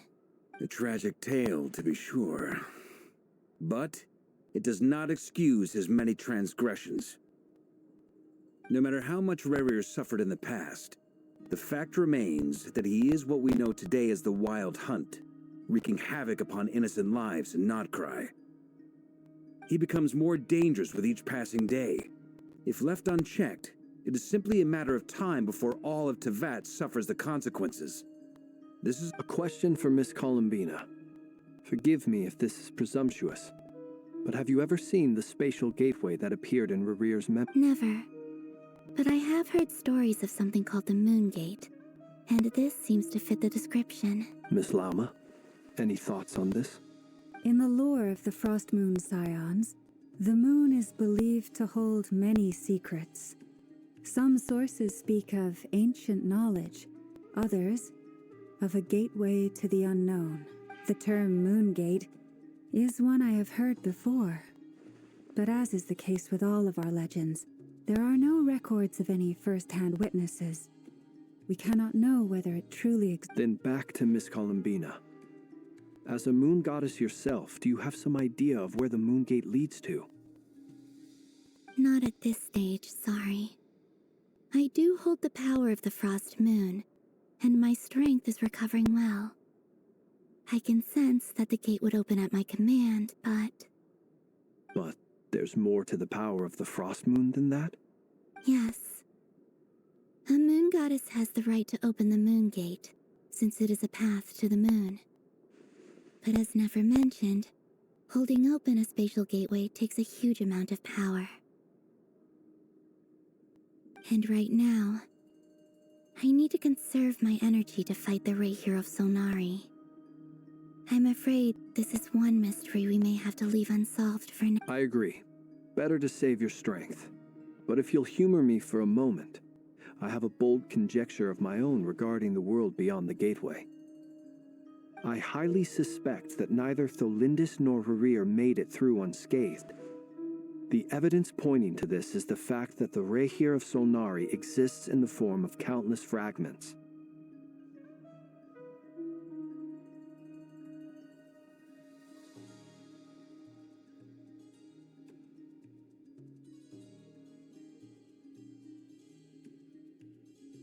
With the abyssal power he wields, no ordinary foe can touch him, let alone tear him to shreds.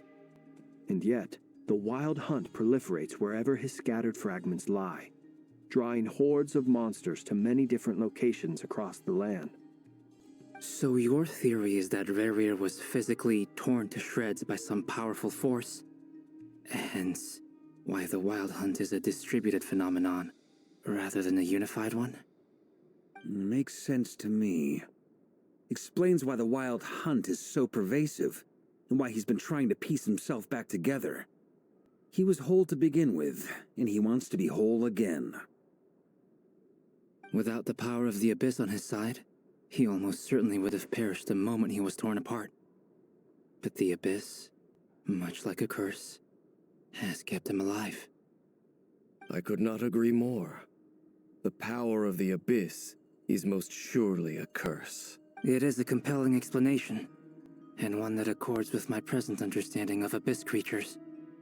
Whether the life form in question is primitive or advanced, if a curse has extended its lifespan unnaturally, this raises some interesting questions. I will run some experiments, and see if there is any validity to my suspicions. That being said, regardless of whether my research bears fruit, I would like to thank Miss Nefer for conducting such a thorough investigation. Already, it has greatly enriched my understanding of the entity we face. My pleasure, Mr. Albedo. I too hope that the information I have shared today proves useful as we look to formulate the next stage of our plan. Hey! What is it, Dainsleif? You look really upset! It's just... when I think of the man I once knew as Rerir. The two of you used to be friends, didn't you? I don't know if these words will bring any comfort, but... Mine too. We can never know all the hows and whys of the way things are. The moon and stars are full of untold secrets and lies. And the skies are host to many more mysteries than these alone. Yet, Those are the first comforting words I've heard in a long time. Thank you both. Well, I think this is a good place to end today's meeting. I'm sure Nefer needs some time to recover. That's very thoughtful of you, Lama. Of course. Sounds good to me. Take some time to rest and digest before we reconvene to nail down a plan.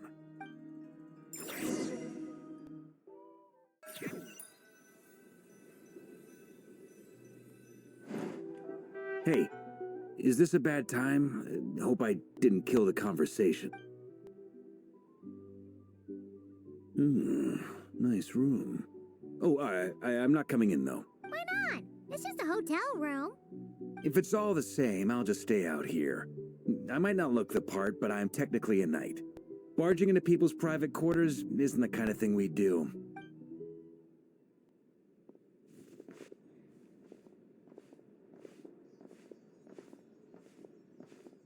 Anyway, Nefer went back to the curatorium to get some rest. But before she left, she shared some things with me that I thought you should be aware of. Firstly, although she managed to trap the Raker of Solnari inside her chess set, there's no guarantee that the power of the Ibis King is any match for... It's only a matter of time before he finds a way to break out.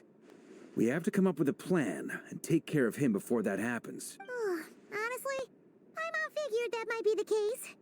So, how long have we got? Well, I asked her that same question.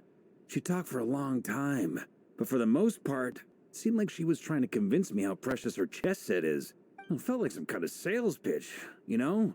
The kind where you end up handing over Mora against your will? Anyway, after all that, she finally answered the question. 2 days, at most. 2 days? Holy moly! Can we even recruit enough help in that time? That remains to be seen. Which brings me to the second issue. Dainsleif is obviously conflicted about this whole thing. But given how little... You have some history with him, right?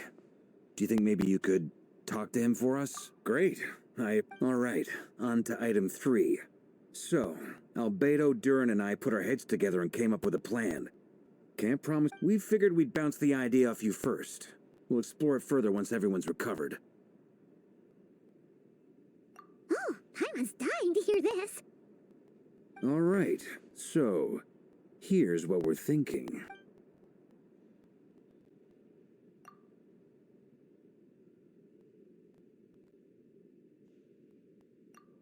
We felt a little uneasy about roping you into this. I mean, firstly, you're not locals, and secondly, none of us are your boss. You're Roping us in? Why would you even say that? We know the stakes here. It's all of us against the Raher of Solnari, or none of us stand a chance. I choose my words very intentionally, I'll have you know. I like to think there's an art to striking a down-to-earth tone. Sir Varka, I have a few thoughts about this plan. I'm all ears. I think we can be more flexible with how the roles are allocated. In my view, the most sensible lineup would be...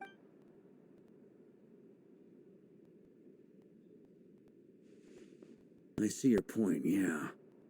But if that's how we're going to approach this, you'd better make sure you're ready. To be clear, I don't doubt your abilities. Far from it. I just want to make sure.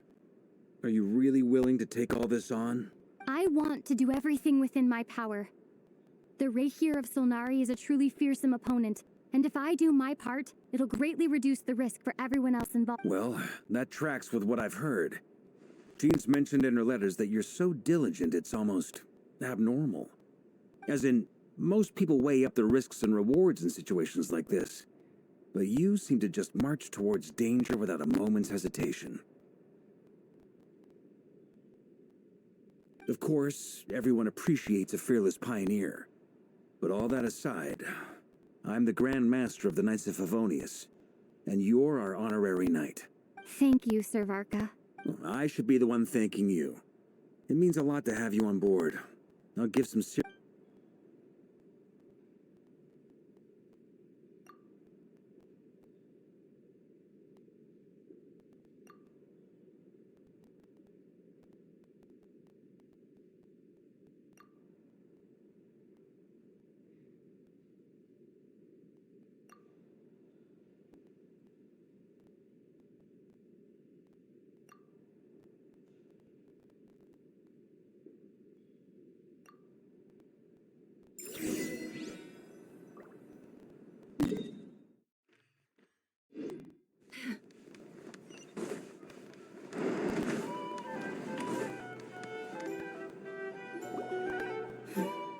This is a thorough plan, but I do have one last question before we take action. How can we be sure that our enemy won't leave the designated area? Great question. Albedo's been hard at work analyzing Rarer and the Wild Hunt's behavioral patterns.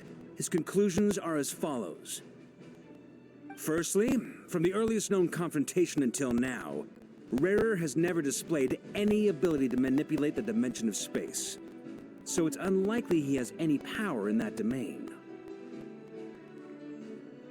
Secondly, he seems to have a particularly strong vendetta against our group.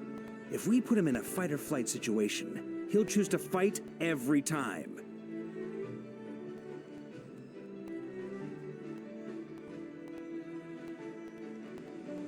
Thirdly, finally, and most importantly, he is consumed by hatred, both for the moon and for his enemies. Turns out, we tick both of those boxes. We have a reincarnated moon in our ranks, and a spy who accessed his private memories without permission. He'll be baying for blood. As someone who's had their fair share of interactions with the Wild Hunt, Understood. Then I will defer to the verdict of the group. Well, everyone, that's the plan in full detail.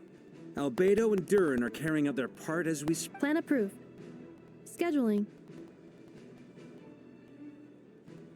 Okay, any firepower you need, I got you covered. Let's light this baby up. The Frost Moon Scions are behind you as well. And the rest of you? No objections? All right, then it's settled. This is the plan we're going with. Next up, an old tradition of mine. Wait, we can still back out of this? Everyone says things they regret, right? I don't want anyone feeling trapped because their mouth said yes before their brain had time to think things through. A very people-first approach. I hear that's common practice in the... Who'd you hear it from? D-Luke? Shh. We don't use people's real names at work. This contact will be known only as Owl, please and thank. This plan can only work if everyone does their part. Flint's and I will absolutely support. we shall indeed. You'll be glad you accepted our help. Also, you are the last person I expected to see here, Miss Dory. It's not often I get called Dory in a work context. My peers usually call me Lord Songamabe. So, the longer your name, the higher your net worth. In that case, Mr. Flint's here must be worth a fortune. The walls are thin here. I'd appreciate you keeping that a secret. Okay, fine. I'm actually only here as a favor for someone else. Do you have any idea how... Oh, does this mean someone out there actually has the power to boss? It most certainly does not. We have a long-standing and mutually beneficial business partnership. She said Mom supplied me with a great little trinket, but now that lady's ruined everything. If I don't start building a little goodwill now, my whole business in Notcry is gonna go down the drain. Okay. So what exactly is so special about this pendant? It's a lucky charm that a great mage made for me. We have a business relationship, and she was worried that something bad might happen to me. So, she wanted me to have something that can I finally got it all fully charged up with Kuvaki, and then never went and used it all up at once! Never lost so big in my life! You're right. It was all my fault. I didn't mean to drain all the Kuvaki in the pendant, but I'll... You will? Well... I knew you'd say that. Well... You're putting me in a difficult position here. It's a very useful thing to have around. But I have a funny feeling it won't be around. Looks like bankruptcy for me. Hey, don't be so pessimistic. See this through and you never know. You might find a new business up.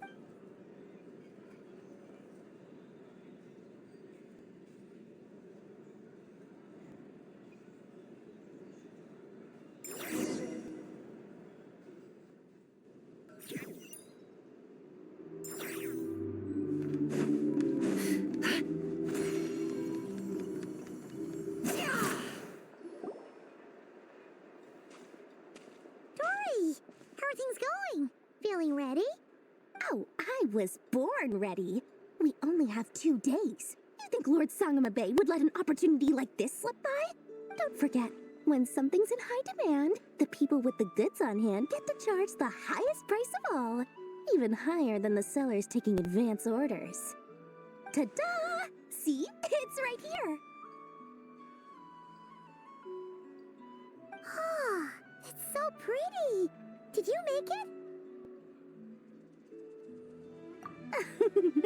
No, I have a supplier. We go way back, so he made me a very attractive offer. Aha! No wonder you were talking about Lucky Charms at the meeting. You've been getting Kave to make them for you. That's not the full story. It actually started a while back as a project between me and the Dendro Archon. Mage Alice once warned me that this world won't stay safe forever. There may come a day when everyone faces a great crisis. I passed this on to the Dendro Archon, and she secretly brought together a research team made up of Sumeru's top scholars to invent a technology that could keep people safe. I won't go into the details. Anyway, point being, it was the Dendro Archon who asked Kave to build this little contraption. As one of the top Kasharawar talents, he was the obvious choice. Took him long enough. He stressed over it for ages. Must have gone through at least a dozen designs before producing a final product. But that's Kave for you. Marak delivered it to me a couple of days ago, along with a letter from Kave. Could I ask why I'm sending this technology to you? What's your proposed use case? Has it been approved by the relevant authorities? So nosy. My fault. Surely Nahida must have told him you were involved in this project. He was probably just nervous because you're always so secretive about your business. Could be. Anyway, I just replied, let's hope there never has to be a use case. Because it would... Fair enough. But it sounds like he was just being cautious. He probably felt responsible as the one who made it. Or maybe he was asking as a favor for his housemate. He's done that before. Not sure why, though. Either way, all's well that ends well. I'm just glad to finally have my hands on the product. I wouldn't want to be without it, given the potential dangers that lie ahead. Huh? What does that look mean? Paimon's just super surprised. This must be the first time we've ever seen you actually get serious about something. Well, a long time ago, I made a promise to myself. I promised that I was gonna live every day of my life with a big beaming smile. There are always gonna be times in life when you have to give something back. That could mean paying back a debt, returning a favor, or showing some kindness.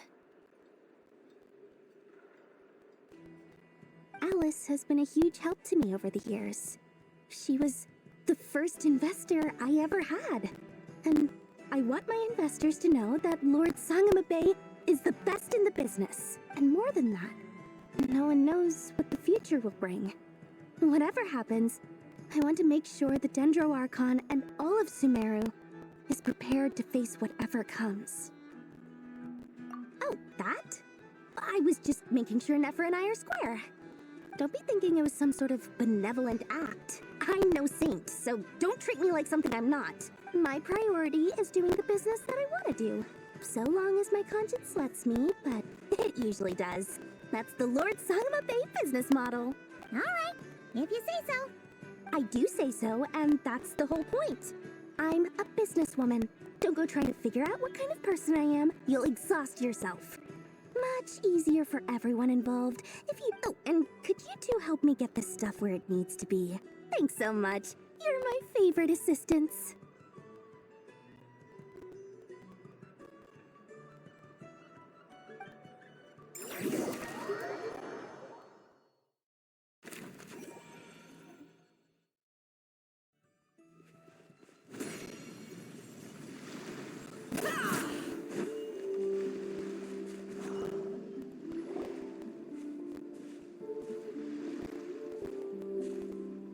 Traveler, Paimon, it's good to see you. Everything going smoothly over here?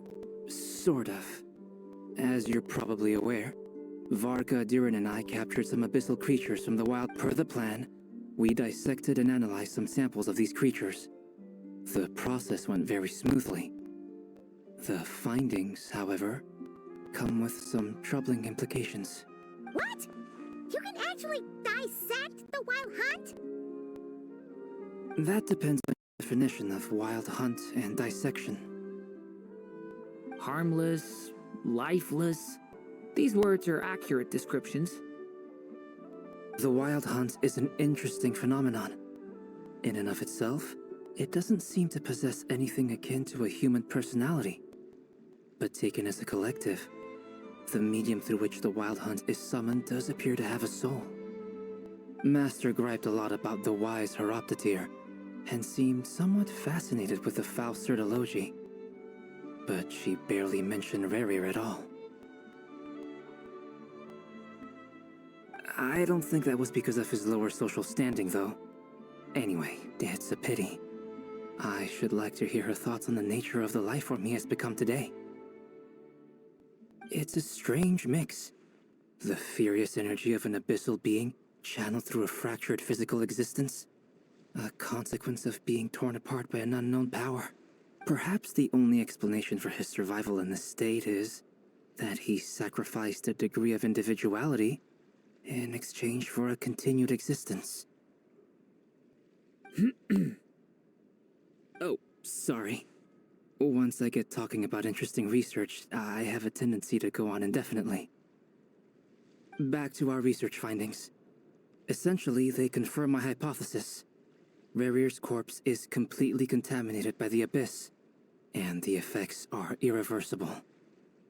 You could think of this as Rerir in mutated form, but in my view, even that would be inaccurate. In reality, his whole being has been consumed by the Abyss. In other words, he is now nothing more than a manifestation of abyssal power. Unfortunately, at present, we have no means of completely eradicating abyssal power. Hence, we cannot fundamentally destroy the Reihir of Solnari either. Oh, that's terrible news! So, that's it? We can't defeat him? Not even if we get the power of the Three Moons?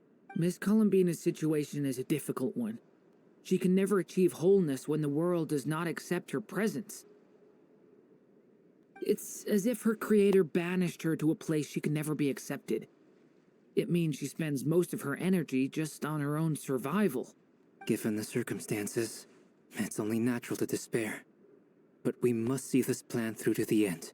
Time to kick off the backup plan. Oh, Paimon almost forgot!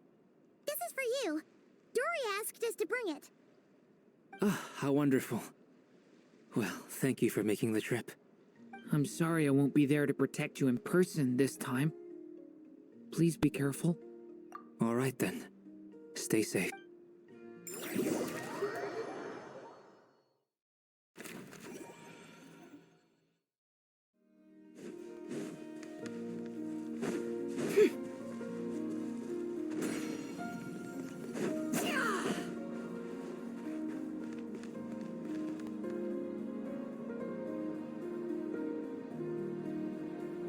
Miss Lauma, is everyone here? Yes. The fate of my flock is in your hands, Grandmaster Varka. Please... My lady, what are you saying? Within the next 24 hours, we will face the biggest crisis the world has ever seen. This is not a burden that we deserve to bear. But I believe that we reap what we sow in this life. So I intend to act. I must do what I think is right. For me, that means fighting for the future of Nodcry. This gentleman is the Grand Master of the Knights of Favonius, Varka, Knight of Boreas. In my absence, please follow his lead. Hey, everyone. Guess I should introduce myself. Well, to start with, I know my way around a battlefield. The biggest strengths are honesty and hard-workingness. Anyway, point is, I don't intend to let Lauma down. I'm gonna do everything in my power to keep every last one of you safe and sound.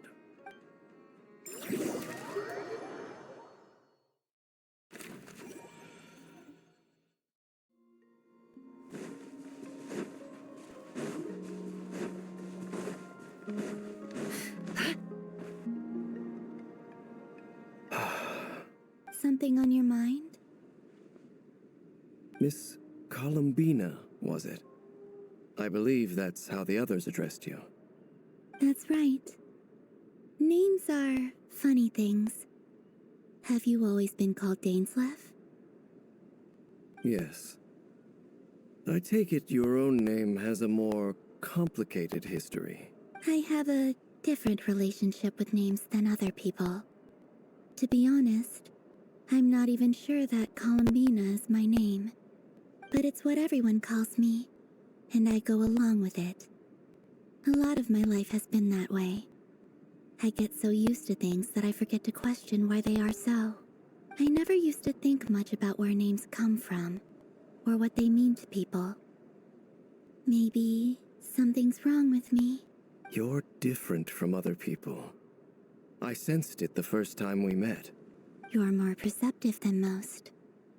I'm sure your long life and rich range of experience explains that. Do you ever find yourself missing Conria, Mr. Dainsleif? Difficult to answer. I have dreamed of the past many, many times. Sometimes I'm fighting tooth and nail. Other times I'm lying on the ground. I don't recall any happy moments from that time. Is that because hatred survives longer than That would not be for me to say. I make no excuses for the grudges I bear. Thank you for your help with the Rerir situation. Without your efforts, I never could have learned the hidden truth of his story. You're welcome. I know he's your friend. Friend? He betrayed me. And I never really understood what he was going through in life. Okay. So, do you plan to fight him with us? You see, you're torn. Now you know what really happened. I need some time. Of course. I completely understand. Anyone else in your position would feel conflicted too. Actually, I went through something similar myself recently. Something happened that changed my perspective on a situation. You mean the Harbingers who still support you, even though you've left the Fatui? Yes. I always thought they were only helping me because Harbingers are forced to work together. But then I abandoned them. And even now, they still support me. Which means... Clearly, they view you as a friend. I feel a little guilty now. I regret not seeing her help for what it was, and not treasuring it. I see the guilt that you're feeling now, because I feel it too. Hopefully, talking about it will do us both. Have you noticed that the Traveler and Paimon are over there? Huh. Shall we say hello? Sure. Hello. Ah!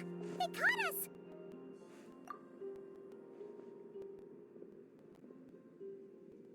I apologize for making you worry. No doubt you wish to know where I stand on the plan to take down the Recher of Solnari. You will? Oh, thank you so much! Everyone will be so grateful to hear that! They needn't be. This was something that I was going to have to face up to eventually. That doesn't matter to them. They're grateful to you regardless. You can't control their gratitude, so just accept it. And then, have a think about whether you're willing to join us.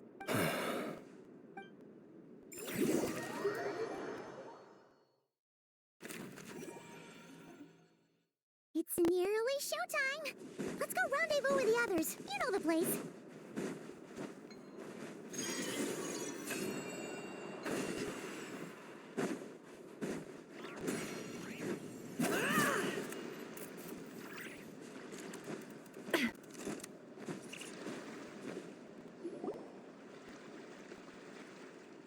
Ah, You're earlier than I expected. Hey, Flint's! Been waiting here long?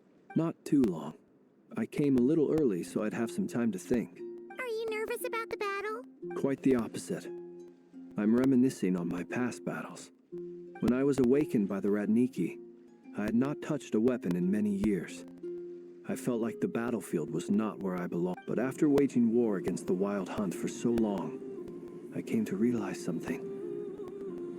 A life of absolute peace is simply not a possibility for me. My restless flame indicates that somewhere inside of me, there is a deep yearning to root out the evil in this world. Oh, that doesn't sound like such a bad thing. Well, in the past, when I was a Fae whose primary concern was hibernation, it was hardly ideal. But it certainly serves me well here in the present. And I am delighted to be able to join forces with you in this endeavor. Looks like I'm not the first to arrive. Ah, Miss Lauma. Did you sleep okay last night? I struggled to settle down at first, because of the nerves. But don't worry. I got enough sleep in the end. I'll be just fine. Please, I'm just doing my part. Never! Over here!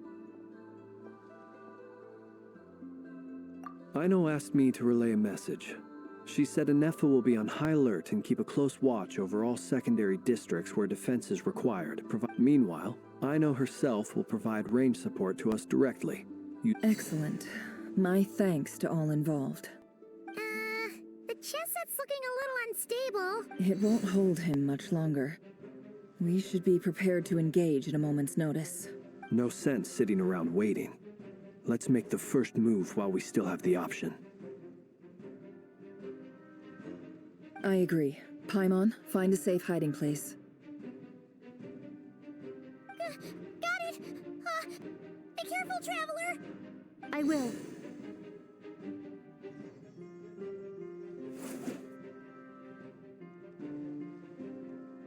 Everyone, take your positions as soon as the battle starts. Every ounce of strength we have in our bones, let us bring to this. Ready? Let's go. I've seen all your futile ploys before. You have become the authors of your own. I wouldn't be so sure about that. You are merely a moment of sport before I tear down the moon.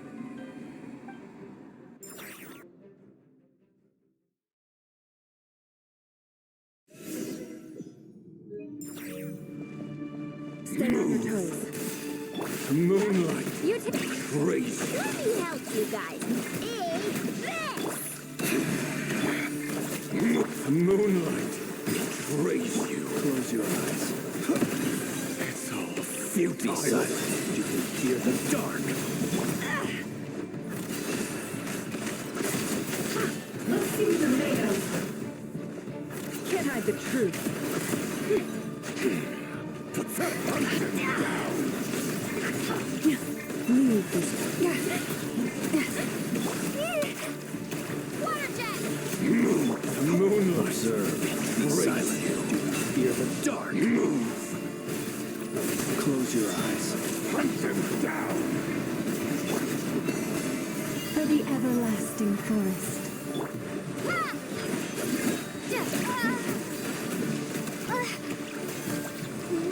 Moonlight. Observe.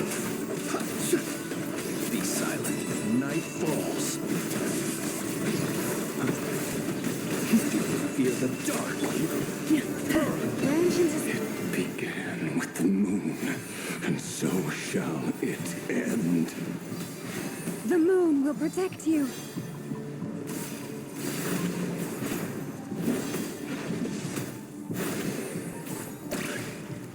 Do you see now? Close your eyes. Be silent. From here, when will it be as you foretold?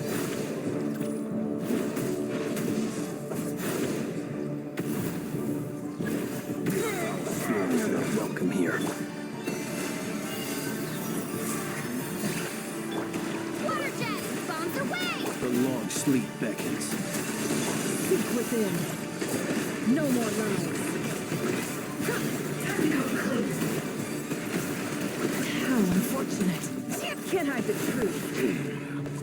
It all falls to the truth.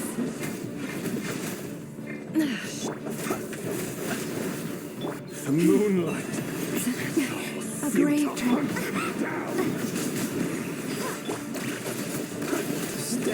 For the everlasting forest.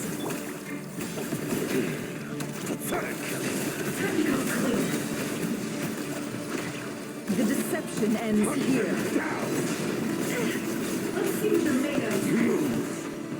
No more lies. Futile. Receive my blessing. The moonlight. Break your little game of heroics is over. Who wants to go first?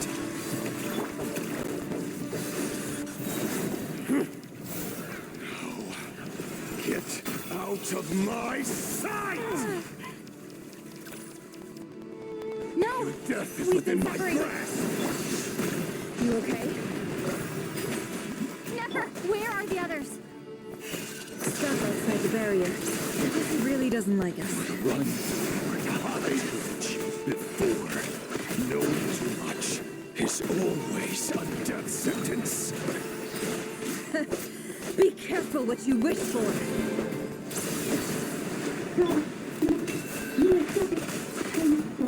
Lala! Can you hear me? Silence. Voices are gone. But at least I know they're still there. I need to focus. Stick to the plan. Remember my most important task. Just stalling him. If I can stall him for long enough, the moment will come.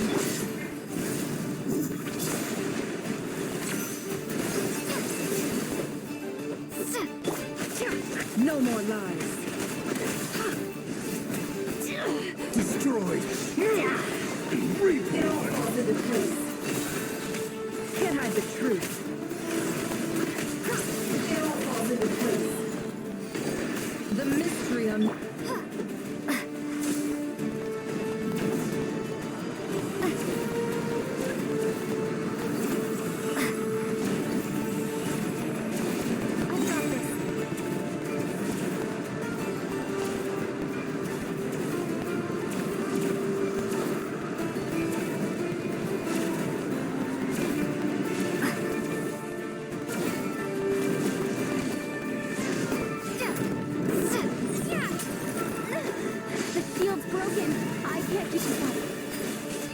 Push your luck. Your death is within my grasp. Absurd.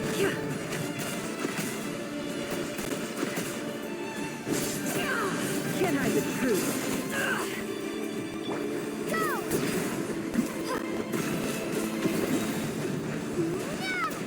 Seek within.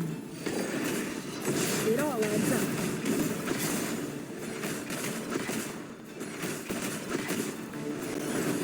No more lies. Time to go clean.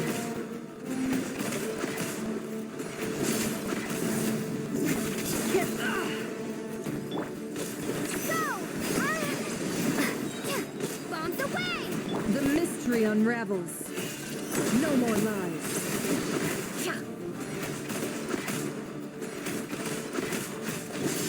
It all adds up.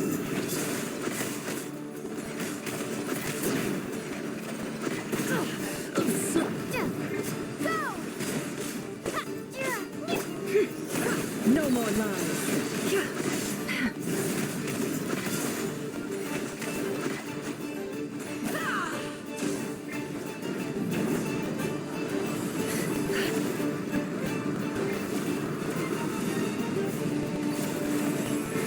Curses. There's no other way.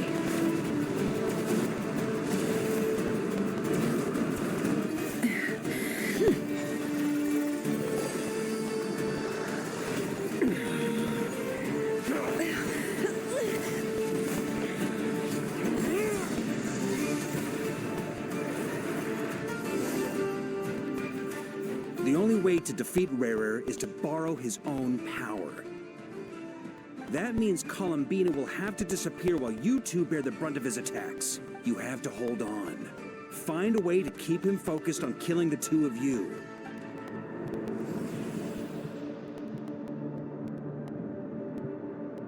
Never! Your eyes are bleeding. Soon you will be powerless to resist. And then, I will reduce you to dust. But that dust will plague your memories.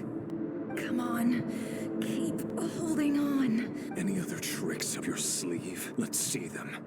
As entertaining as they are. You've backed yourself into a corner. You don't fool me. I see your fear clear as day. I have to stoke his rage. Make him unleash everything. You fear what you could never defeat. You fear the thought of never being able to save your beloved. You cannot win the fight against fate, Rarier.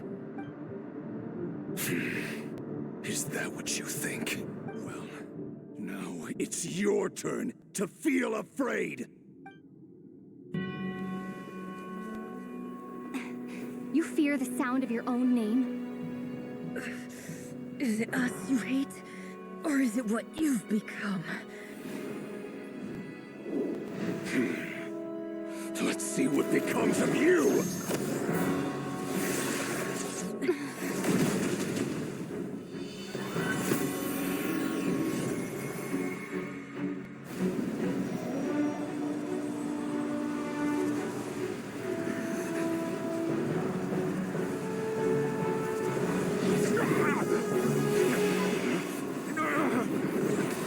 What's happening?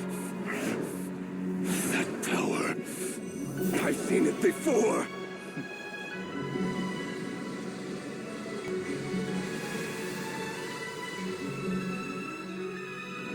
His power is on another level. We'll need to use an alchemical array to convert his power into a usable form. Then quickly channel it into Columbina, rendering her powerful enough to compete with him. I'll join you. I can help. If I release enough abyssal energy into a confined space, it'll create a potential difference, allowing us to extract a huge amount of elemental energy. Next, I'll synchronize with everyone's minds using pyro, then give you temporary access to their abilities and fields of view. But it won't last long. Can you see? Well enough.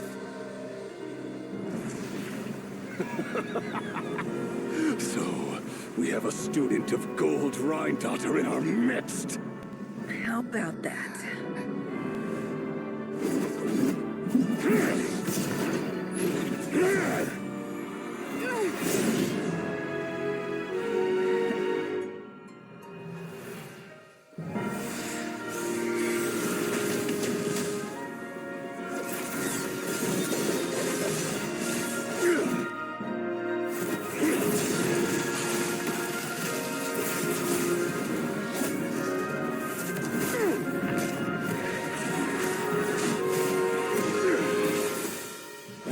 You use my own power against me? Just like how you stole Kuvaki. Look familiar?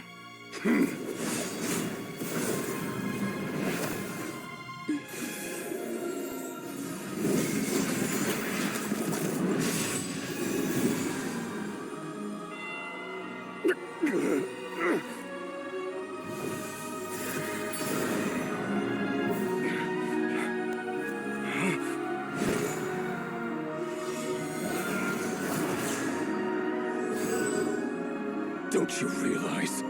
You don't have the power to hold that gate open. I don't, but someone else does.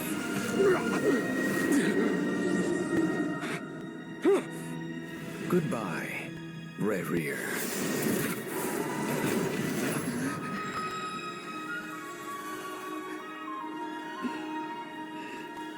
We won.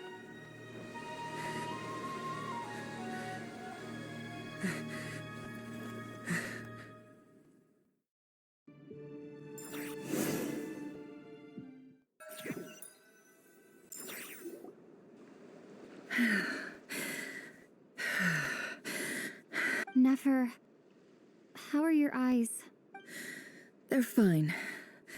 Apart from the blindness, of course. It's not too late. Let me handle it.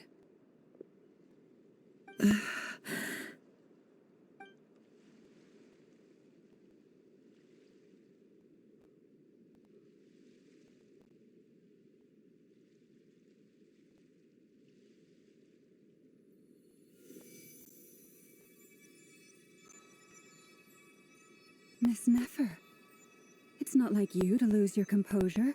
That was the most reckless thing I've ever seen you do. Reckless how? The situation was critical. Our lives were at stake. We had to do something. Even so.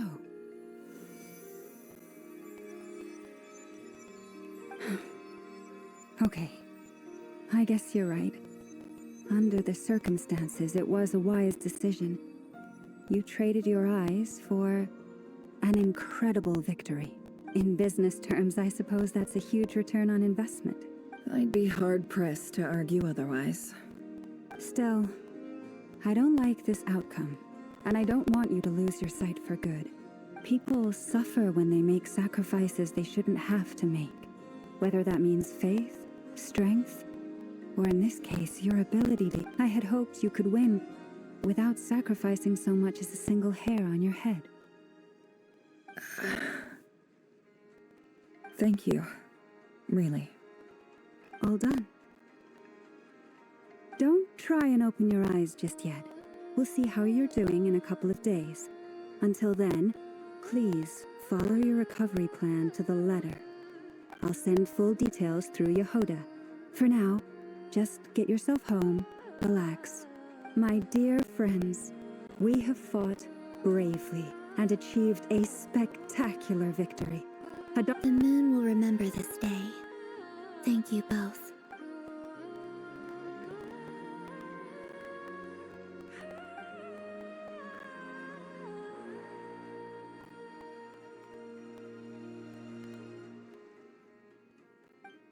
There's something I want to let you know. What is it? When Durin connected everyone's minds so I could access their powers, I also felt everything they felt.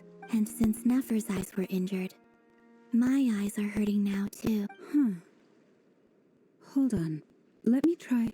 I only feel the pain. There's no actual damage. I just thought I should tell you. You're right. There's no damage. That's a relief. But I must say, I'm surprised to hear the Kutar share something like this with me. Things are a little different now from how they were. Friends. You have no idea how glad I am to hear that.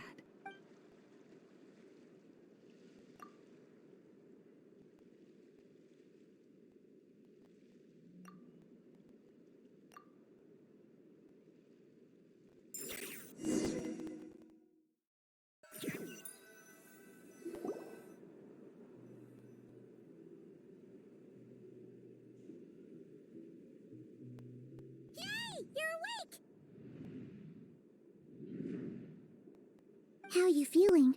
Any aches and pains? Did you sleep well? I'm doing all right, Paimon. No need to worry about me. Phew! Well, that's good. Paimon's been sitting on the edge of the bed worrying about you for ages. He slept a whole day and night. Poor Paimon had to eat all by her lonesome. Glad to hear you didn't starve. How was the food? Well, it wasn't the same without you there to share it.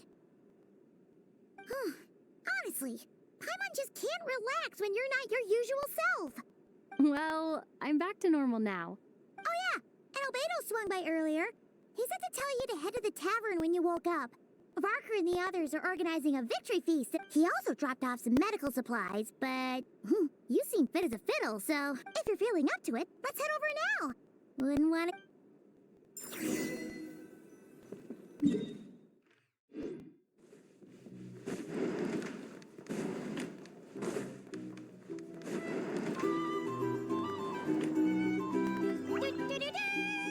We're here! What, Traveler and Paimon? Perfect timing! We were literally just saying how there's no way we're holding this victory feast without you. And How are you feeling today? much better, thanks. Don't worry about me. Relieved to hear it. If that changes, just let me know. Happy to check you over at any time. Yep, we're here for you. Anything you need, just let us know. Oh wait, where's Nefer? How are her eyes doing? Nefer's right over there. I'm sure she'd love to catch up with you.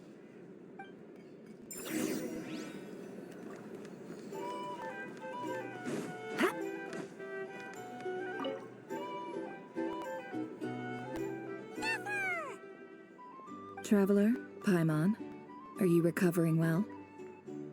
Turns out that moon chanter has some real talent after all. My eyes were mostly recovered after just a couple days' rest. I can actually open them again now.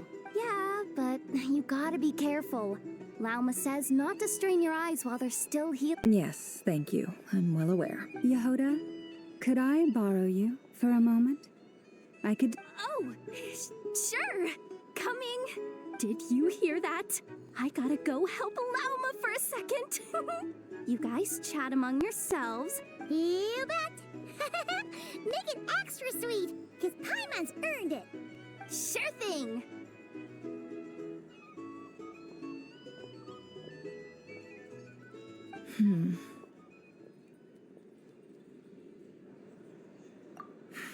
The Raker of Solnari. Kind of a snake, don't you think? No, definitely a snake. A poisonous one who spewed his venomous hatred everywhere. Anyone who seeks revenge out of hatred for other people has become a snake. That's something my dad used to say. Perhaps. I'm sure it sounds like a very wise and open-hearted perspective to your ears. But me? I think hatred is a perfectly justifiable emotion. What else is left when everything you depended on in life gets stripped away? Something's gotta fuel that drive to keep on living. If you're worried about me, you can nip that in the bud. I'm not someone who gets stuck in the past. It's just... I suddenly feel like I was wrong to call my father a liar. He was just a fool. That's why the academia turned their back on him. And why the other tribes gang... Oh, Father. How much better things could have been if you were a skilled liar. Look at the Ibis King. Thoth is a fiendishly cunning liar. And yet, strangely, he feels more like a father to me than my real dad ever was. He's never brought it up, but I'd bet he feels the same way. Why else would he give me the power to perceive the truth, while at the same time training me in the art of deception? Well, King Deshret banished him to Aru, which is essentially a prison, and posed 3. His response was to take on a physical form and approach me, hoping that I could become his envoy and Did he really think I'd fall for that? He's stuck there. He can't make me return what he gave to me. So that's enough for you to decide he's not. He's a prisoner, and he was scared. So he decided to perform some good deeds to win people's approval. He lives in fear because he's a deceiver. How is Rerir any different? You can't work as a spy your whole life and expect... It's preposterous. Yet I can't say I don't understand it. Liars live in the darkness of their own making. But it's still human nature to want to go on living. They say that a liar's soul is the most worthless thing in the world. What do you think? Good. If you understand that, it means you're smart, and you see things objectively.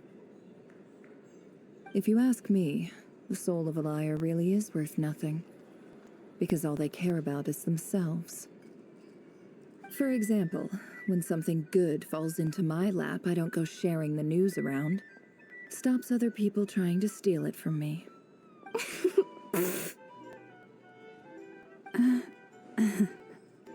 So be it. They have sharp ears. I can't keep anything from them. Wow, is that what it looks like? Well, you all know my past now.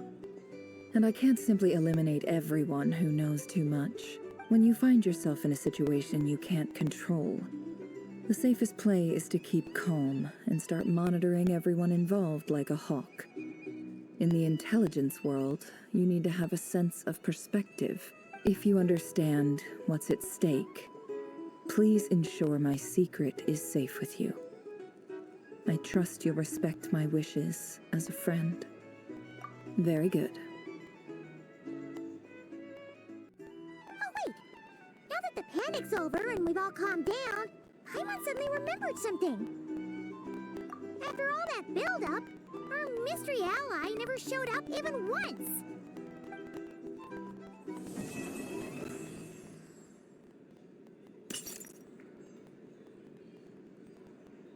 Huh? Am I imagining things?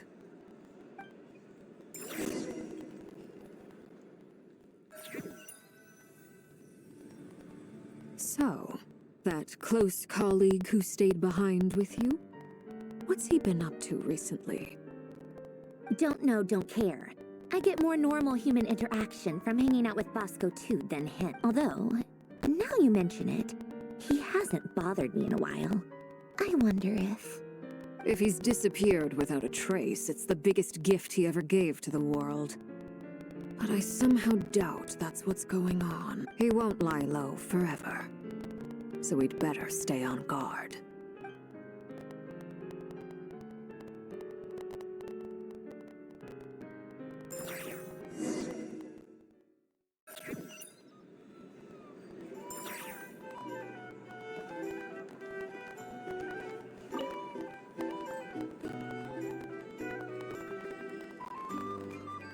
Ah, Lord Sangama Bay.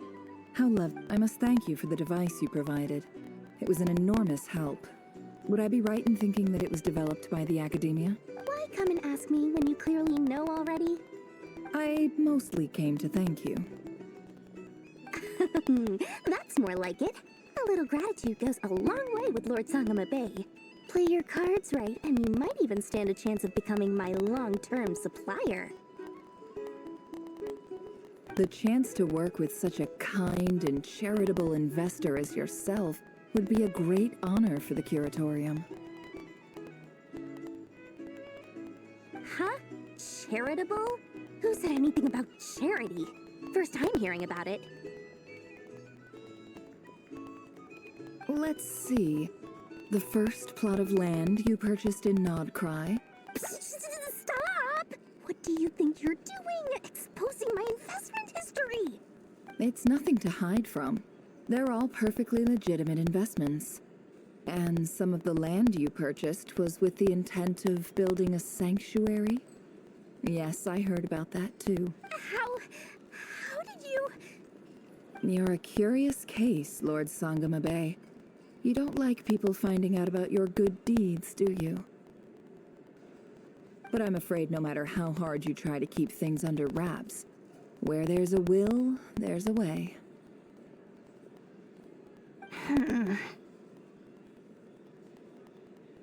You did it for Sumeru, didn't you? It was empty land that was gonna go to waste otherwise. I figured if I built something there, it might at least get some use in an emergency. Disasters are capricious things. They strike without any warning. I've lost family to a disaster before, and I don't want to lose any... My elder sister used to dream of finding a sanctuary. Somewhere with plenty of food, water, and medicine. Where everyone could live happy lives. It was something I looked into, but after discussing things with the Dendro Archon, I decided on a more effective strategy. The tech people handled the tech, and Moneybags provided the Mora.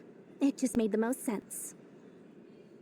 It's a pity that so few people know the truth about you. Everyone says that you view everything in terms of Mora, and all you care about is growing your own wealth. So, what's the problem with that? Everyone wants to be rich. It's human nature. So yes, I love more. But surely you have dreams of your own beyond... You don't get it, do you? My dream is to invest in other people's dreams. And, you know, make a nice little slice for my... Just thinking about it makes me happy. Thank you. For the device? And the pendant. Oh, that. I was just returning a favor. Seems like we've both been away from home for... Yeah. So long that...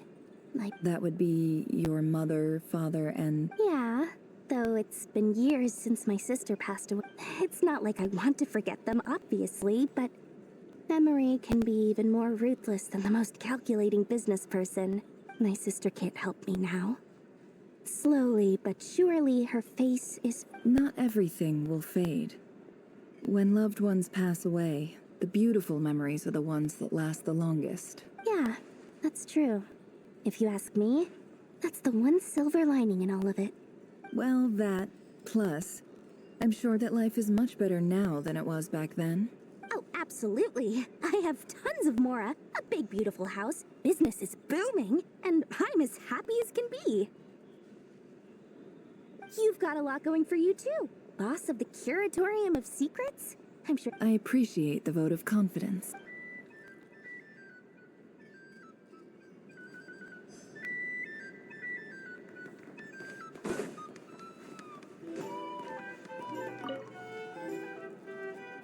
How have you been holding up?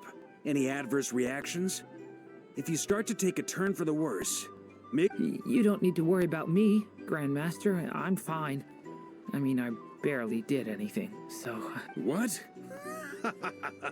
You're too humble, young man. You played an indispensable role in the battle for Nodcry. Sometimes, when people praise you, it's because you deserve it. The best thing is to accept it calmly and with grace. Let's do a quick demonstration. Albedo, that was an incredible feat of alchemy. The pressure was on. Thank you. I can't take all the credit, though. Durin played a big part in forming the alchemy. See? Did you catch that? A masterclass in how to take a compliment. Okay, yeah. I did work pretty hard to help prepare for the battle. No point in... Hey, you guys! Hey, look who's bounced back. Looking good, traveler. Seems like you've recovered. You won't need to take any more medication. Can I get you a drink? Huh? You know how to order at a bar now? Handling a drinks order is ridiculously simple compared to alchemy. Don't worry, I'll blend into society yet. Paimon believes it! You're clearly a fast learner. To be totally honest, though, Paimon didn't quite follow all the details when you first explained the plan to us. Don't worry, that's completely understandable. Unless you're a student of alchemy, it's hard to grasp the principle. To put it in the simplest terms, we saw how our enemy stole the power of Kuvaki. And that gave us the idea of stealing his power to turn it against him. When facing an enemy you have no hope of defeating, it's best not to engage them in battle. So, instead of looking for a way to overpower him, we decided to help Columbina get strong enough to at least stand up to him in a fight. For this to work, we had to analyze his modes of attack, confirm who his main target was, and make sure that he wouldn't go beyond the range of the alchemical array. For added security, we prepared a total of 4 arrays. But to mitigate the impact of the battle, we identified one location in particular as the ideal spot. The alchemical array absorbed his abyssal power. Then Durin processed it to render it usable by Columbina. That power enabled her to do what would otherwise have been nigh on impossible. What surprised me was that Dainsleif actually agreed to join us. Given his history with Rerir, he had every right to sit this one out. But we're extremely grateful for the decision he made.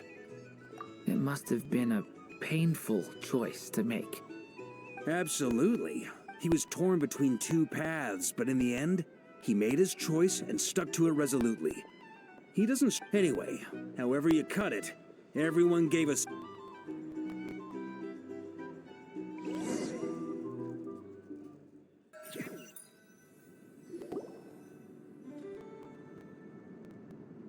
That's the only reason you're here. Yes. I've thought a lot about it. And I've realized that you, me, and Arlecchino should be friends. I think this is very important. Well, this is a new one. I'm so moved. I can't even hold my teacup. If that's all, you can leave now. Do you not want to be friends with me? Or is it that you prefer being co-workers? What is this, Columbina? Are you deliberately testing my patience threshold? Right now, my politeness module is active. But if you say another word, I swear I'll shut it down. If your politeness module was active, wouldn't you say the word please at some point? Polonia, please see Lady Columbina to the door. Will you still invite me to your next tea party? What? Yes, I think you will. Bye-bye, dear Sandrone.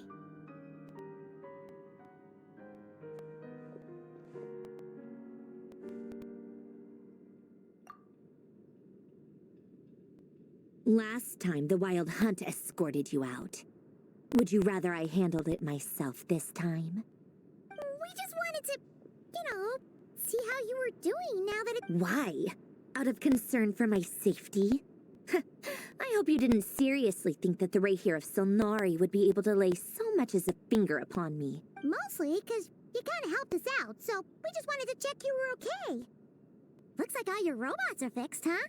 Oh, don't you worry about that. Tea time is already a write-off. The visitor before you managed to kill my appetite. If you're in the mood for tea, go ahead and help yourself. Otherwise, it's going to waste. My coasters are still missing in action, though. Use this notebook instead.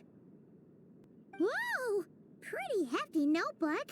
You can ignore those. They're just dumb scribblings. I doodle and write in my free time. Sometimes I remember the distant, dreamlike past. Sometimes I imagine the far-flung future. And other times, I grit my teeth and note down all the crazy nonsense going on in the present. Some people do the crosswords in the newspaper. Trying to predict the future is like daydreaming. And writing about the present just makes me furious. The past is my favorite. If nothing else, it's already set in stone, so I don't have to rack my brains trying to figure it all out. Huh. Although, having said that, the only vaguely interesting memory in my past is probably that guy they call Lord Artificer. Who else? Pretty much all the mecha in Fontaine are his personal handiwork. Wait, are you saying you know him? Like, personally? I mean, I guess we were friendly enough. Yep. In fact, I'm probably the only normal person left who knew. We used to chat occasionally back when he was still around. Before he passed away, he asked me to destroy all his... I honored his request. But I did read through everything first before... I couldn't let the genius of Lord Artificer Alain Guillotin disappear like that. Would have been such a waste. So... that's where the formulas in your notebook are from? I just told you. Those are my equivalent of crossword puzzles. They're just dumb formulas that I solve for fun when I'm bored.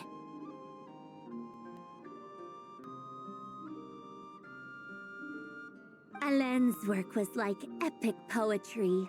The formulas in my notebook are just silly. Not that there's anything bad about them. At least, solving those riddles isn't going to hurt anyone. Except me, because I lose a few brain cells in the... Anyway, while we're on the topic, I might as well tell you about what happened to him and his friends. Alain Guillotin had two close buddies, Renee and Jacob. They spent their childhood years together in the Narzissenkreuz Institute. They were all quite competitive, so there was some rivalry between them. But it was a friendly rivalry. But beneath the friendship and the rivalry ran something deeper. A sense of nostalgia for the past. Unfortunately, childhood would end. The prophecy would come true. The apocalypse would arrive. And the future would never be. A mad dream that would normally only capture the minds of lunatics begin to take root in their hearts. A dream of saving the world.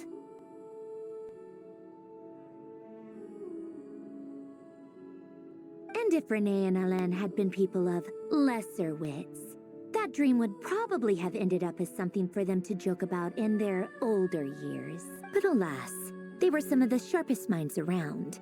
They nurtured that dream with the full power of their intellect. The first of them to fall under its spell was Renee. Against Alain's wishes, He persisted in experimenting on a mutual friend of theirs to try and save their life. Alain did not approve and parted with. It's complicated. Alain wanted to believe that Renee only did what he did for the sake of their friendship. But when he told me about what happened, I could tell perhaps the seed that would grow into a nightmare had already sprouted in Renee's mind. Even then. The next time they met, Renee's soul had been completely engulfed by the dream of salvation. His futile attempt to change the tide of fate only resulted in a wave that swallowed up the world. And although that wave died down eventually, I hear that it just recently came back with a vengeance. As I understand, Renee wanted to live out his dream of salvation once more.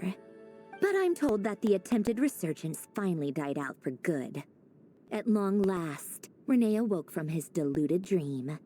Though of course by then it was far too. What do you think of Renee? Do you admire his transcendent genius? His view that any price was worth paying to achieve the lofty goal of saving the world? Or do you despise him? Dismiss him as an evil madman who wrought havoc on the lives of everyone around him as he pursued his delusional dream? Same difference, really. Just a matter of perspective. Really? I can't tell whether that's because you disapprove of his deeds or because Renee no longer exists in this world. And the dream he started went on to... I don't like fanatics who give up their whole lives for their ideology. Maybe I could understand if Renee had just been an ordinary person. But he had a sage-like intellect. Anyway, that's enough about Renee. Now, moving on to Alain Guillot, he managed to put a stop to the first storm whipped up by Renee. To his credit, I suppose, the loss of his family and friends was purely a tragic accident. It's not like Alain sacrificed them for his cause or anything. After that, the only thing supporting his work was the same dream that had dragged his closest friend down to the abyss. But although the desire to save Fontaine drove him to found the Fontaine Research Institute, Alain continued to reject any form of transcendental knowledge or power. He was suspicious and fearful of it, having seen the way it had affected his closest friend. I think that formulas and machines derived solely from human intellect were the only thing that gave him a sense of spiritual comfort. Yet Alain's intellect was simply too great. It barely left him space to breathe in his lifetime. Once he realized that the end of his life was approaching, he finally accepted the truth. The Nazissenkreuz Institute needed someone, and a human being, to see its story through to the end. He quit working on his formulas, trading them in for the fairy tales that had played such a formative role in his childhood, but which he barely touched in his adult life. He told me that the director of the Nazissenkreuz Institute used to read those fairy tales to the children as bedtime stories. Apparently, they worked wonders at sending kids off to sleep. I think that all he wanted at that time in his life was to be able to sleep deeply without being plagued by depression. By that point, at the very end, he laid down to rest in the ruins of the former Nazissenkreuz Institute orphanage, while the Fontaine Research Institute he had founded continued tirelessly with its work. Many years after that, tensions over competing dreams would once again cause a rift, this time between members of the Fontaine Research Institute. But the actions of those fools had nothing at all to do with Alain. And that is the story of two people from the Nazissenkreuz Institute who both wanted to save the world. One went all in on his fantasy of salvation without ever looking back, and ended up calmly sinking to the bottom of the deepest sea. The other sought desperately to burn bright in his life, even though he wasn't sure where he was going. I do sometimes wonder, why is it that people like them have such grand hopes of saving the world? Even the grandest tree starts as a tiny seed.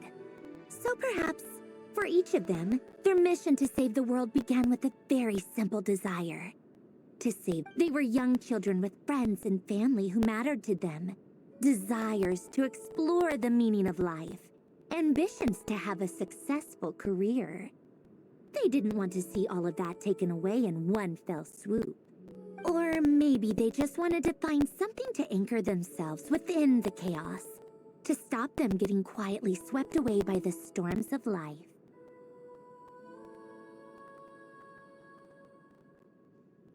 But instead, the search for their own salvation took them down the rocky road laid out by fate.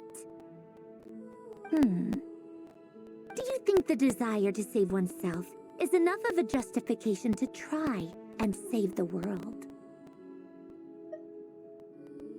Sensible answer. Glad to know you've got your head screwed on straight. Alain would disagree, though. I asked him the same question back when he was in his prime, putting all of his energy into his work. Yes, it's enough. No elaboration, just a quick, short answer before getting right back to his work. All right, tea time's over. I owe Arlecchino a favor for telling me these stories. I'll have to bring a whole sack of gifts the next time I visit the house. I'm gonna go tinker with Polonia now. You guys can do whatever you want, as long as it doesn't involve interrupting me. Polonia, exit hibernation mode. Begin diagnostics.